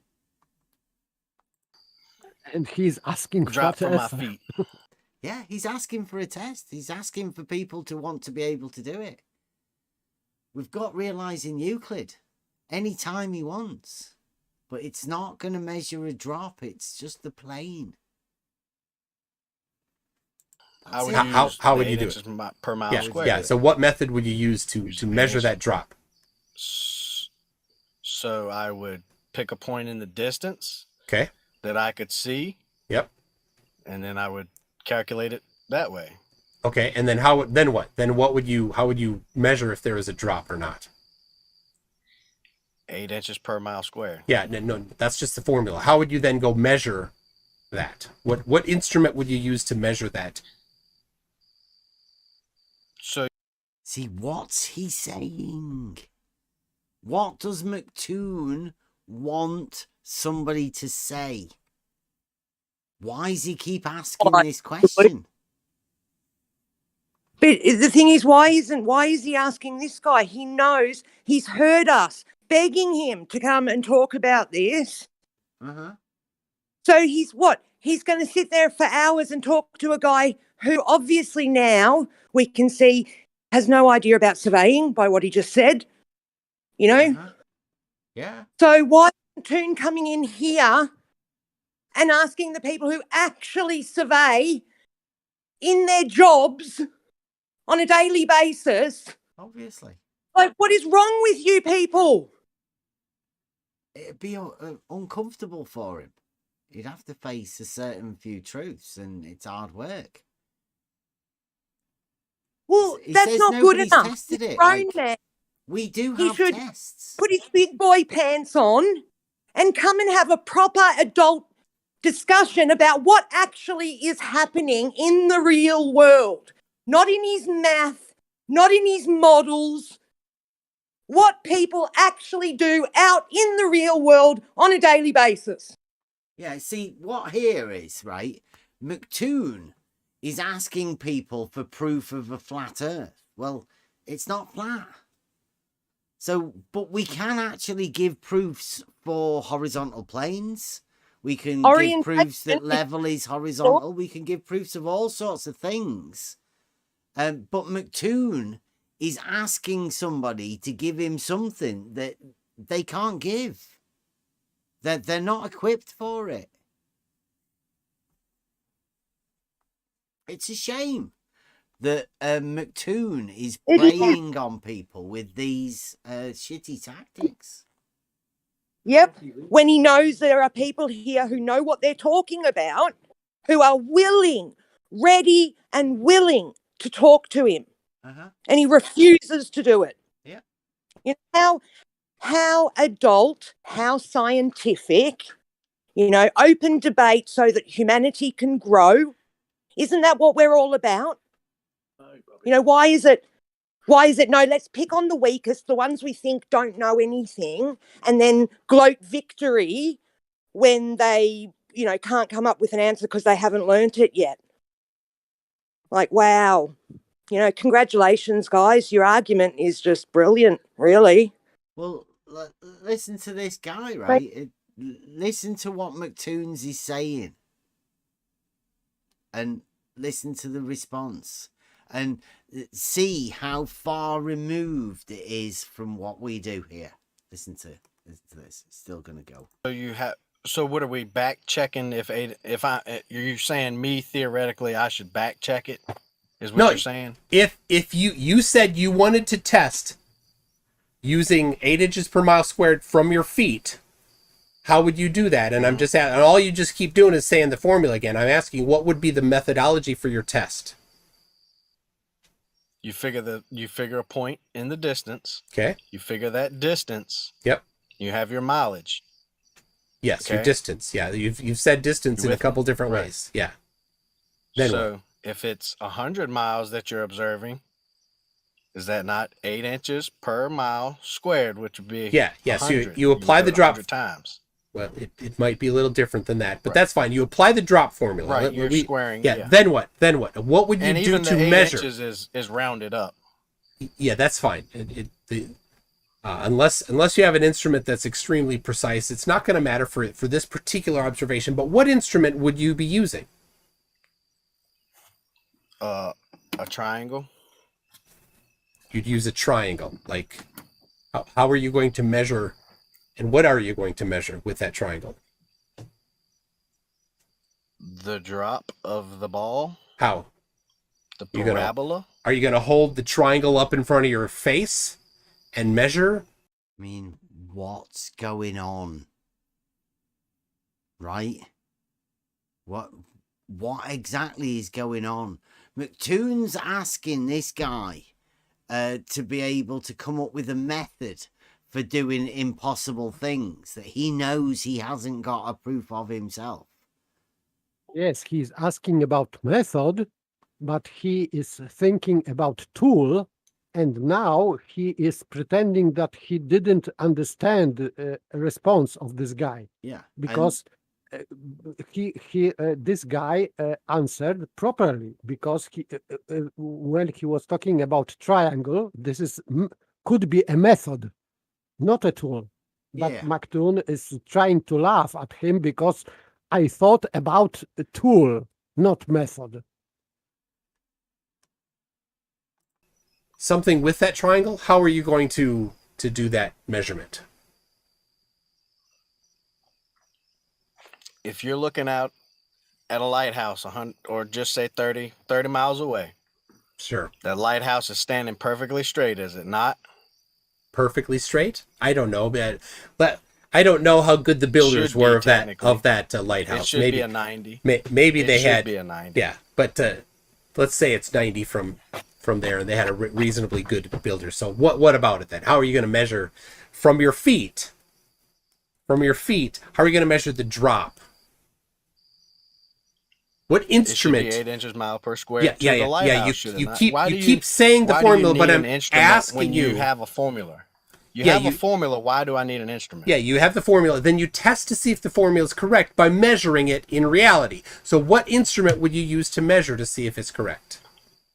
What instrument was used to test the distance? Is anybody here already got an instrument in mind? Don't say it. But if you've got an instrument in mind, just keep hold of it. See whether it's the same. To the sun to make sure that was correct. That's a different topic. Do you want to change topics, or do you want to complete this one? Yeah. I mean, what let's instrument? Change topics because what instrument? No, let's. It goes I was along kidding. With this. I was what kidding. What instrument is used to back check the sun distance according to y'all's measurements? What on the globe? What do y'all use? Well, one way would be bouncing. Yeah, on your bouncing. Model, yeah, you what can do bounce you use radar. To back check y'all's math. Yeah, you can bounce radar off of the sun. You bounce radar off the sun? Yes, that's one way. Okay. And what does that tell you? It tells you how far away it is because you know how fast light travels or radar travels. They're photons. What kind of radar do they use to bounce a radar from here on Earth, 93 million miles away? They used a large. They used a large array in Arizona. They've done it a couple times in the 60s, even. That's one way they did it.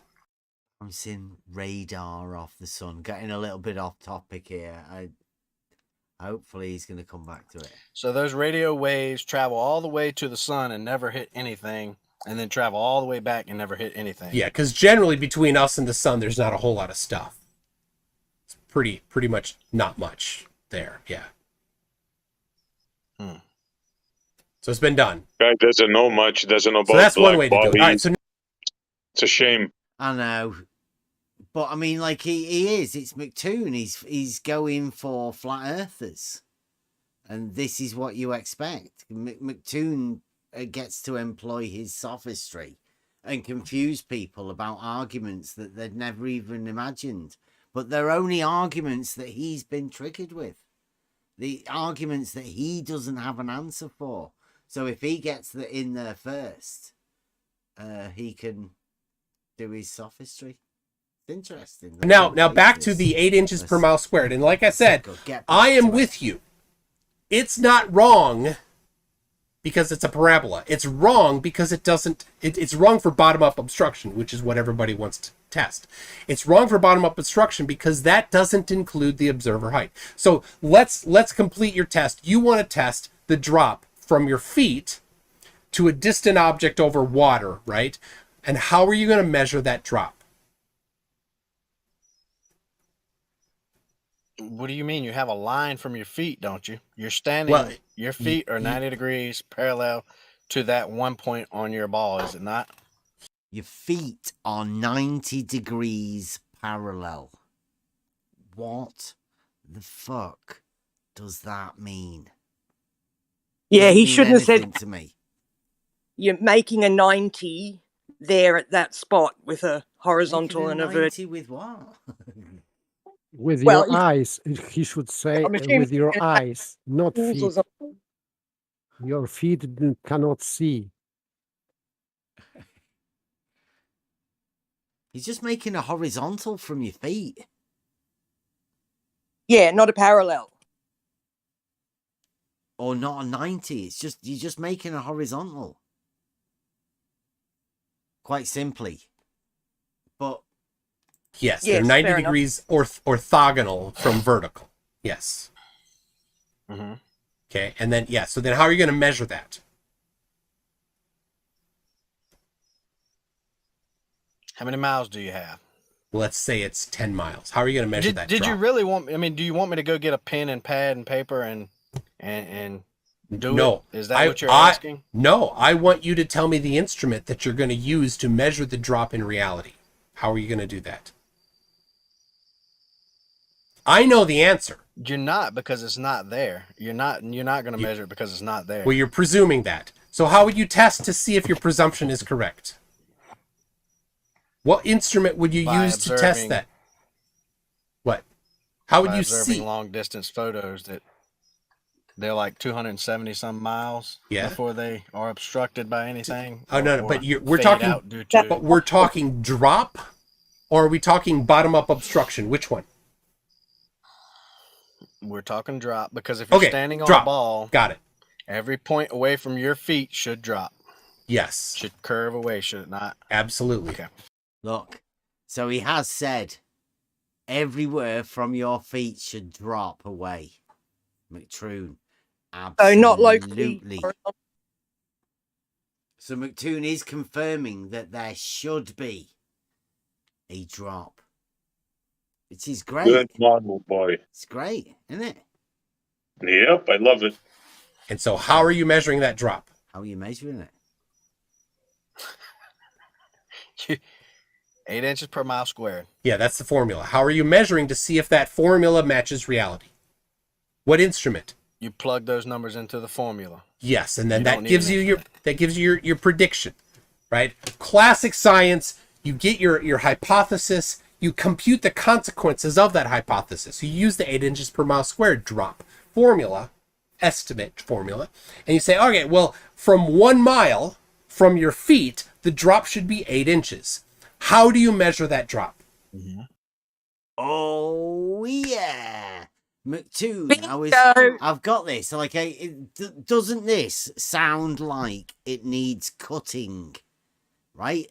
That particular bit. McToon, telling people, how do you do it? Come on, people. He's just been very clear. He's made it 100% clear. Constant curvature, 8 inches in 1 mile, drop. Yeah, how would you do it? How would you measure it? He's obviously asking, not this guy, everyone. This is a question for everybody to answer for themselves. How would you do it? Let's go. What instrument would you use to see if there is a drop from your feet? I mean, you could use a line, you could use a square, you can use a many of things. Okay. Go on. What are these things you could be using?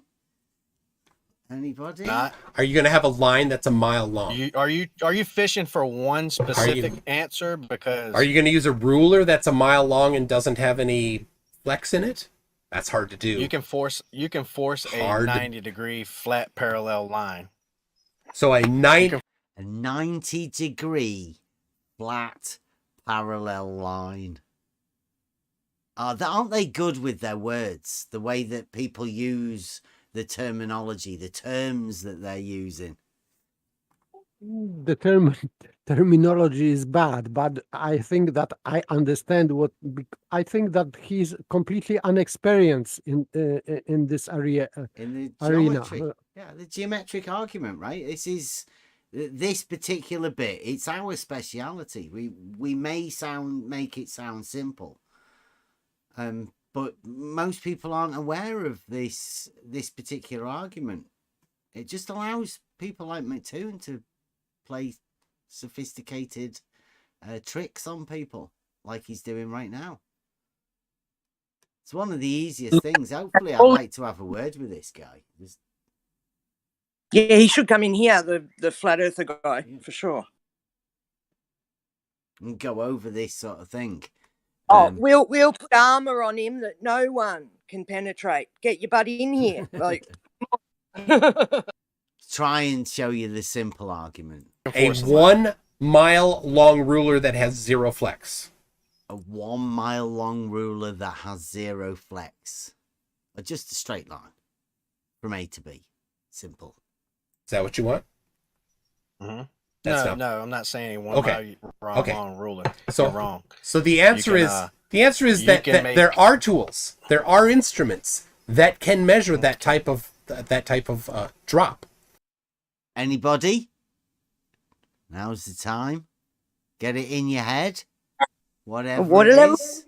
Auto level. Oh, hey. Level? Yeah, if it's got level in it. It's called a theodolite. You're wrong. Theodolite.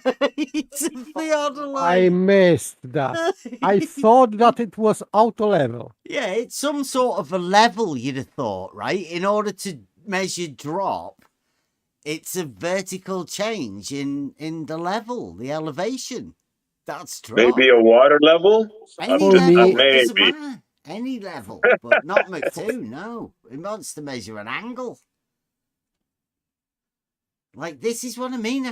How a sophist is allowed to play this game against somebody else who is unaware of what McToon's talking about. Even if you are using theodolite, in that case, you should be certain that this theodolite is level. So anyway, you have to use auto level or some kind of level to level that theodolite or whatever. Yes, but like with an auto level, you use a measuring rod to measure drop. McToon, whenever they hear theodolite, you hear angle. So you're not actually measuring drop. You're measuring an angle with the theodolite. A different thing. Yes. But, again. What are they? It's an instrument that specifically measures angles. And you know... It specifically measures angles, not drop. Not a drop, yes. No, just an angle.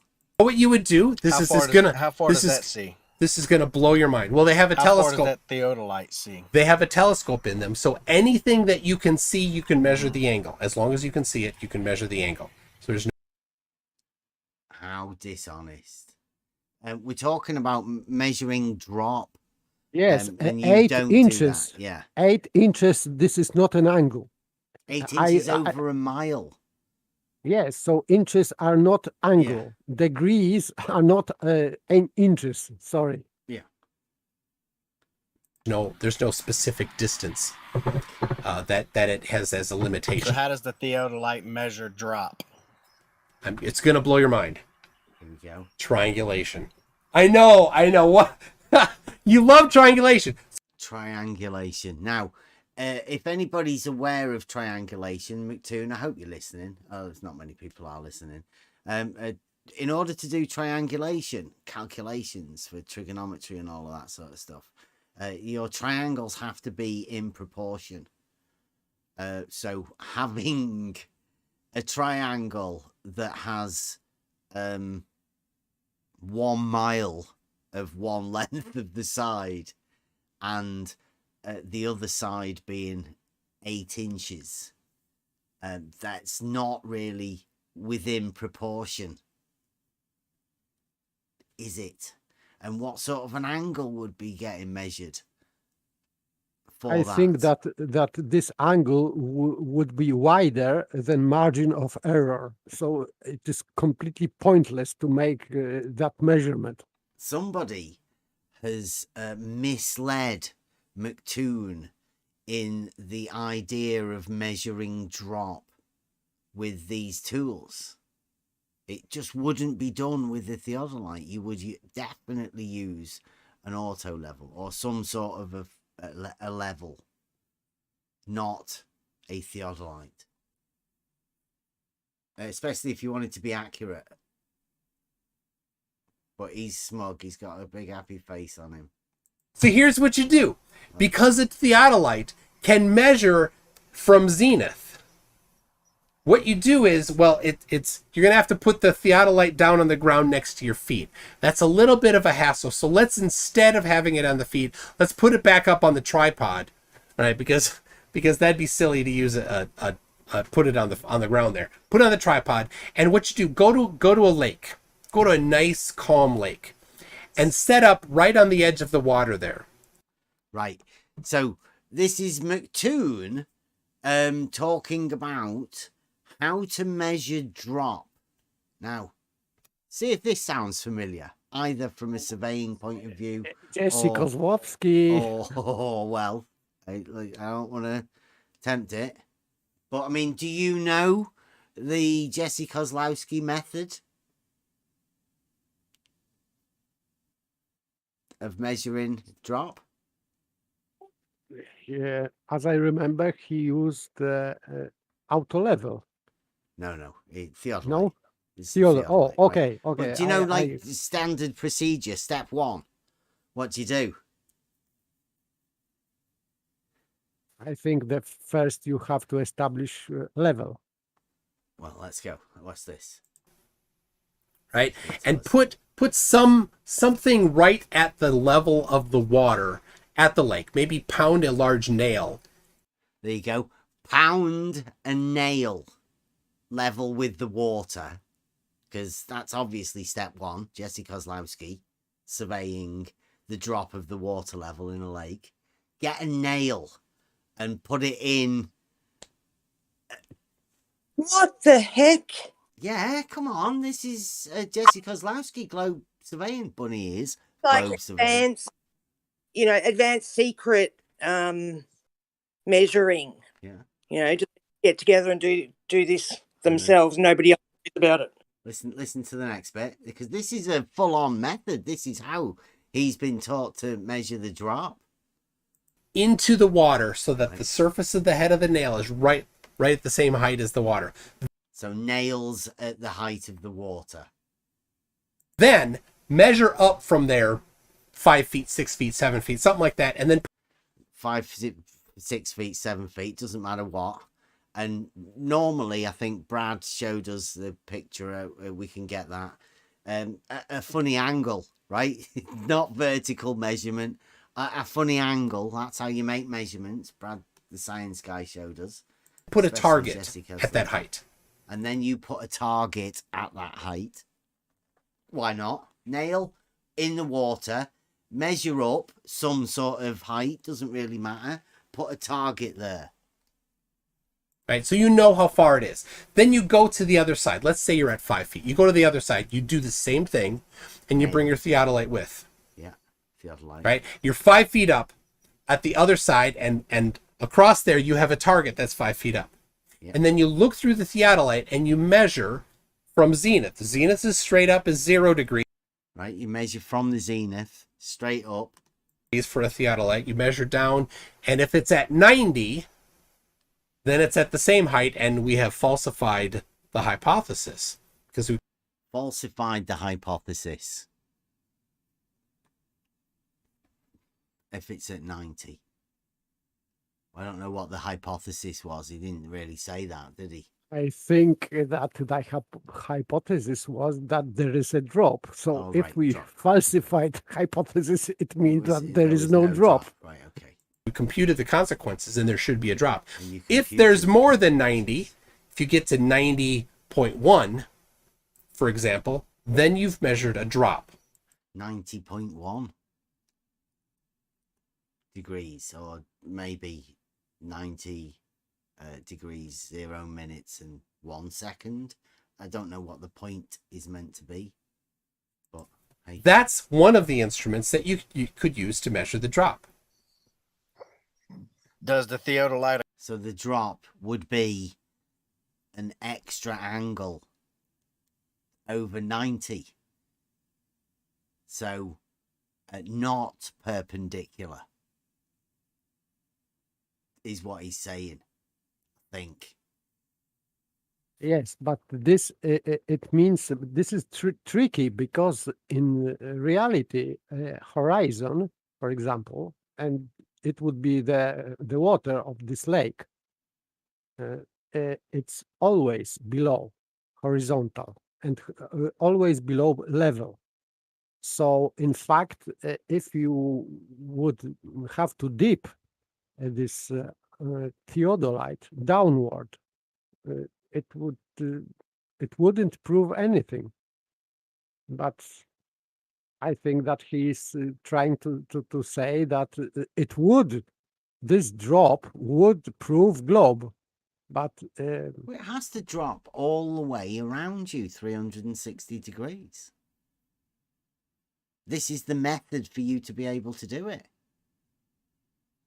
People can actually go out there with these tools and measure the drop of the water from horizontal in the distance.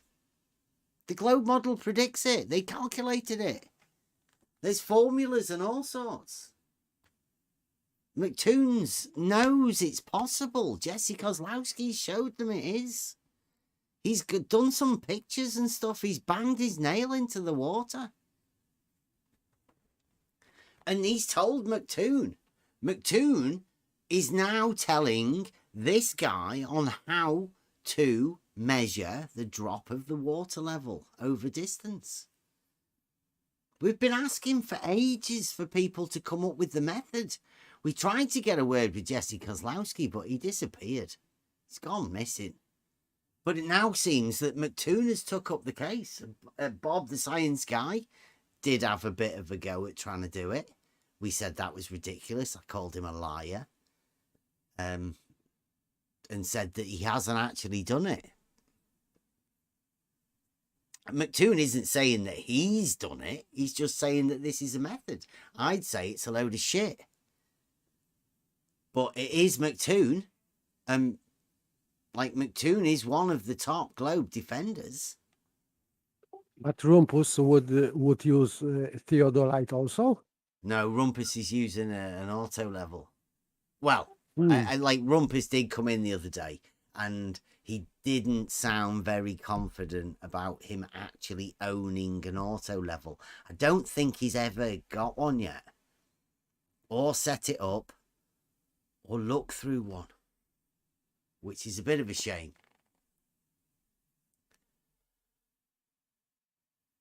Account for refraction and take that into account? It does not, but refraction and mirroring and stuff like that. Yeah, so you can. See, the guy's arguing for refraction. Let's and see. This is globe McToon argument. Said, yeah, McToon said 90.1 degrees, and the guy's getting all threatened now, and he's talking about refraction and all of this sort of stuff, because obviously surveyors take refraction into account, don't they? McToon. Yourself. That measurement, that way of back checking shouldn't be very highly it's regarded actually as accurate. It's actually highly accurate. It's highly accurate, says McToon, the guy that's never done this. And he's only been told by a guy that isn't around anymore. Is the only other one that has ever done this. Unless, of course, you want to talk to Bob, the science guy, the one that I called a lying shit for saying that he'd measured the drop of the water level over the distance in his back garden on a lake. And I'll say the same to McToon. It's never been done. Can't be done. But McToon thinks it can be. Highly accurate. So what you do is you want to do it. Accounting for refraction or mirroring You or anything can. like that. How Listen, can it be highly you accurate? then, when you do the measurement with a theodolite, it doesn't include the refraction. But then you go with yourself after you've done the measurement and you do the refraction analysis as well. So when you're up above the water, a refraction analysis as well. Yes. What kind of analysis? Calculation only? How can you check in reality what the refraction was in the past where you were doing this experiment or test? Yeah, you cannot measure it. Doesn't help the flat So you Earth, can just in case you didn't know. put whatever he can put whatever amount is like whatever he needs. Well, that's what the refraction was that day. Yeah, it doesn't help the flat Earth though either. If you didn't know, because McToon, that's what I say. McToon is making these arguments up. He's talking to a guy, right? He's telling him about a surveying method that would never be done in reality. It doesn't work. Nobody would measure the drop of the lake over distance. Impossible sort of things. He's been fooled by it. Whether McToons has been fooled by it or not, I mean, who knows? But listen to this. Okay. You've reduced the. So let's pause for a second. Oh, okay. Let's pause. I was in the middle of explaining it. So how Yeah. was refraction? Yeah, I know. So I just don't want to lose the thought on it because I have a very short memory. I'm sorry. Of course, but, yes. We so figured your that out. refraction, how was that figured to be accurate by scientists? How are they? I was how do literally. they know what they hypothesize? Refraction. See, now he's talking about a surveying thing over distance, and now he's talking about refraction. As is happening, is Yeah. what's happening. I was literally over explaining those that. distances. Yeah. So I'll go back to what I was doing.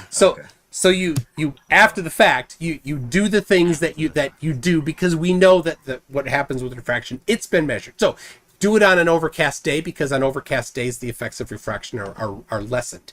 Do it up above the water, not right next to the water, because again the effects of refraction are reduced. Then you go and you look at the historical measurements of the effects of refraction in the air, and there's many. The historical measurements of the history of refraction in the area. See, this is McToon completely making this shit up for other people to do.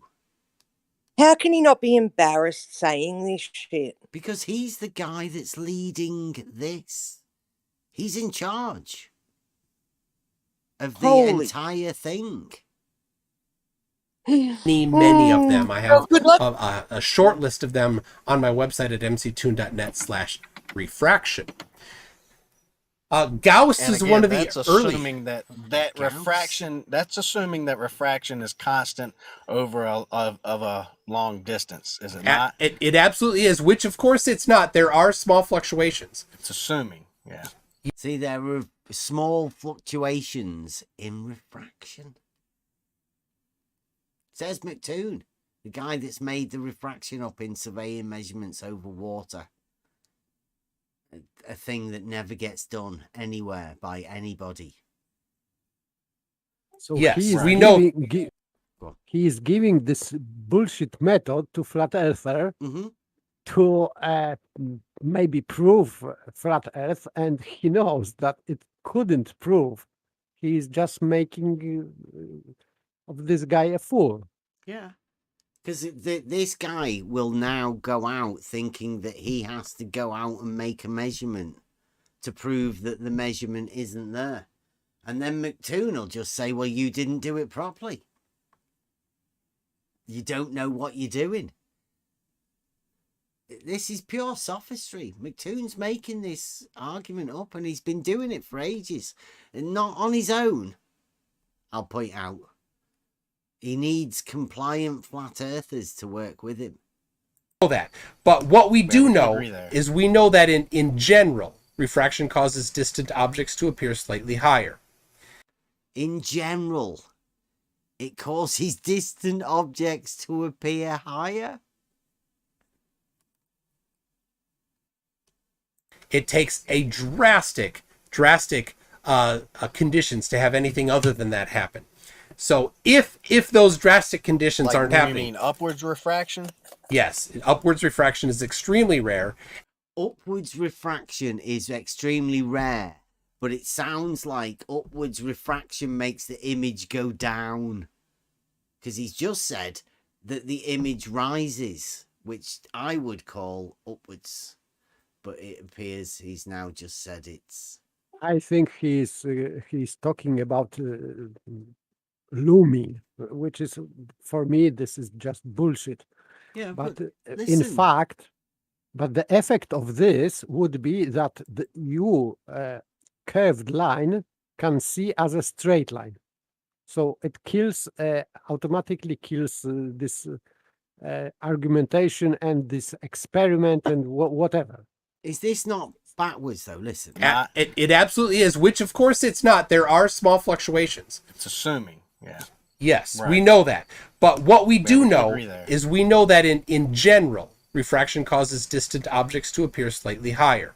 In general, distant objects appear slightly higher. In general. It takes a drastic conditions to have anything other than that happen. Drastic conditions to make anything other than that. That's to make the images appear higher. So if those drastic conditions Like, aren't you happening, mean upwards refraction? yes, Upwards refraction, he says. What do you mean, upwards refraction? Reply. upwards refraction is extremely rare. Upwards refraction is extremely rare.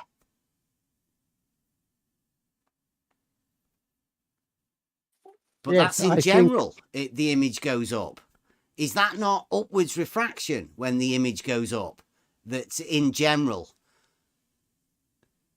I think he is confusing two things, because according to this Mick West refraction or whatever it is, whatever whoever brought it up, Is that upwards refraction though? it is a refraction. It goes downward, and in effect, you see things that are in reality or globe reality lower, they are higher. See, that's contradictory, that. This is what this model dictates. But yeah, but like, look, don't be trying to justify it. If the upwards refraction is the normal and images appear higher, then if they call upwards refraction rare, does upwards refraction make the image go down? Because the terms that people are using are confusing the shit out of people. Of course, that's why he is confusing, because upward refraction should make things go down in your vision. In reality, right, if you look and you see something, then that's the thing that you're seeing. No, at no point would I ever think, oh, well, that can't be there. It must be either higher or lower than where it is. Yes, because of the assumption that the path of the light is curved, of course. Well, it appears if it's lower, why should it appear higher? That's just doesn't make any sense. Yes, because their argumentation is already, and for a long time, that if you the object is the light is curving, but you think that this light is coming in straight line. So they are creating two lines, one curved on the globe, and the straight line from your eye to this apparent position. It's just the wizardry, complete nonsense. But that's what they are doing for years, trying to explain this kind of refraction. It's But complete with a nonsense. contradiction. Of course. Yeah. This is just nonsense because it Nobody's says pointed that, out that this is a contradiction. yeah, it is contradiction in that sense that they say that curved line you see as a straight line. So that's why you cannot distinguish between straight line and curved line, because it is refracted. So you are seeing a curved line in reality, but you see this curved line as straight line. This is complete horseshit. But this is what they are telling what refraction is.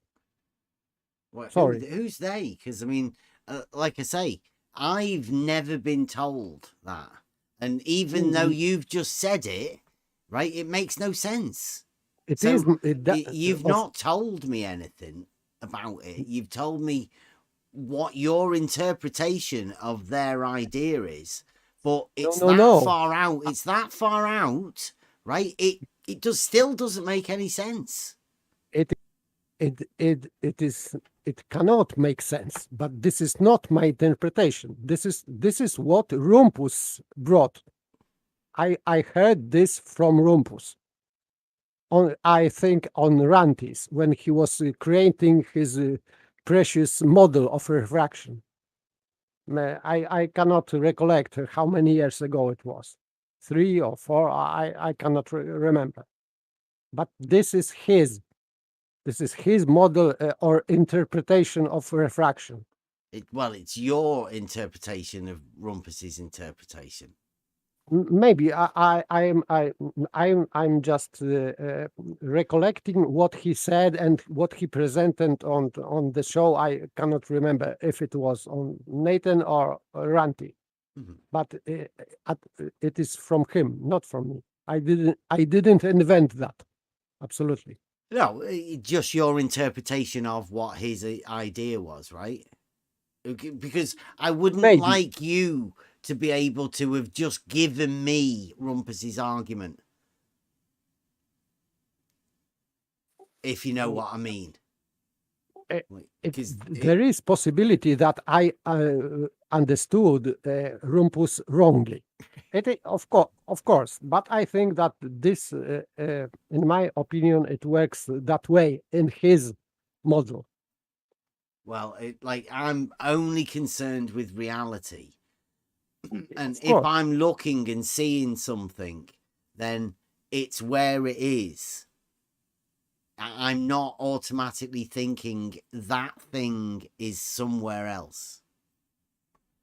Of course, this is nonsense, but McToon is using this kind of refraction. That's why he's talking about that thing that appears to be not in this position where it should be, because he's talking about this curvy, bendy light in coming Paper to is that flat Earth saying you put your hand up in front of your face and it's not actually, your hand's not actually right there. Yes, this is, example of that. Yes. And first it was called looming, this kind of refraction.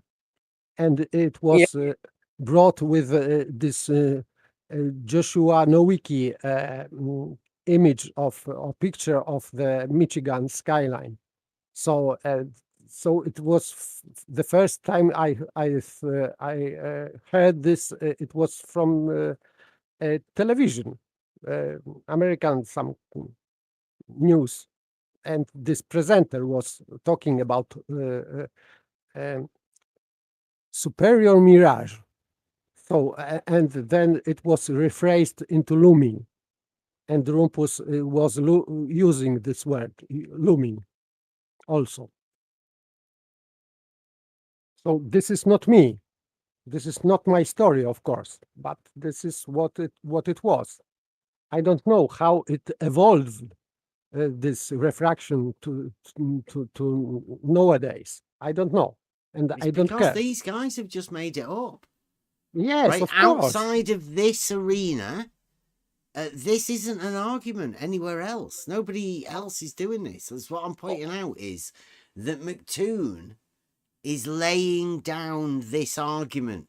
People that are watching this debate, inverted commas, bunny ears, are picking up on what McToon says. And it is the official globe narrative. So people are learning this. And anybody that goes along with this learned argument and they learn the counter argument to it will be helping these people develop their new version of this model. Now, this hasn't changed at all, which means nobody's brought up a new counter argument to make them have to change it. Very convenient the way they do this. They, like Paige was saying, McToon won't come and talk to us about this geometric shape argument. Absolutely. So he will go and talk to other people, but that leaves them stale. Their argument isn't getting renewed. People aren't aware of the horizontal paradox. They aren't aware of the realizing Euclid tests and how important the knowledge of Euclid is. A little tiny bit of knowledge.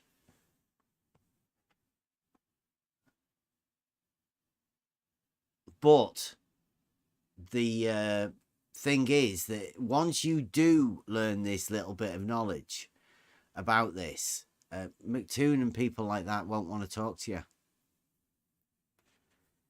You'll lose your ability to talk to people like this. Because McToon knows that he wouldn't sell this shitty arguments here. It wouldn't look good on his yes, behalf. And he would be dismissed with counter arguments and reduction into absurd and whatever. So I don't think that he would come here to hear refutation. Maybe he would feel humiliated. I don't know. There's too many people in this room. He'd have to single somebody off and do it 1v1 in a Zoom meeting that he had full control over. And he'd also want you to email him first so he could check your IP. Yeah, yes, of course. It's very controlling. Mm-hmm. Like obsessive. It's real bullying tactics to me, that kind of behaviour. It's it's just sophistry. He has to set the stage in order for his sophistry to be able to work. And he needs all of these things to be in position. Parameters. Yeah. And I think that he wants to know who is he's speaking with, because I think that he is checking if his opponent is stupid enough to take participation in conversation. Because if the opponent would appear too smart for him, I think that he wouldn't agree to discuss with him. I would agree. But that isn't to say that the people that McToon talks to aren't smart. They're just unaware of McToon's particular sophistry, or the way his modus operandi, right? Yes, when I am saying that they are stupid against this sophistry, because they are not experienced how to fight against the sophistry. Yeah, that's why I call them stupid. Ignorant, right? Ignorant of McToon's particular tactics. Yes. In that way, stupid. No, not literally stupid. Yeah. Yeah, well, that guy's literally demonstrated that he's got, he's at least got a pretty firm handle on things. He's done really well, up until now, kept his calm and all that. Yeah. Yeah, it is. It's hard to get into this sort of conversation, but I mean, again, not wanting to, to try and advise people in whatever. But I think what we do is some sort of a street debate tactics. It's sort of a little bit of knowledge to be able to overcome. I mean, because everybody has their own arguments. Everybody has their own way of doing all of these things. I think it would definitely be just beneficial to everybody if we can just have a chat.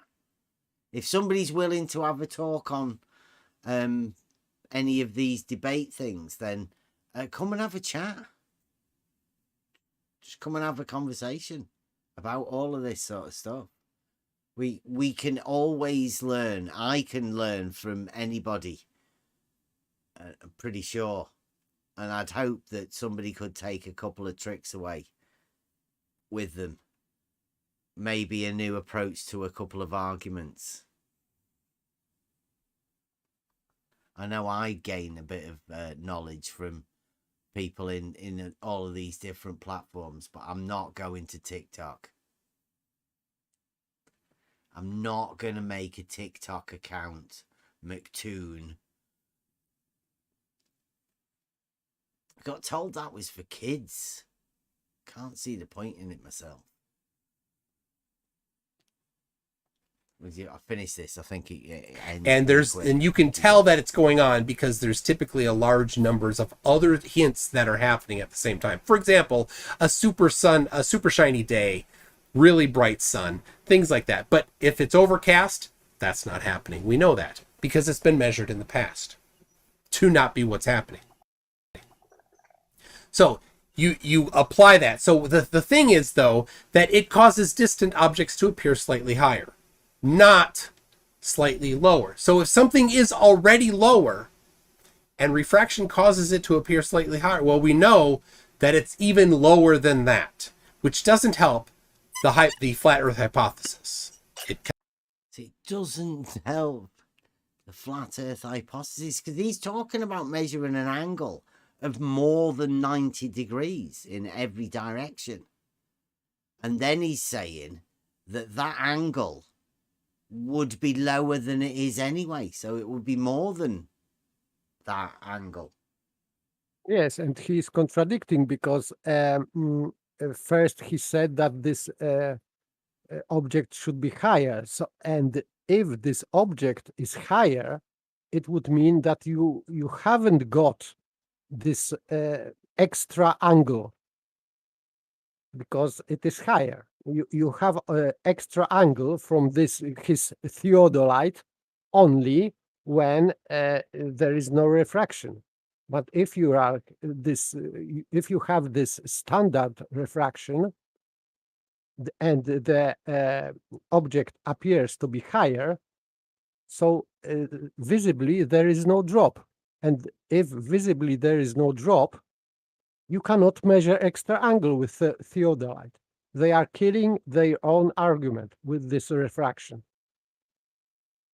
Can I just point out? I've just noticed in the live chat, it appears Blue Marble's come in and he says, I don't know where this came from. Blue Marble says, I guess you might be smart enough to realize that you're giving my channel publicity, right? Are you astute enough to understand that I'm giving you nothing? Wake up. Blue, we don't ask for anything at all. All we do is we say, if you're struggling for content, Blue, and you need to take anything maybe from any of the stuff to help you get your content on YouTube channels, then we don't ask for anything back off you. We just want to see fellow YouTube creators keep in business. We don't ask for anything from you, Blue. But I would say, if anybody has been troubled with their model for any purposes over the course of the evening, You need your model reifying, made stronger because of anything you've heard tonight. Please drop over to Blue Marble Science's Discord channel. It's an adult Discord channel, and Blue Marble Science has every one of the globe model proofs. He has all of them.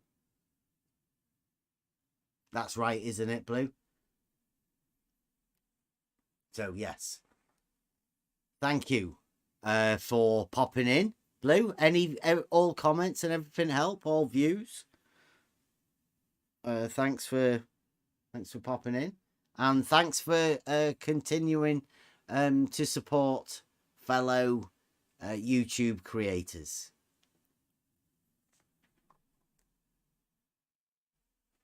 I'll just finish this. Kind of wrecks that flat Earth hypothesis. Anyway, Gauss is one of the pioneers in the measurements of refraction. You zeroed it on one side of the light. You zeroed in on one side of the lake, and then you went to the other, and you assumed that the refraction on that side of the lake was the exact same.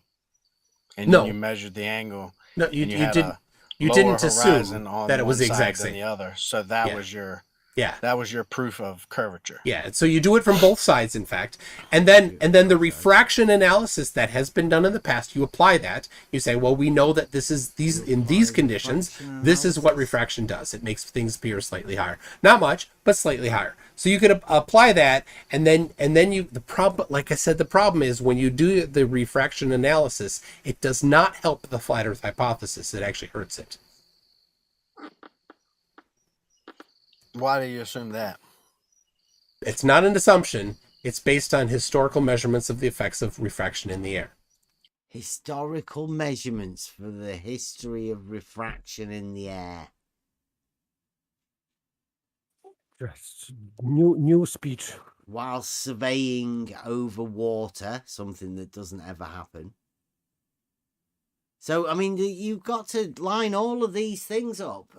Blue Marble and McToon here are generating arguments specifically for this flat Earth, globe Earth arena. It's pretty obvious, but it's clever. He keeps himself in business, and he keeps other people in business. But Blue Marble's doing well.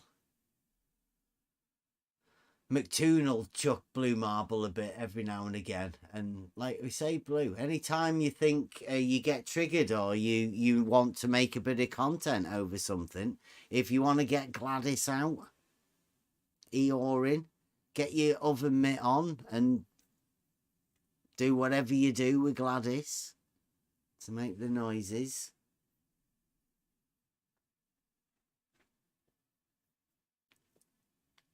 Yeah, we were going over. Oh, right. Yeah, Blue. We went over the religious thing. Yeah. The religious globe model. Religifying the globe model into science. I love it. It causes distant objects to appear slightly higher.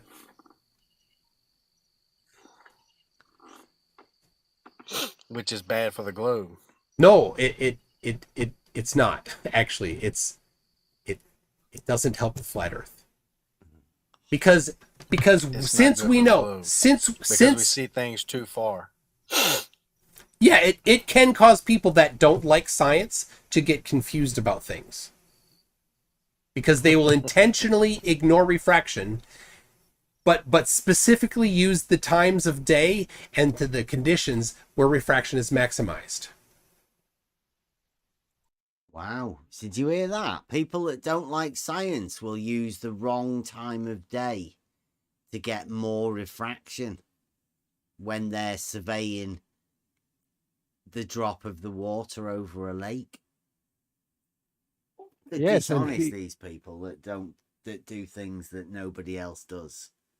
And he's very upset because he brought this, what I said just before. So he spotted that this argument is bad for globe. this refraction, and I saw his reaction. He was staggering for a second, but he didn't know what to respond, and now he's segueing to just insult, because he called him a science denier, nearly.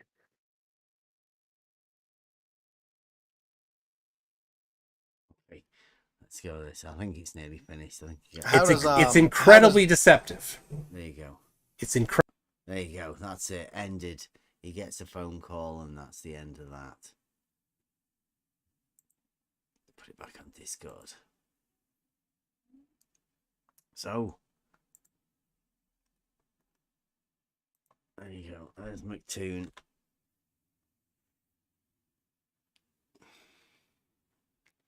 He's looking happy. He's got his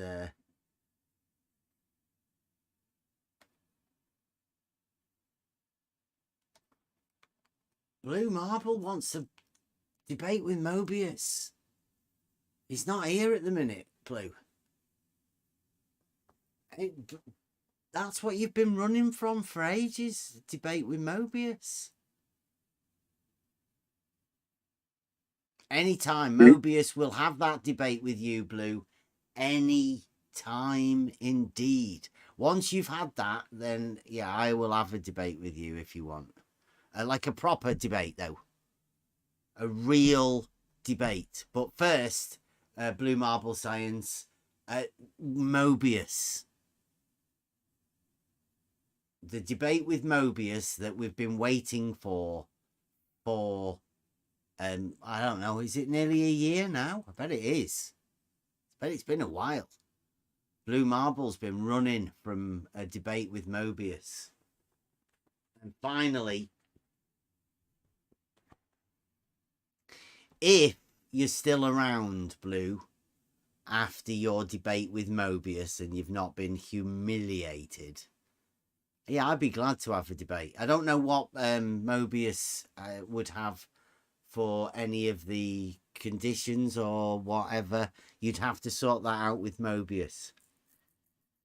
But after that, yeah, I'll be glad to, Blue. Any of them. What's he calling? Name calling already, Blue. Like, it's pretty bad. Are you all right? A debate with Mobius, Blue. Strange. Really, really strange. If anybody's looking at these in the YouTube chat. Yes, he is calling you a coward because Mobius would debate with him. I don't understand his logic. Yeah. This is modern logic, you know. Blue Marble, just have your debate with Mobius. There's nothing big deal about it, Blue.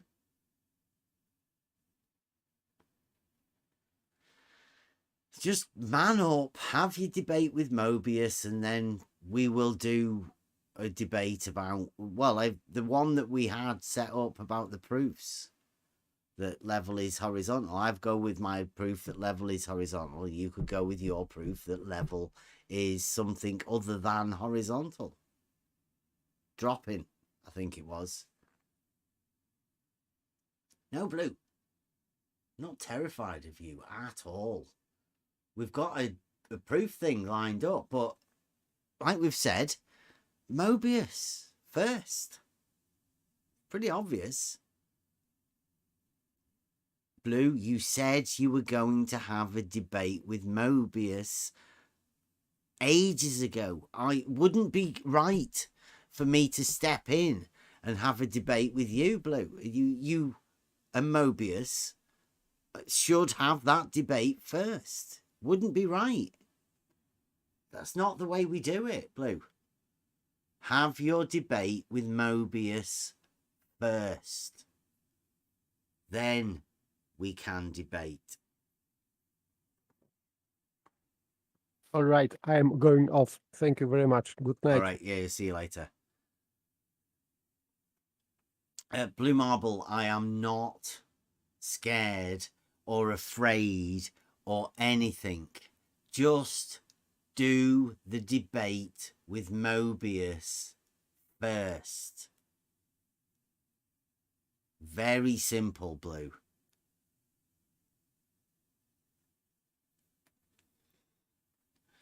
I'd be embarrassed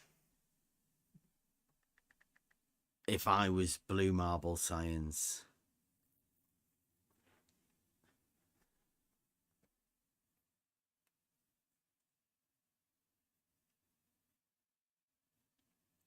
So, pretty long day. Wow, look at how there's not many of us left in the chat anymore.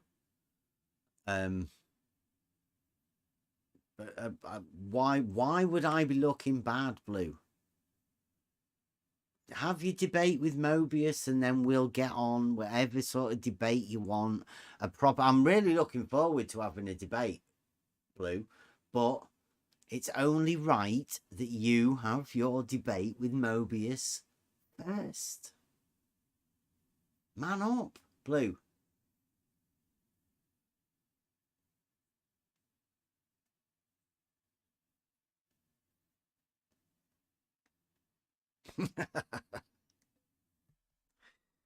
Right, here we go. What sort of in honor of Blue, we have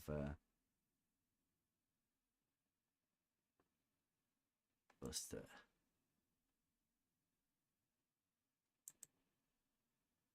In honor of Blue, model affliction. Anybody got any final words? Now there's nobody left here. See, you all right? Yeah. Okie dokie. So oh yeah, I'm laughing over here. Big Blue is getting brave, huh? Any time we will debate, right? Any of us, me, you, and like nobody. Blue is not a problem. I'd love to have a chat with him, but it's only fair, isn't it, that he actually has this debate with Mobius. He's been talking about it for ages. He's been talking Billy Big Balls, and we've been saying, young blood, Mobius will run rings around Blue. And I think Blue Marble Science is a little bit scared of it.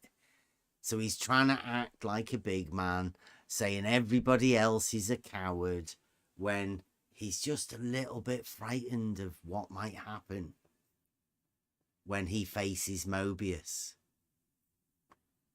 Yeah, I can understand why he's afraid of Mobius, for sure. So, right, I'm gonna call it quits today. We're gonna go over realizing Euclid, the final part. The spaghetti scientists finished his thing of realizing Euclid. I'll go over that tomorrow to hopefully put a few things down about what realizing Euclid is, why it's a problem for the globe model, and what we've got planned for it in the future. So join us tomorrow. Globe model's not going to be too happy with it, but Buster's singing us out. Model Affliction Blue. See you tomorrow. All right, here we go. Okay.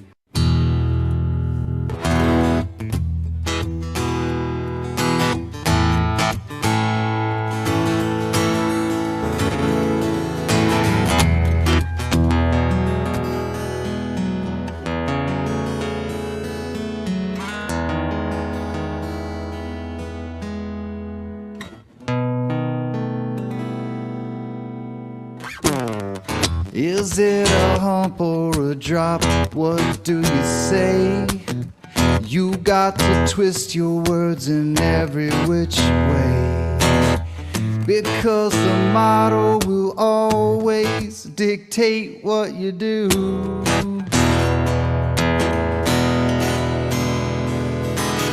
Everybody knows that you've got the model affliction blue.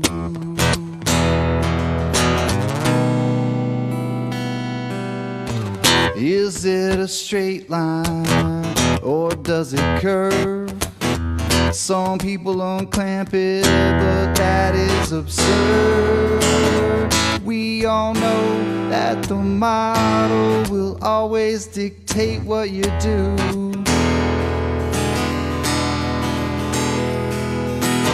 Everybody knows that you are model afflicted blue. Model affliction. It's your addiction. That model affliction. It brings you so much pain. It's your ball and chain.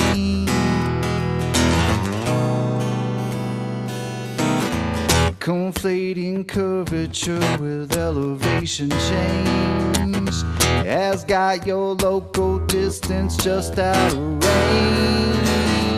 That old biggie is gonna dictate everything that you do.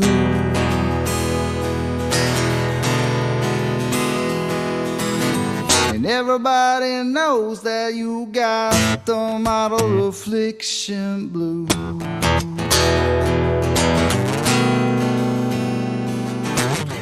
It's your decision defending the model position.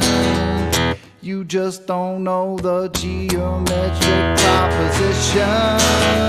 That old ball, it'll always be illogical to you.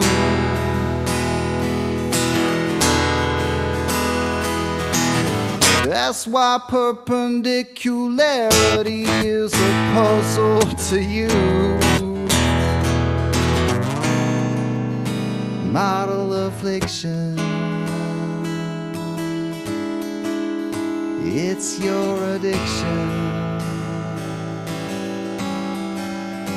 Model affliction.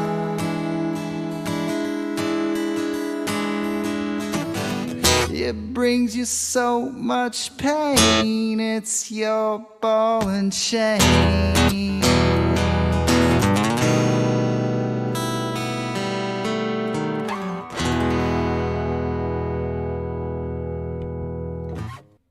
World famous Buster.